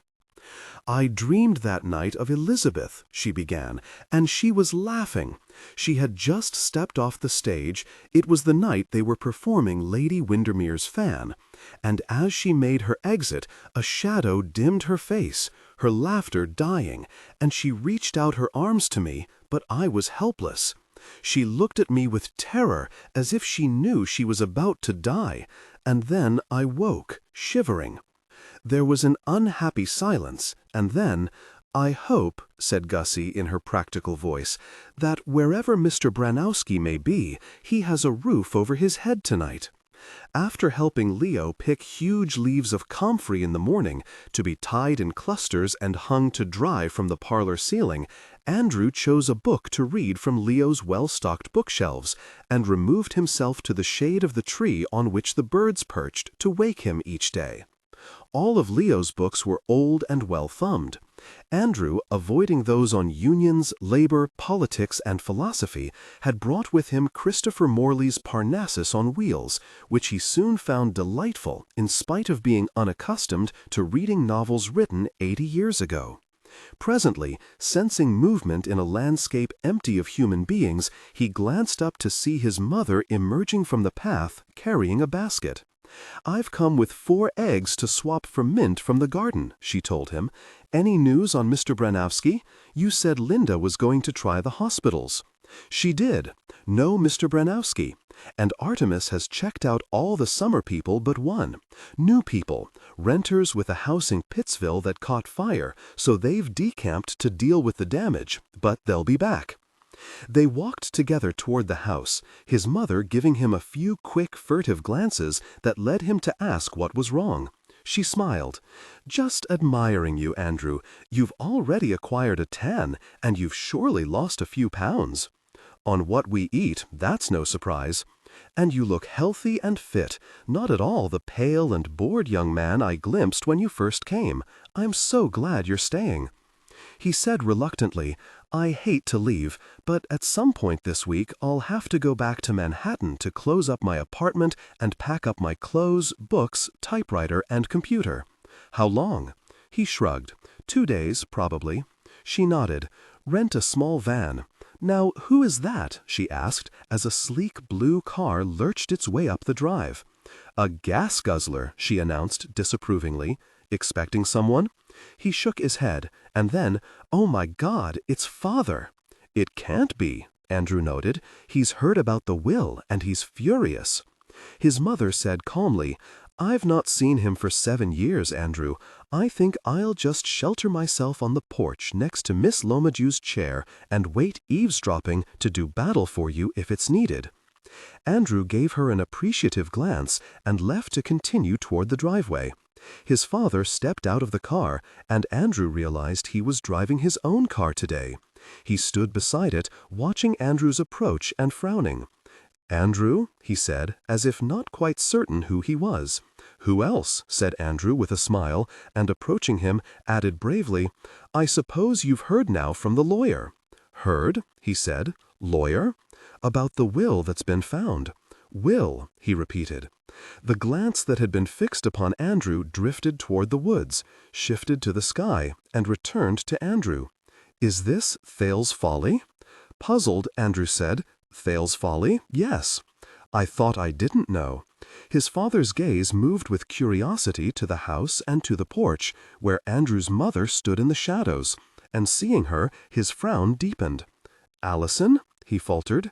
"Allison?" "Hello, Horace," she said, moving out of shadow into the sunlight. He took a step toward her and stopped. "Allison here?" "Andrew, something's wrong," his mother said quietly. "Go to him." Andrew stepped up to his father and touched his arm. "What's happened? Are you all right? What's happened?" His father stared at him blankly. Thoroughly alarmed now, Andrew said, "Father, what's happened?" "The most extraordinary thing." "Yes, but what, Father?" "The most extraordinary thing," he repeated. I don't really know why I'm here," he said helplessly. "I just got into my car to drive somewhere. Anywhere." He shivered.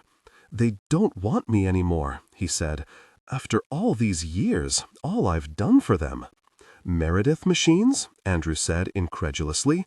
"They don't want you?" "The merger. No room for me now. I'm fired." "Surely you mean demoted?" He shook his head. "Fired." Quickly his mother crossed the driveway and glanced into the car. "The keys are inside, Andrew. Get your father into it at once. I'm driving him home. Now." "You mean to bide a wee?" "For a cup of very strong non-herbal tea," she said impatiently. "It's for moments like this that God invented tea, preferably laced with brandy. Get him in the car, Andrew. Heaven only knows how he got here. He's in shock." "I ought to go with you," he told her. Seated at the wheel, she turned her head to look at him. "Andrew, you're a dear, but this is strictly between your father and me." And to Horace, seated passively beside her now in the passenger seat, she said companionably, "You're not going to cry, are you, Horace?" "Of course not," he snapped. "Good," she said, and Andrew saw the twinkle in her eye as she gave him a glance that was positively roguish. "You see," she told him, "he'll soon be himself again." Backing the car out of the driveway at a reckless speed, she drove away down Thale Road, with his father, just like that, his father. "So the mighty have fallen," was Leo's comment.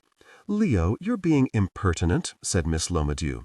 "You're speaking of Andrew's father, and the man who was Allison's husband. Have you no cup of kindness?" "No need to quote Auld Lang Syne," growled Leo. "Sorry, Andrew, just remembering good old Aeschylus and his God whose law it is that he who learns must suffer. Apologies."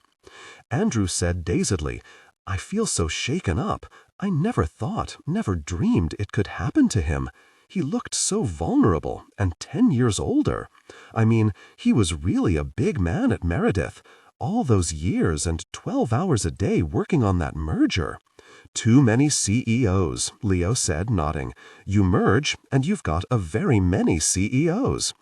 Miss Lomadew said crisply, I hope that you realize he had no idea your mother was here, Andrew, and came to find you in what is called his hour of need. Keep that in mind. He did, didn't he? He said in surprise, even though he wasn't sure where he was. But what on earth will he do now? He'll be lost. Gussie smiled at him. I suspect that your mother will decide that for him. Very competent woman, your mother. A smile appeared on Andrew's face and broadened into a grin as he considered this. That will be a surprise for him, and he must have enough money to retire, except he's too young for it. Money, growled Leo. Hubris. Gussie gave Andrew a shy smile. And we shall do very nicely without your great-aunt's money now that we've all agreed to sell 23 acres. We want you to know that, Andrew. I admit that I'm not partial to Swiss chalets.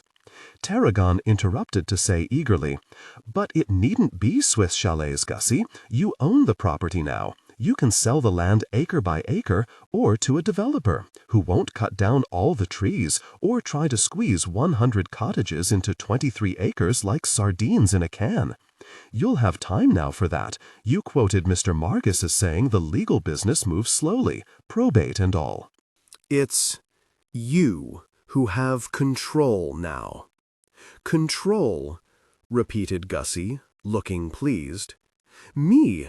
How astonishing! Let's find a new realtor tomorrow. With a glance at Andrew, Tarragon said, You still look in shock, Andrew. How about a swim? A change of scene at this point seemed very welcome. Gladly, he said, and went in search of his swimsuit. Are you okay yet? She asked as they walked in Indian file down the path to the pond. He said ruefully, No, I'm not. I've lost my anger. At your father, she said, nodding. Yes, and I don't know whether I feel pounds lighter or cheated. She turned and smiled at him. You mean the emperor had no clothes on, and you never guessed? It needs adjustment, he admitted. Anger must be heavy to carry. He laughed. It's also a great stimulant. Let's swim.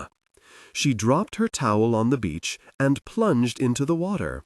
But Andrew stopped for a moment to look across the pond at the Bidewee cottage and wonder what was happening between his mother and father. He thought how strange it was that Thale's Folly had been slowly drawing all three of them together, as if by a magnet, when 8 days ago he'd not even known of its existence. The pond was already half-shadowed by gathering clouds.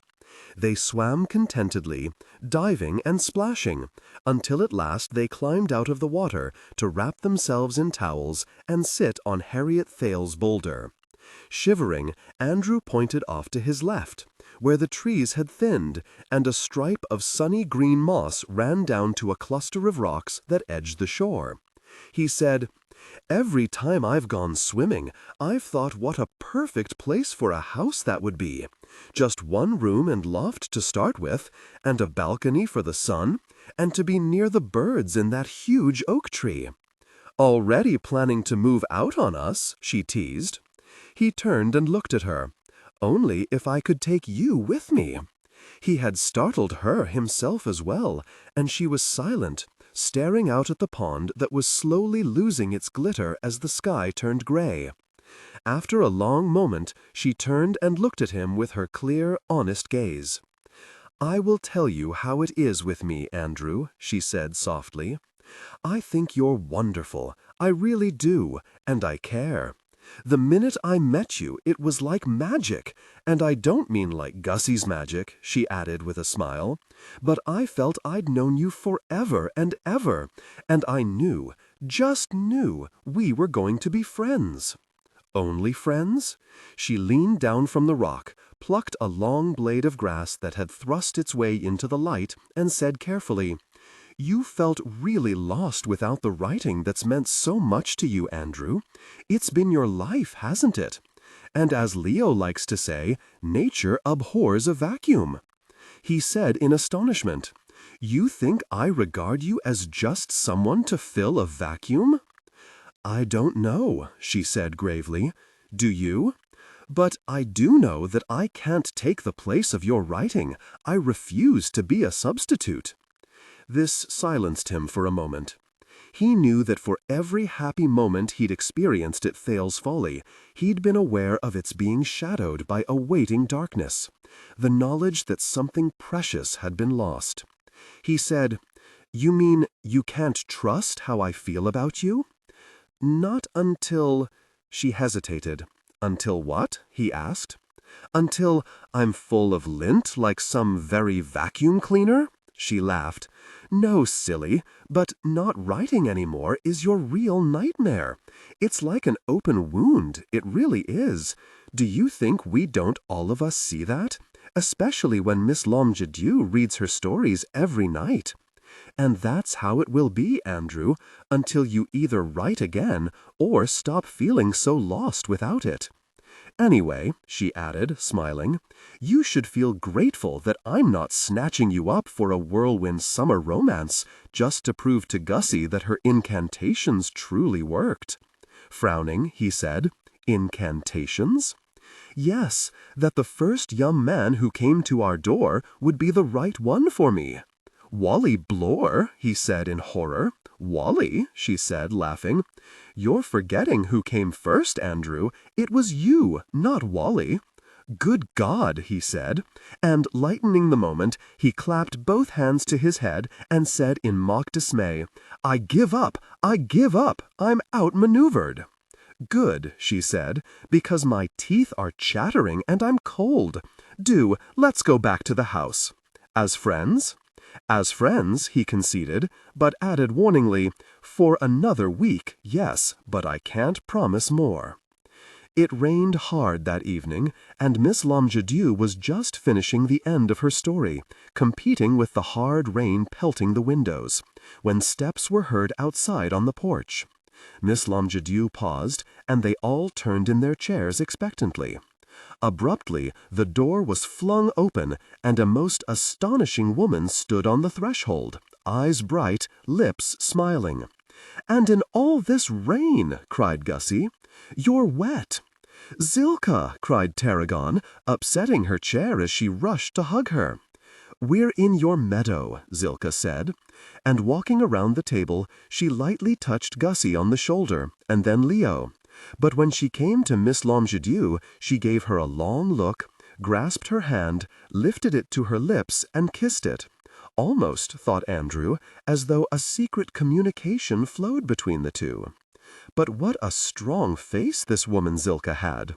A long nose, high cheekbones, full lips, a cleft in her chin, tangles of wet black hair only half concealed by the black kerchief she wore around her head. Whatever else she wore was hidden by a bulky trench coat, a man's surely, and her face glistened with drops of rain.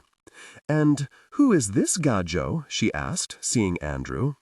"Allison's son," Gussie told her, "and Harriet Thaye's nephew." "Is he now?" she said, peering so closely at Andrew that he felt uneasy.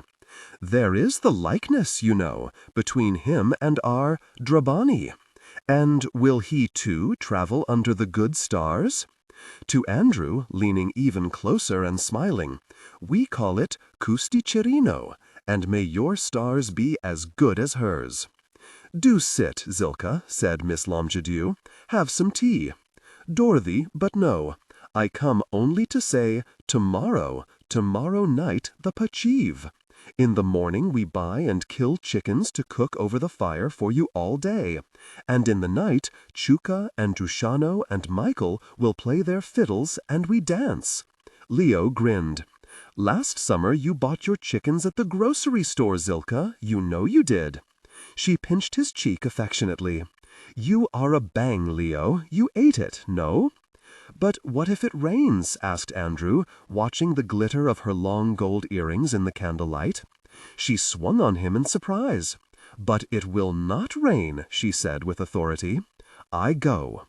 The door opened, and she was gone, leaving behind only a pattern of raindrops on the floor. Monday is good, whether for the man's soul or for his body. It shields him against visions and dreams, and the wart is very wholesome. Apuleius. With the promise of electricity on Tuesday, Andrew spent a few hours helping Leo carry up from the basement 3 floor lamps and 7 table lamps. Having not yet experienced the cellar, Andrew found himself fascinated by the similarity between it and Hobe Elkins's dump. There was, of course, the rescued space heater. There was the head of a mannequin, shelves of empty glass bottles and jars, a dozen lids of garbage pails, a tool bench, pipes, coils of wire, lampshades, and at least 3 dozen more books in a pile. Looking around him with satisfaction, Leo said, "This is my place." Andrew nodded. He could conceive of no one else who would want it. Since the lamps had reposed in the basement for nearly 5 years, Gussie waited for them in the kitchen with dustcloths and broom, and they all had become involved in cleaning and admiring them when they heard the sound of a car on Thale Road that grew loud enough to emphasize that it was not a lost tourist, but was heading up the driveway to Thale's Folly. Going to the door, they saw a huge and shining station wagon full of children making its way slowly up the driveway, bouncing over the rough spots. Fascinated, Gussie and Andrew walked out on the porch to see who it might be. It had no sooner stopped than a young woman in jeans and a t-shirt sprang out of the car, and seeing them shouted, "I'm so terribly sorry! I had no idea! I'm so sorry! I didn't know! I've only just heard, and I'm so sorry!" "What is she sorry about?" asked Gussie. "Who is she?" "What's up?" asked Andrew pleasantly, strolling toward the young woman, who appeared close to wringing her hands in apology. "He's been with us all this time in Pittsville, helping us clear the—" "I'm Tippy Morton," she said. "We had this fire, and he's been such a help, and—" "Who?" asked Andrew. "Who?" asked Gussie. Mrs. Morton turned with a flutter of hands toward the car. Among the tangle of children's heads in the rear there was motion. An adult had surfaced. A door opened, and a man stepped out. "Mr. Branofsky!" cried Gussie. And to Miss Lumdu on the porch, and to Leo and Tarragon in the kitchen, "It's Mr. Branofsky!" He looked pleased by his welcome, and Andrew, at once reaching for words to describe him, nodded. Hair still in damp strings, this he'd already seen before, but not the face, as brown and lined as old leather, with shaggy white eyebrows, a stubborn jaw, bad posture, a small shrunken mouth, no doubt lost teeth, and a twinkle in his eye as he looked them over. Mrs. Morton was still trying to explain. Mr. Branofsky had been hanging a swing from a tree for the children when the call had come about the fire at their house in town. Mr. Branofsky was so handy. Her husband a busy attorney. She'd asked Mr. Branofsky to come and help, paying him, of course. And he'd been such a help carrying out charred beams. Just one room, mercifully, the rest of the house barely singed. But when I heard... She stopped to catch her breath. "It's all right," Gussie told her in hope of stopping her. "It's all right." "I just didn't know, didn't realize." "It's all right," Andrew said in a louder voice. And walking up to Mr. Branofsky said, "I'm Andrew Thale. How do you do? We've not met." And wondered what he might have been in his previous life, since he looked as dignified as a judge, even in filthy overalls and without teeth. "We've missed you," Gussie told him. "Needed you, too," said Tarragon. "Mr. Branofsky, please come in and have tea. We've something to ask you." "No, Tarragon," Gussie said. "Give it up." "Chamomile?" asked Mr. Branofsky. Tarragon laughed. "Oh, yes, at once." And to Gussie, "We have to at least try, at least ask."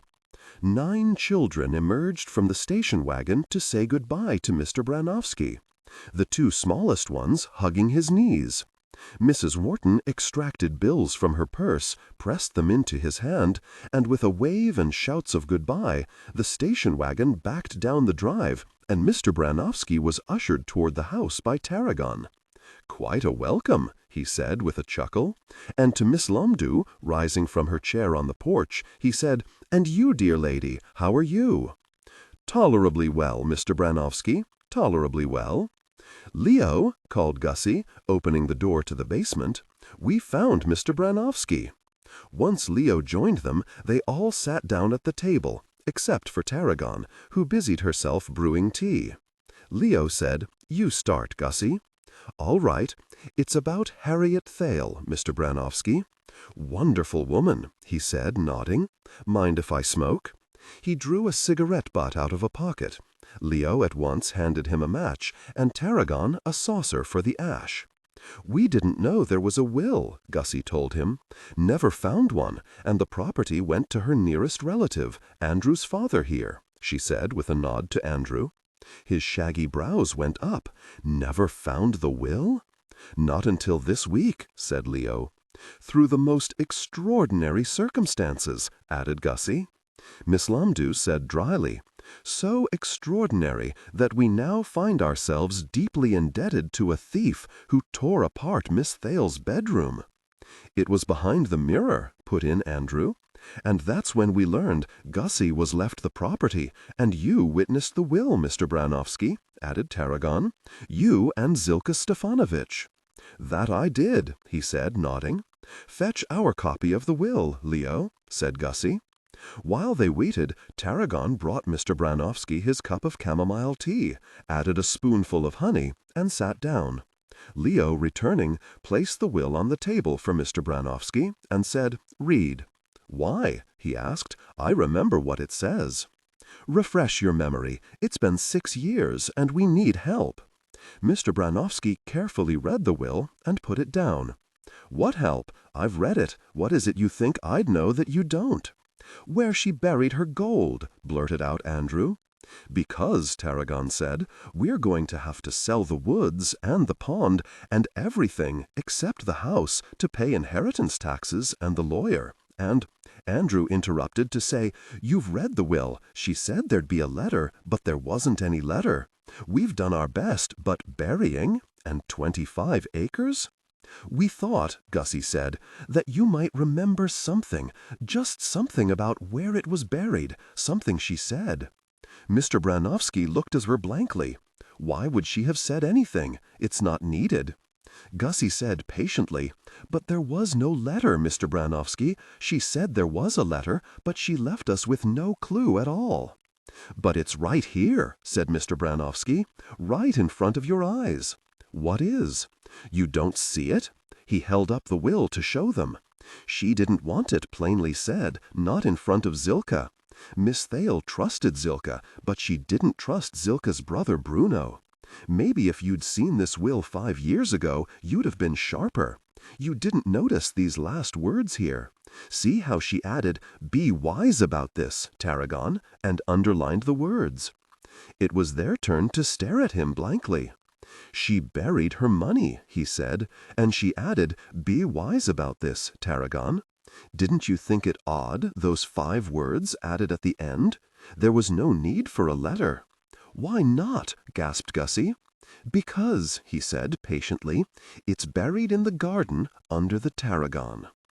"Under the... Can this be true?" whispered Gussie. A stunned Leo said, "We thought it meant for Tarragon to be wise about being left a lot of money, being so young." "Can this be real?" Gussie said, grasping the will and staring at the words. "The Lord works in mysterious ways," pointed out Miss Lumdu. "So did my great-aunt," Andrew said dryly. Mr. Branofsky gave him a sharp glance. "And you, young man, would you leave directions around where anybody might see, telling exactly where money's buried? But I'll say one thing. She thought you'd know. They'll know," she said. "Except we didn't," said Leo. He and Gussie exchanged glances. Miss Lumdu looked at them expectantly. Andrew looked at Tarragon, and Mr. Branofsky waited, twinkling, And then, "Let's go!" shouted Leo. "Where's the shovel?" All of them except Miss Lomdu jumped up from the table. "It's on the porch," said Miss Lomdu, rising calmly to follow Mr. Branofsky out of the door. Leo reached the herb garden first. Andrew, having stopped to pick up a pointed trowel, abandoned among the kale. Once inside the encircling rosemary-covered wall of rocks, Leo strode to the farthest end of the Tarragon row, muttered, "Here goes," and placing one foot on the shovel, he plunged it deep into the earth. They waited in suspense. "There's something here," he said cautiously. "Of course there is," said Mr. Branofsky. "But oh, the Tarragon," mourned Miss Lomdu. "Be careful, Leo." Leo neatly turned the spade in the earth, prying up stalk and roots of tarragon to expose the corner of what looked to be a metal container. As he carefully freed it from the earth, the edge of a second receptacle could be seen. Carefully, reverently, Leo lifted the first one out and deposited it on the earth. "Steel," he said. "Somebody open it." Gussie stepped forward and made an attempt to pry it open. "We need a screwdriver," she said, "or a knife."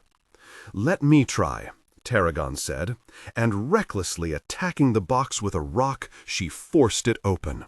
Startled, she cried, "But these are just papers." Andrew, peering over her shoulder, smiled. "Those are bonds, a whole pile of them." "Oh, Leo, see what the next box holds," Tarragon told him. "This is exciting."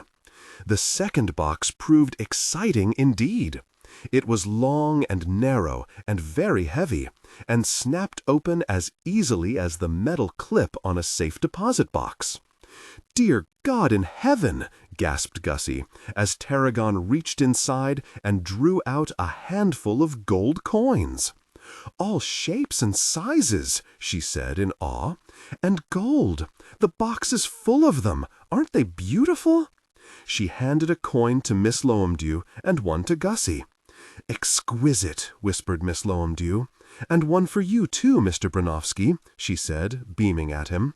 "If not for you—" "Like pirate treasure," Leo said in an awed voice. Andrew, intrigued by Leo's success, "What the hell," he thought, decided to dig for pirate treasure at his end of the row. And inserting his trowel under the tarragon, delving deep below its roots, he called out, "Hey, I've hit something too!" Without venturing any deeper, he moved a few feet along the row and tested the earth again, then advanced slowly toward Leo at the far end, where he said in an astonished voice, "This entire row of tarragon has metal boxes buried under it." They turned to stare at him, and Gussie looked suddenly frightened. "Leo, no more! Stop! This is too much!" Miss Lomdu nodded. "She's right. It's too much." Mr. Branofsky, lingering at a discreet distance, said, "Safest place to leave it anyway. No need to worry about me. I knew where this was buried a whole year before Miss Thale died. Think I'd touch it now? I'd rather have my tree." He frowned. "Nobody's stolen my knapsack and tarp, have they?" Andrew assured him that both knapsack and tarpaulin were still safely under his tree. "So we stop?" asked Leo, resting on his shovel. Andrew, considering this, said, "The question certainly does arise as to what you do with anything more that's dug up. My trowel must have hit at least 5 more metal containers. You'd need a car, a bank, a safe deposit box, a dealer to appraise the coins or sell them, a stockbroker to handle the bonds." "Stop, stop! It's terrifying," Gussie said. "So much I never dreamed." "I think," said Miss Lomdu judiciously, "one might carry just this one box of coins to the house, to admire." Gussie nodded, looking relieved. "What matters is knowing that it's here, and that we needn't sell the woods and the pond, and—" She burst into tears. Leo sighed. "Care certainly clings to wealth, indeed, just as Horace wrote." "But do carefully replant the tarragon you've uprooted," said Miss Lomdu. "Carefully, Leo." They now became busy planting the tarragon that had been dug up, which amused Andrew. If Gussie was in tears and Tarragon comforting her, Andrew found that he had to conceal an insane urge to laugh, a laugh that began deep down inside of him and wanted to break out but dared not. Whether there was a hysterical aspect to it, he had no idea, but he had never before observed a scene fraught with such conflict, such terror at the thought of riches, or such delight in finding them. Most of all, he was absurdly happy for them. The woods would remain unviolated, the pond unpolluted, Gussie's shrine intact, the birds would continue to live and sing and build nests at Thale's Folly, there would be no Swiss chalet, Miss Loamdew would have a hot bath every day for the rest of her life, and in the evening there was to be a Potchaliv. Before any Potchalivs, barbecues, or Stefanoviches, Andrew knew in the morning that he could no longer contain his curiosity as to what was happening at Bidawee Cottage. Apparently, everyone else was sleeping late after the excitement of the day before. The decoding of the will by Mr. Branovsky, he thought, was surely an accomplishment as staggering as the translation of the Rosetta Stone. He tiptoed downstairs, spread blueberry jam on a slice of bread, scribbled a note reporting that he had gone to tell his mother the good news, and, leaving it on the table, set out for Bidawee. Zilka had said there would be no rain today, and there was no rain. Perhaps she too was a witch, he thought with a smile. But his smile died away as he reached the stepping stones across the brook and approached the highway. Had his father recovered, he wondered? Had he returned to New York? Had he and his mother quarreled? He'd forgotten all the quarrels he'd overheard as a child, but he was remembering them now.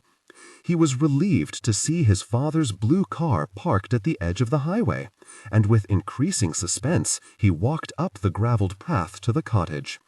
"Come in, the door's unlocked," his mother called out. He opened the door. His mother and father were seated at the long table by the window, with a carafe of coffee between them, and newspapers and sheets of paper nearly covering the table. His mother said cheerfully, "Bring a cup from the kitchen, Andrew, and join us for coffee." "Good morning, Andrew," his father said, as formally as usual, and then, "Get the very cup so we can get on with things here." Andrew entered the tiny kitchen and returned with a cup decorated with elves, no doubt another flea market acquisition. "On with what things? And I must say you're looking rested, father," he said as his mother filled his cup with coffee. His father ignored this. "Pull up a chair," he told him. "Now, where were we, Allison?" "Let's see. We've added up your pension," she said, "and the silver balloon you'll receive, or is it a parachute? And we've crossed off—" She stopped and glanced at Andrew, smiling. "Your father and I have discussed his living here with me for a while, not marrying," she added firmly. "So many of you young people live together without the banns, there seems no reason why we can't." "When we were married, we quarreled," his father pointed out. "Oh, we'll quarrel anyway," she assured him blithely. "Now, where were we?" "What are all those sheets of newspaper and paper?" asked Andrew. "Possibilities," said his father. "I dare say we can use your input, Andrew." This was amazing indeed. "Always glad to help," he said brightly. "What possibilities are you discussing?" "We've discarded the idea of a bicycle repair shop," his mother told him. "But according to yesterday's Gazette, there are several businesses for sale or going bankrupt." His father frowned. "This newspaper for sale has its appeal, Allison. One of those freebies full of ads the Gazette wants to rid themselves of." "Yes, but you're not terribly good at selling ads, are you, Horace?" she asked tactfully. "Turn to page 2. There's a rather sad article about a small plastics factory going out of business. Human interest story. The owner's been in Pittsville for 35 years. He's going to have to close. No buyers. And 15 workers will lose their jobs." His father, turning to page 2, frowned over it. "Makes dinnerware." "Yes," she said, "I've seen it. Quite dull. But if someone bought it, hired a very good designer—" Here Andrew's glance moved with interest to the colorful skeins of wool in the corner. Someone who could design really exciting and outrageous colors and patterns, they might do very well in boutiques and the more avant-garde shops. What a challenge it would be, she said deliberately. And you know plastics, don't you? Andrew moved from amazement to awe. Leo had been right. His mother would know precisely how to divert and rescue his father, and she had the confidence and tact to do it. It also startled him to realize that quite possibly she still loved him. He said, "I hate to interrupt this conference, and you make awfully good coffee, Mother, but I've good news to tell. Mr. Branowski's been found, and Harriet Thale's money was buried under the Tarragon." She stared at him, wide-eyed. "Under the Tarragon?" she frowned. "You mean... Oh, why didn't I see that? Those words added at the end, was that it?" Andrew nodded. She shook her head. "And I thought it was advising Tarragon to be wise about inheriting money at a young age." "So did Leo. You do know, Father, that the will's been found, and you don't own Thale's Folly after all." His father brushed this aside casually. "So your mother told me at breakfast this morning." "But only after he'd slept for 10 hours, added his mother. Andrew grinned at her. "Then I think I'll leave you both to your Machiavellian plottings. The Stefanoviches have arrived, and there's a Pacivi tonight if you care to come." "Too busy," said his father. "Not necessarily," his mother added. "We'll see how it goes." His father gave Andrew a stern look. "We'll also be looking into some travel. Your mother's always wanted to see Alaska, but I've been too busy." It was also possible, he realized, that his father still loved his mother. A speechless Andrew managed only a feeble "yes," and then, as he reached the door, he rallied to say, "See you later." But neither of them heard him, and in spite of being ignored, he left with a broad smile on his face that turned into a chuckle and then to an outright laugh as he made his way back to Thale's Folly. The day proved full of Stefanoviches. Andrew's hand was shaken by men named Asani, Yorko, Michael, Luigi, Chuka, and Drusciano. Gypsy children splashed in the pond during the afternoon, and the cleared area next to the meadow was full of wood smoke. By sunset, the 8 barbecued chickens had been dispatched, their bones claimed by Gussie for soup stock, and Tarragon escorted Miss Lahomdieu back to the house, where she would most enjoy the music from her chair on the porch, she said. When Tarragon returned, she had changed from her blue jeans into a long white skirt, from my high school graduation, she told Andrew, and she had added the glittering black sequin jacket that he'd found for her at the thrift shop. "You look gorgeous," he told her, "and as a friend—" He leaned over and kissed her. "Strictly as a friend, of course." To that, she informed him, I could very crassly say, "Oh yeah?" and with a smile crossed the meadow to help Zilka move chairs. Drusciano and his 2 brothers were tuning their violins on the steps of one of their mobile homes, and Andrew wandered over to observe them. Drusciano, seeing him, smiled, and lifting his bow, he played a few notes of music that startled Andrew. He said, "My God, you make that violin sing. That's boogie-woogie stomp, isn't it?" "Ah, you know boogie-woogie?" Andrew nodded. "Jazz and boogie-woogie I collect. Where do you play in New York?" He named a well-known restaurant in the village, and sometimes uptown, he said with a shrug. Andrew would have talked more with him, but the other 2 were waiting for Drusciano, and he saw that neighbors had begun arriving, people acquainted from past summers with Miss Thale and her gypsies, and among them Artemis and Manuel with their wives. It had grown darker now, and as the moon rose in the east, Zilka brought out 4 lanterns, lighted them, and hung them from the trees. Drusciano and his brothers moved to a commanding position under a lantern, and Drusciano spoke. "We play first the Horo Hora Lui Dobrica, folk music from a beloved Romania." 3 violins were lifted, and with a flourish of bows the men began to play. It was a perfect choice for a celebration, lilting and joyous, not music for social dancing. It needed a ballet with jubilant leaps to express its joy. It soared and swept, it was exhilarating, and ended on a high, exuberant note. But nothing prepared Andrew for what came next. Luigi, seated next to him, leaned over to whisper, "This will be real gypsy music. I will tell you the words." The music began again, but in a low key, like a dirge, and Luigi murmured, "The winter snows are falling." Andrew made no reply. He had turned mute and still as the sad notes reached and stirred him. He felt the poignancy, the melancholy, the emotion invoked by these stringed instruments, so masterfully played they fairly throbbed with pain, loneliness, and grief. From exhilaration, Andrew was plunged into mourning, and tears came to his eyes. The winter snows are falling. It was suddenly unendurable, and in panic he stumbled to his feet and fled. Into the woods he ran, faster and faster, to escape the music that haunted him even now, until, seeing light ahead, the flicker of a candle, he found himself at Gussie's altar and flung himself on the moss. Gussie must have come here earlier and lighted the candle, to pray, to give thanks. He realized how deeply the music had stirred him, too deeply, breaking through a wall in him that opened him up to the darkness he'd tried to bury for so many months. Dimly, still, he could hear the music, or had he carried it with him? The moss was like a soft carpet.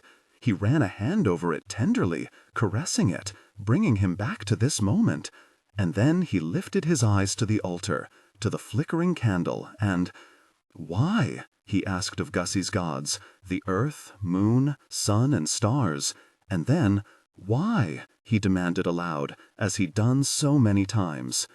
But there was no answer. His thoughts drifted back in time to the Andrew he'd once been, inviolable, or so he'd believed, confident of his future, buoyed by early success, already sketching out possibilities for a new book, anticipating a larger advance, perhaps a larger Manhattan apartment, and then in one nanosecond, all gone. He realized he'd spent months damning the trick that life had played on him, damning his friend for piloting a plane that crashed, damning the terror that had strangled all interest in what he'd loved doing, and yes, consuming him with self-pity. And in a blaze of revelation, he understood that Miss La Homedieu had been right after all. He had been angry at God, and he'd not even known that he believed in God. It was embarrassing to admit his arrogance. He had never asked why the engine of the plane had failed, to present him with the torment of an early death. What had angered him and stunned was that God had allowed it to happen to him, Andrew Thale. It stunned him now, in this moment, to understand that all these months he'd been talking, not to himself, but to God. Miss La Homedieu had known this. It was suddenly important, terribly important, to find and talk to Miss La Homedieu, whose prescience implied what? Knowingness? Madness? Wisdom? At least an acquaintance with God, and with life. He staggered to his feet and ran. She was still seated in her chair on the porch, stationed there to hear the music in the woods, but he was surprised to see that Gussie was with her, standing beside her, one hand resting on Miss La Homedieu's shoulder. He thought he had left Gussie nodding happily at the Romanian folk song in the woods, but now she was here, and with a strange look about her. Andrew said with a smile, "I came back to talk with Miss La Homedieu." "She's left us," said Gussie. An idiotic thing to say, he thought, with Miss La Homedieu seated erect, eyes wide open, and wondered why he suddenly tensed. The screen door opened, and Leo walked out, followed by Mr. Branowski. "She's dead," he told Andrew, and to Gussie, "Let her go, Gussie. It's time we carry her upstairs to her bed before—" He stopped, unable to say it. Gussie nodded and withdrew her hand. Suddenly aware of Andrew, she said, "Find Tarragon, will you, and your mother." Her face grew stern. But don't stop the music, don't stop the dancing. She always loved that. Andrew stood very still, staggered by a wrenching sense of loss. He felt, and it was very strange to him, as if he'd been kicked in the heart.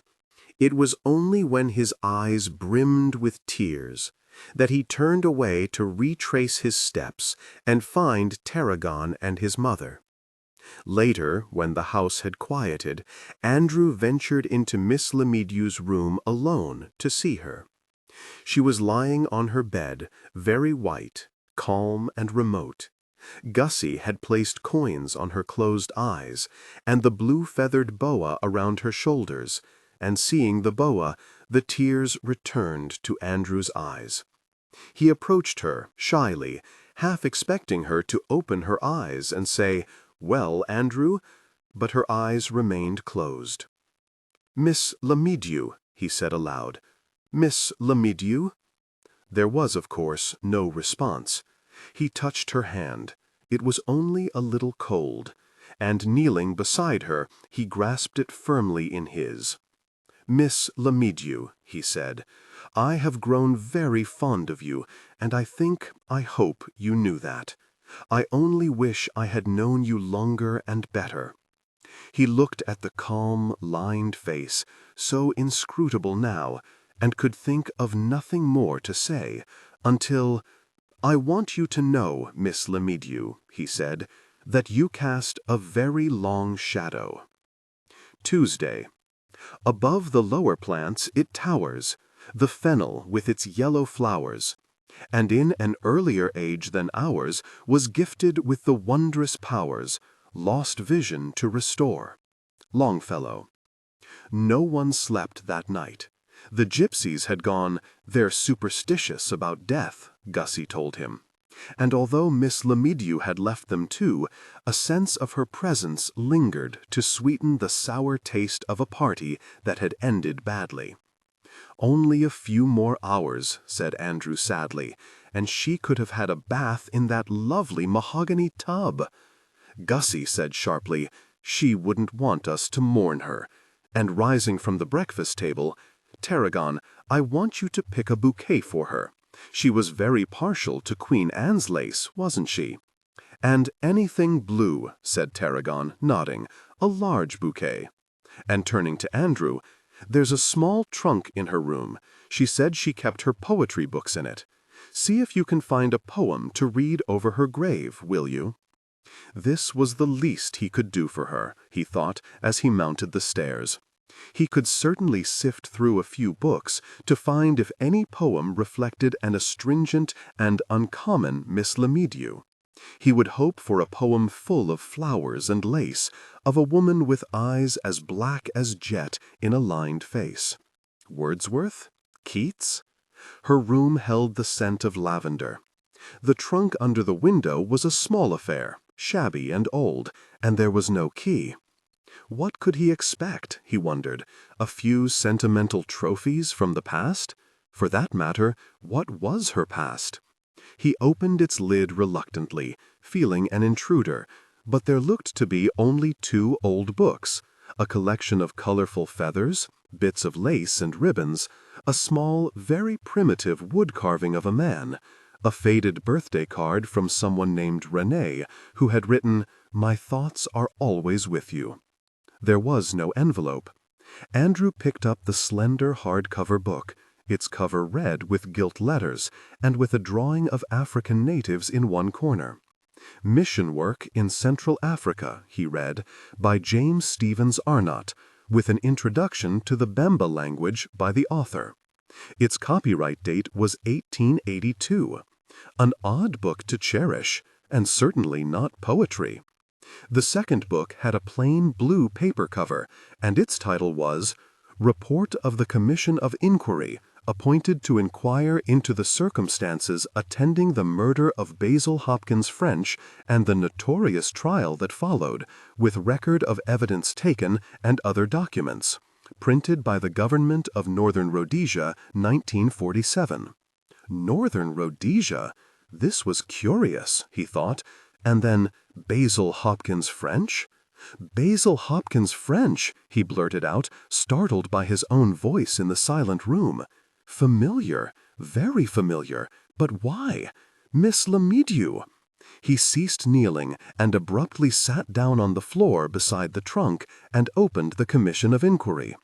There was a table of contents listing a diary of the commission, findings of the commission, Part 1, Part 2, Part 3, list of exhibits, names of witnesses, evidence heard, address to the commission, correspondence between the government. Impatiently he turned to Part 1, entitled "The Circumstances Attending the Death of Basil Hopkins French, the Events Leading Up to It." He read, "On the 10th of October, 1946, which is the last day on which French was seen alive, it is clear from the evidence of the natives that Basil Hopkins French left the missionary station that is administered by Miss Emily Lemedieu in mid-afternoon." Missionary station? Miss Lemedieu. He realized that his mouth had dropped open. She of the flowing chiffon gowns and flowered hats?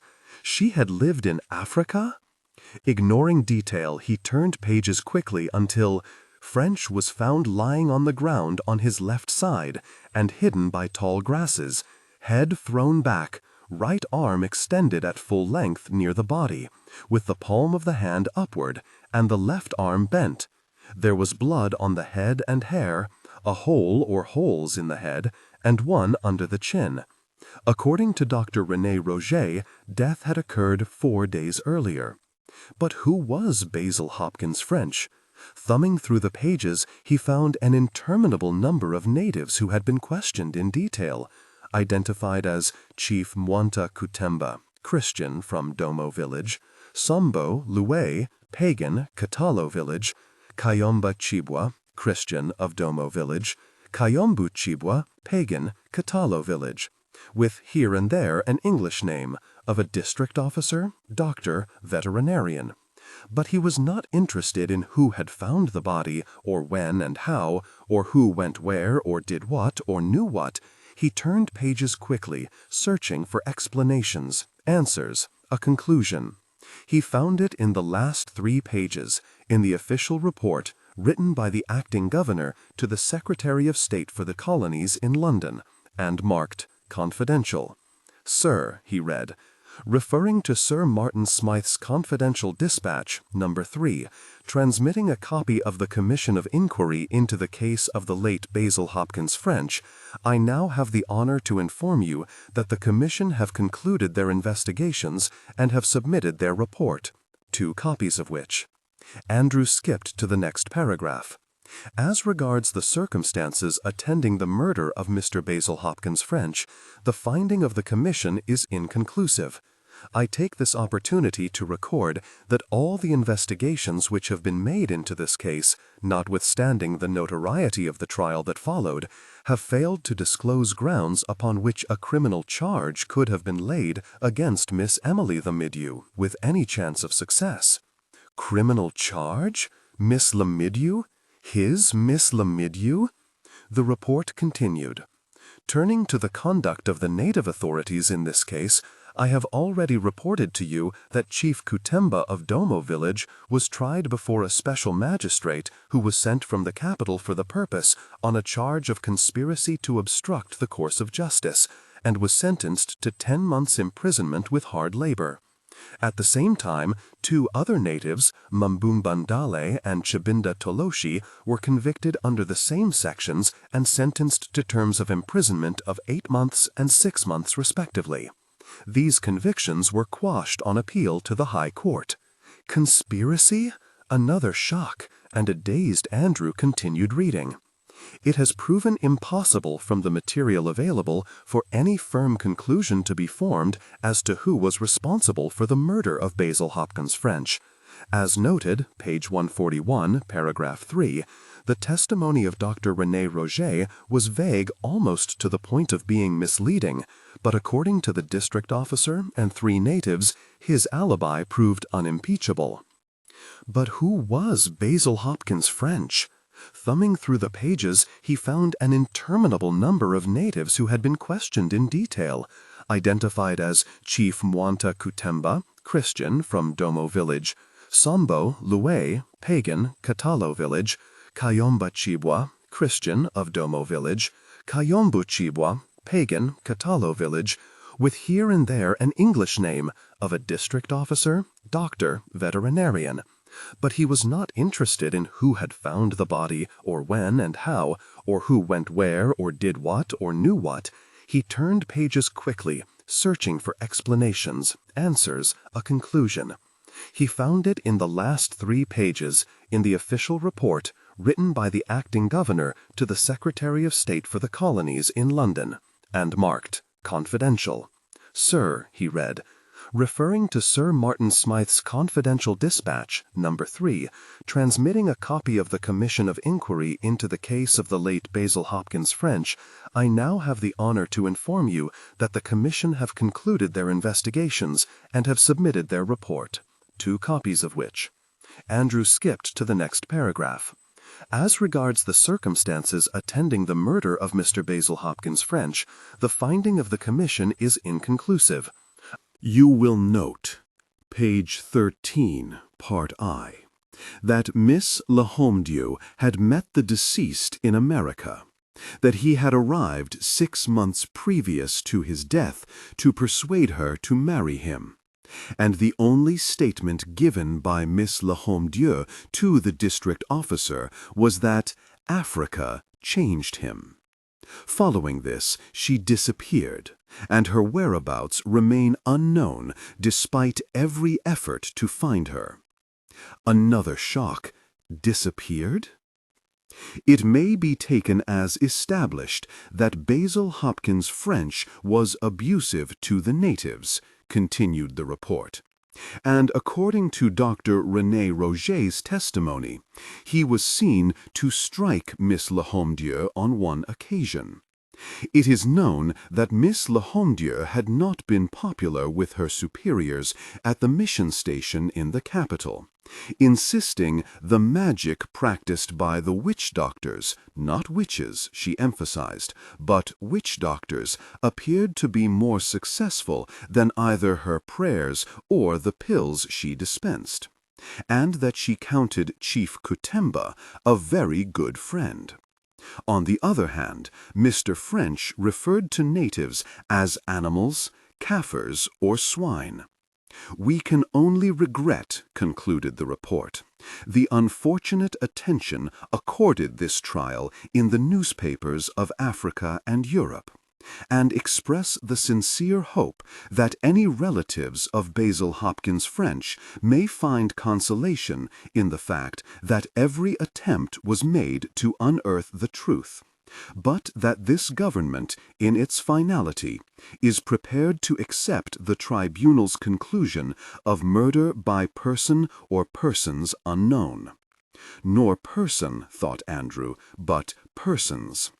He sat back on his heels in astonishment, trying to connect this with the Miss Lahomdieu he knew. Africa. Northern Rhodesia was Zambia now, wasn't it? And in 1946 it would have been a British protectorate or some such. And she had lived there? She would have been young. It was 50 years ago, after all. And she would probably have worn a cork hat that was de rigueur in those days, wasn't it? Her face would have been unlined, and perhaps her hair had been as black as her jet eyes. He pictured her as eager and idealistic, perceptive too, he thought. This much was obvious from her appreciation of the natives' culture, when in those days they'd no doubt have been considered savages. What could have happened on that day or night when Basil Hopkins French had been murdered? The report hinted at conspiracy. Had Miss Lahomdieu known that her errant lover was going to be murdered? The chief of the village had been a good friend to her. Had she been part of the conspiracy, if there was one? What had she felt when Basil Hopkins French was found murdered? Relief? Guilt? Grief?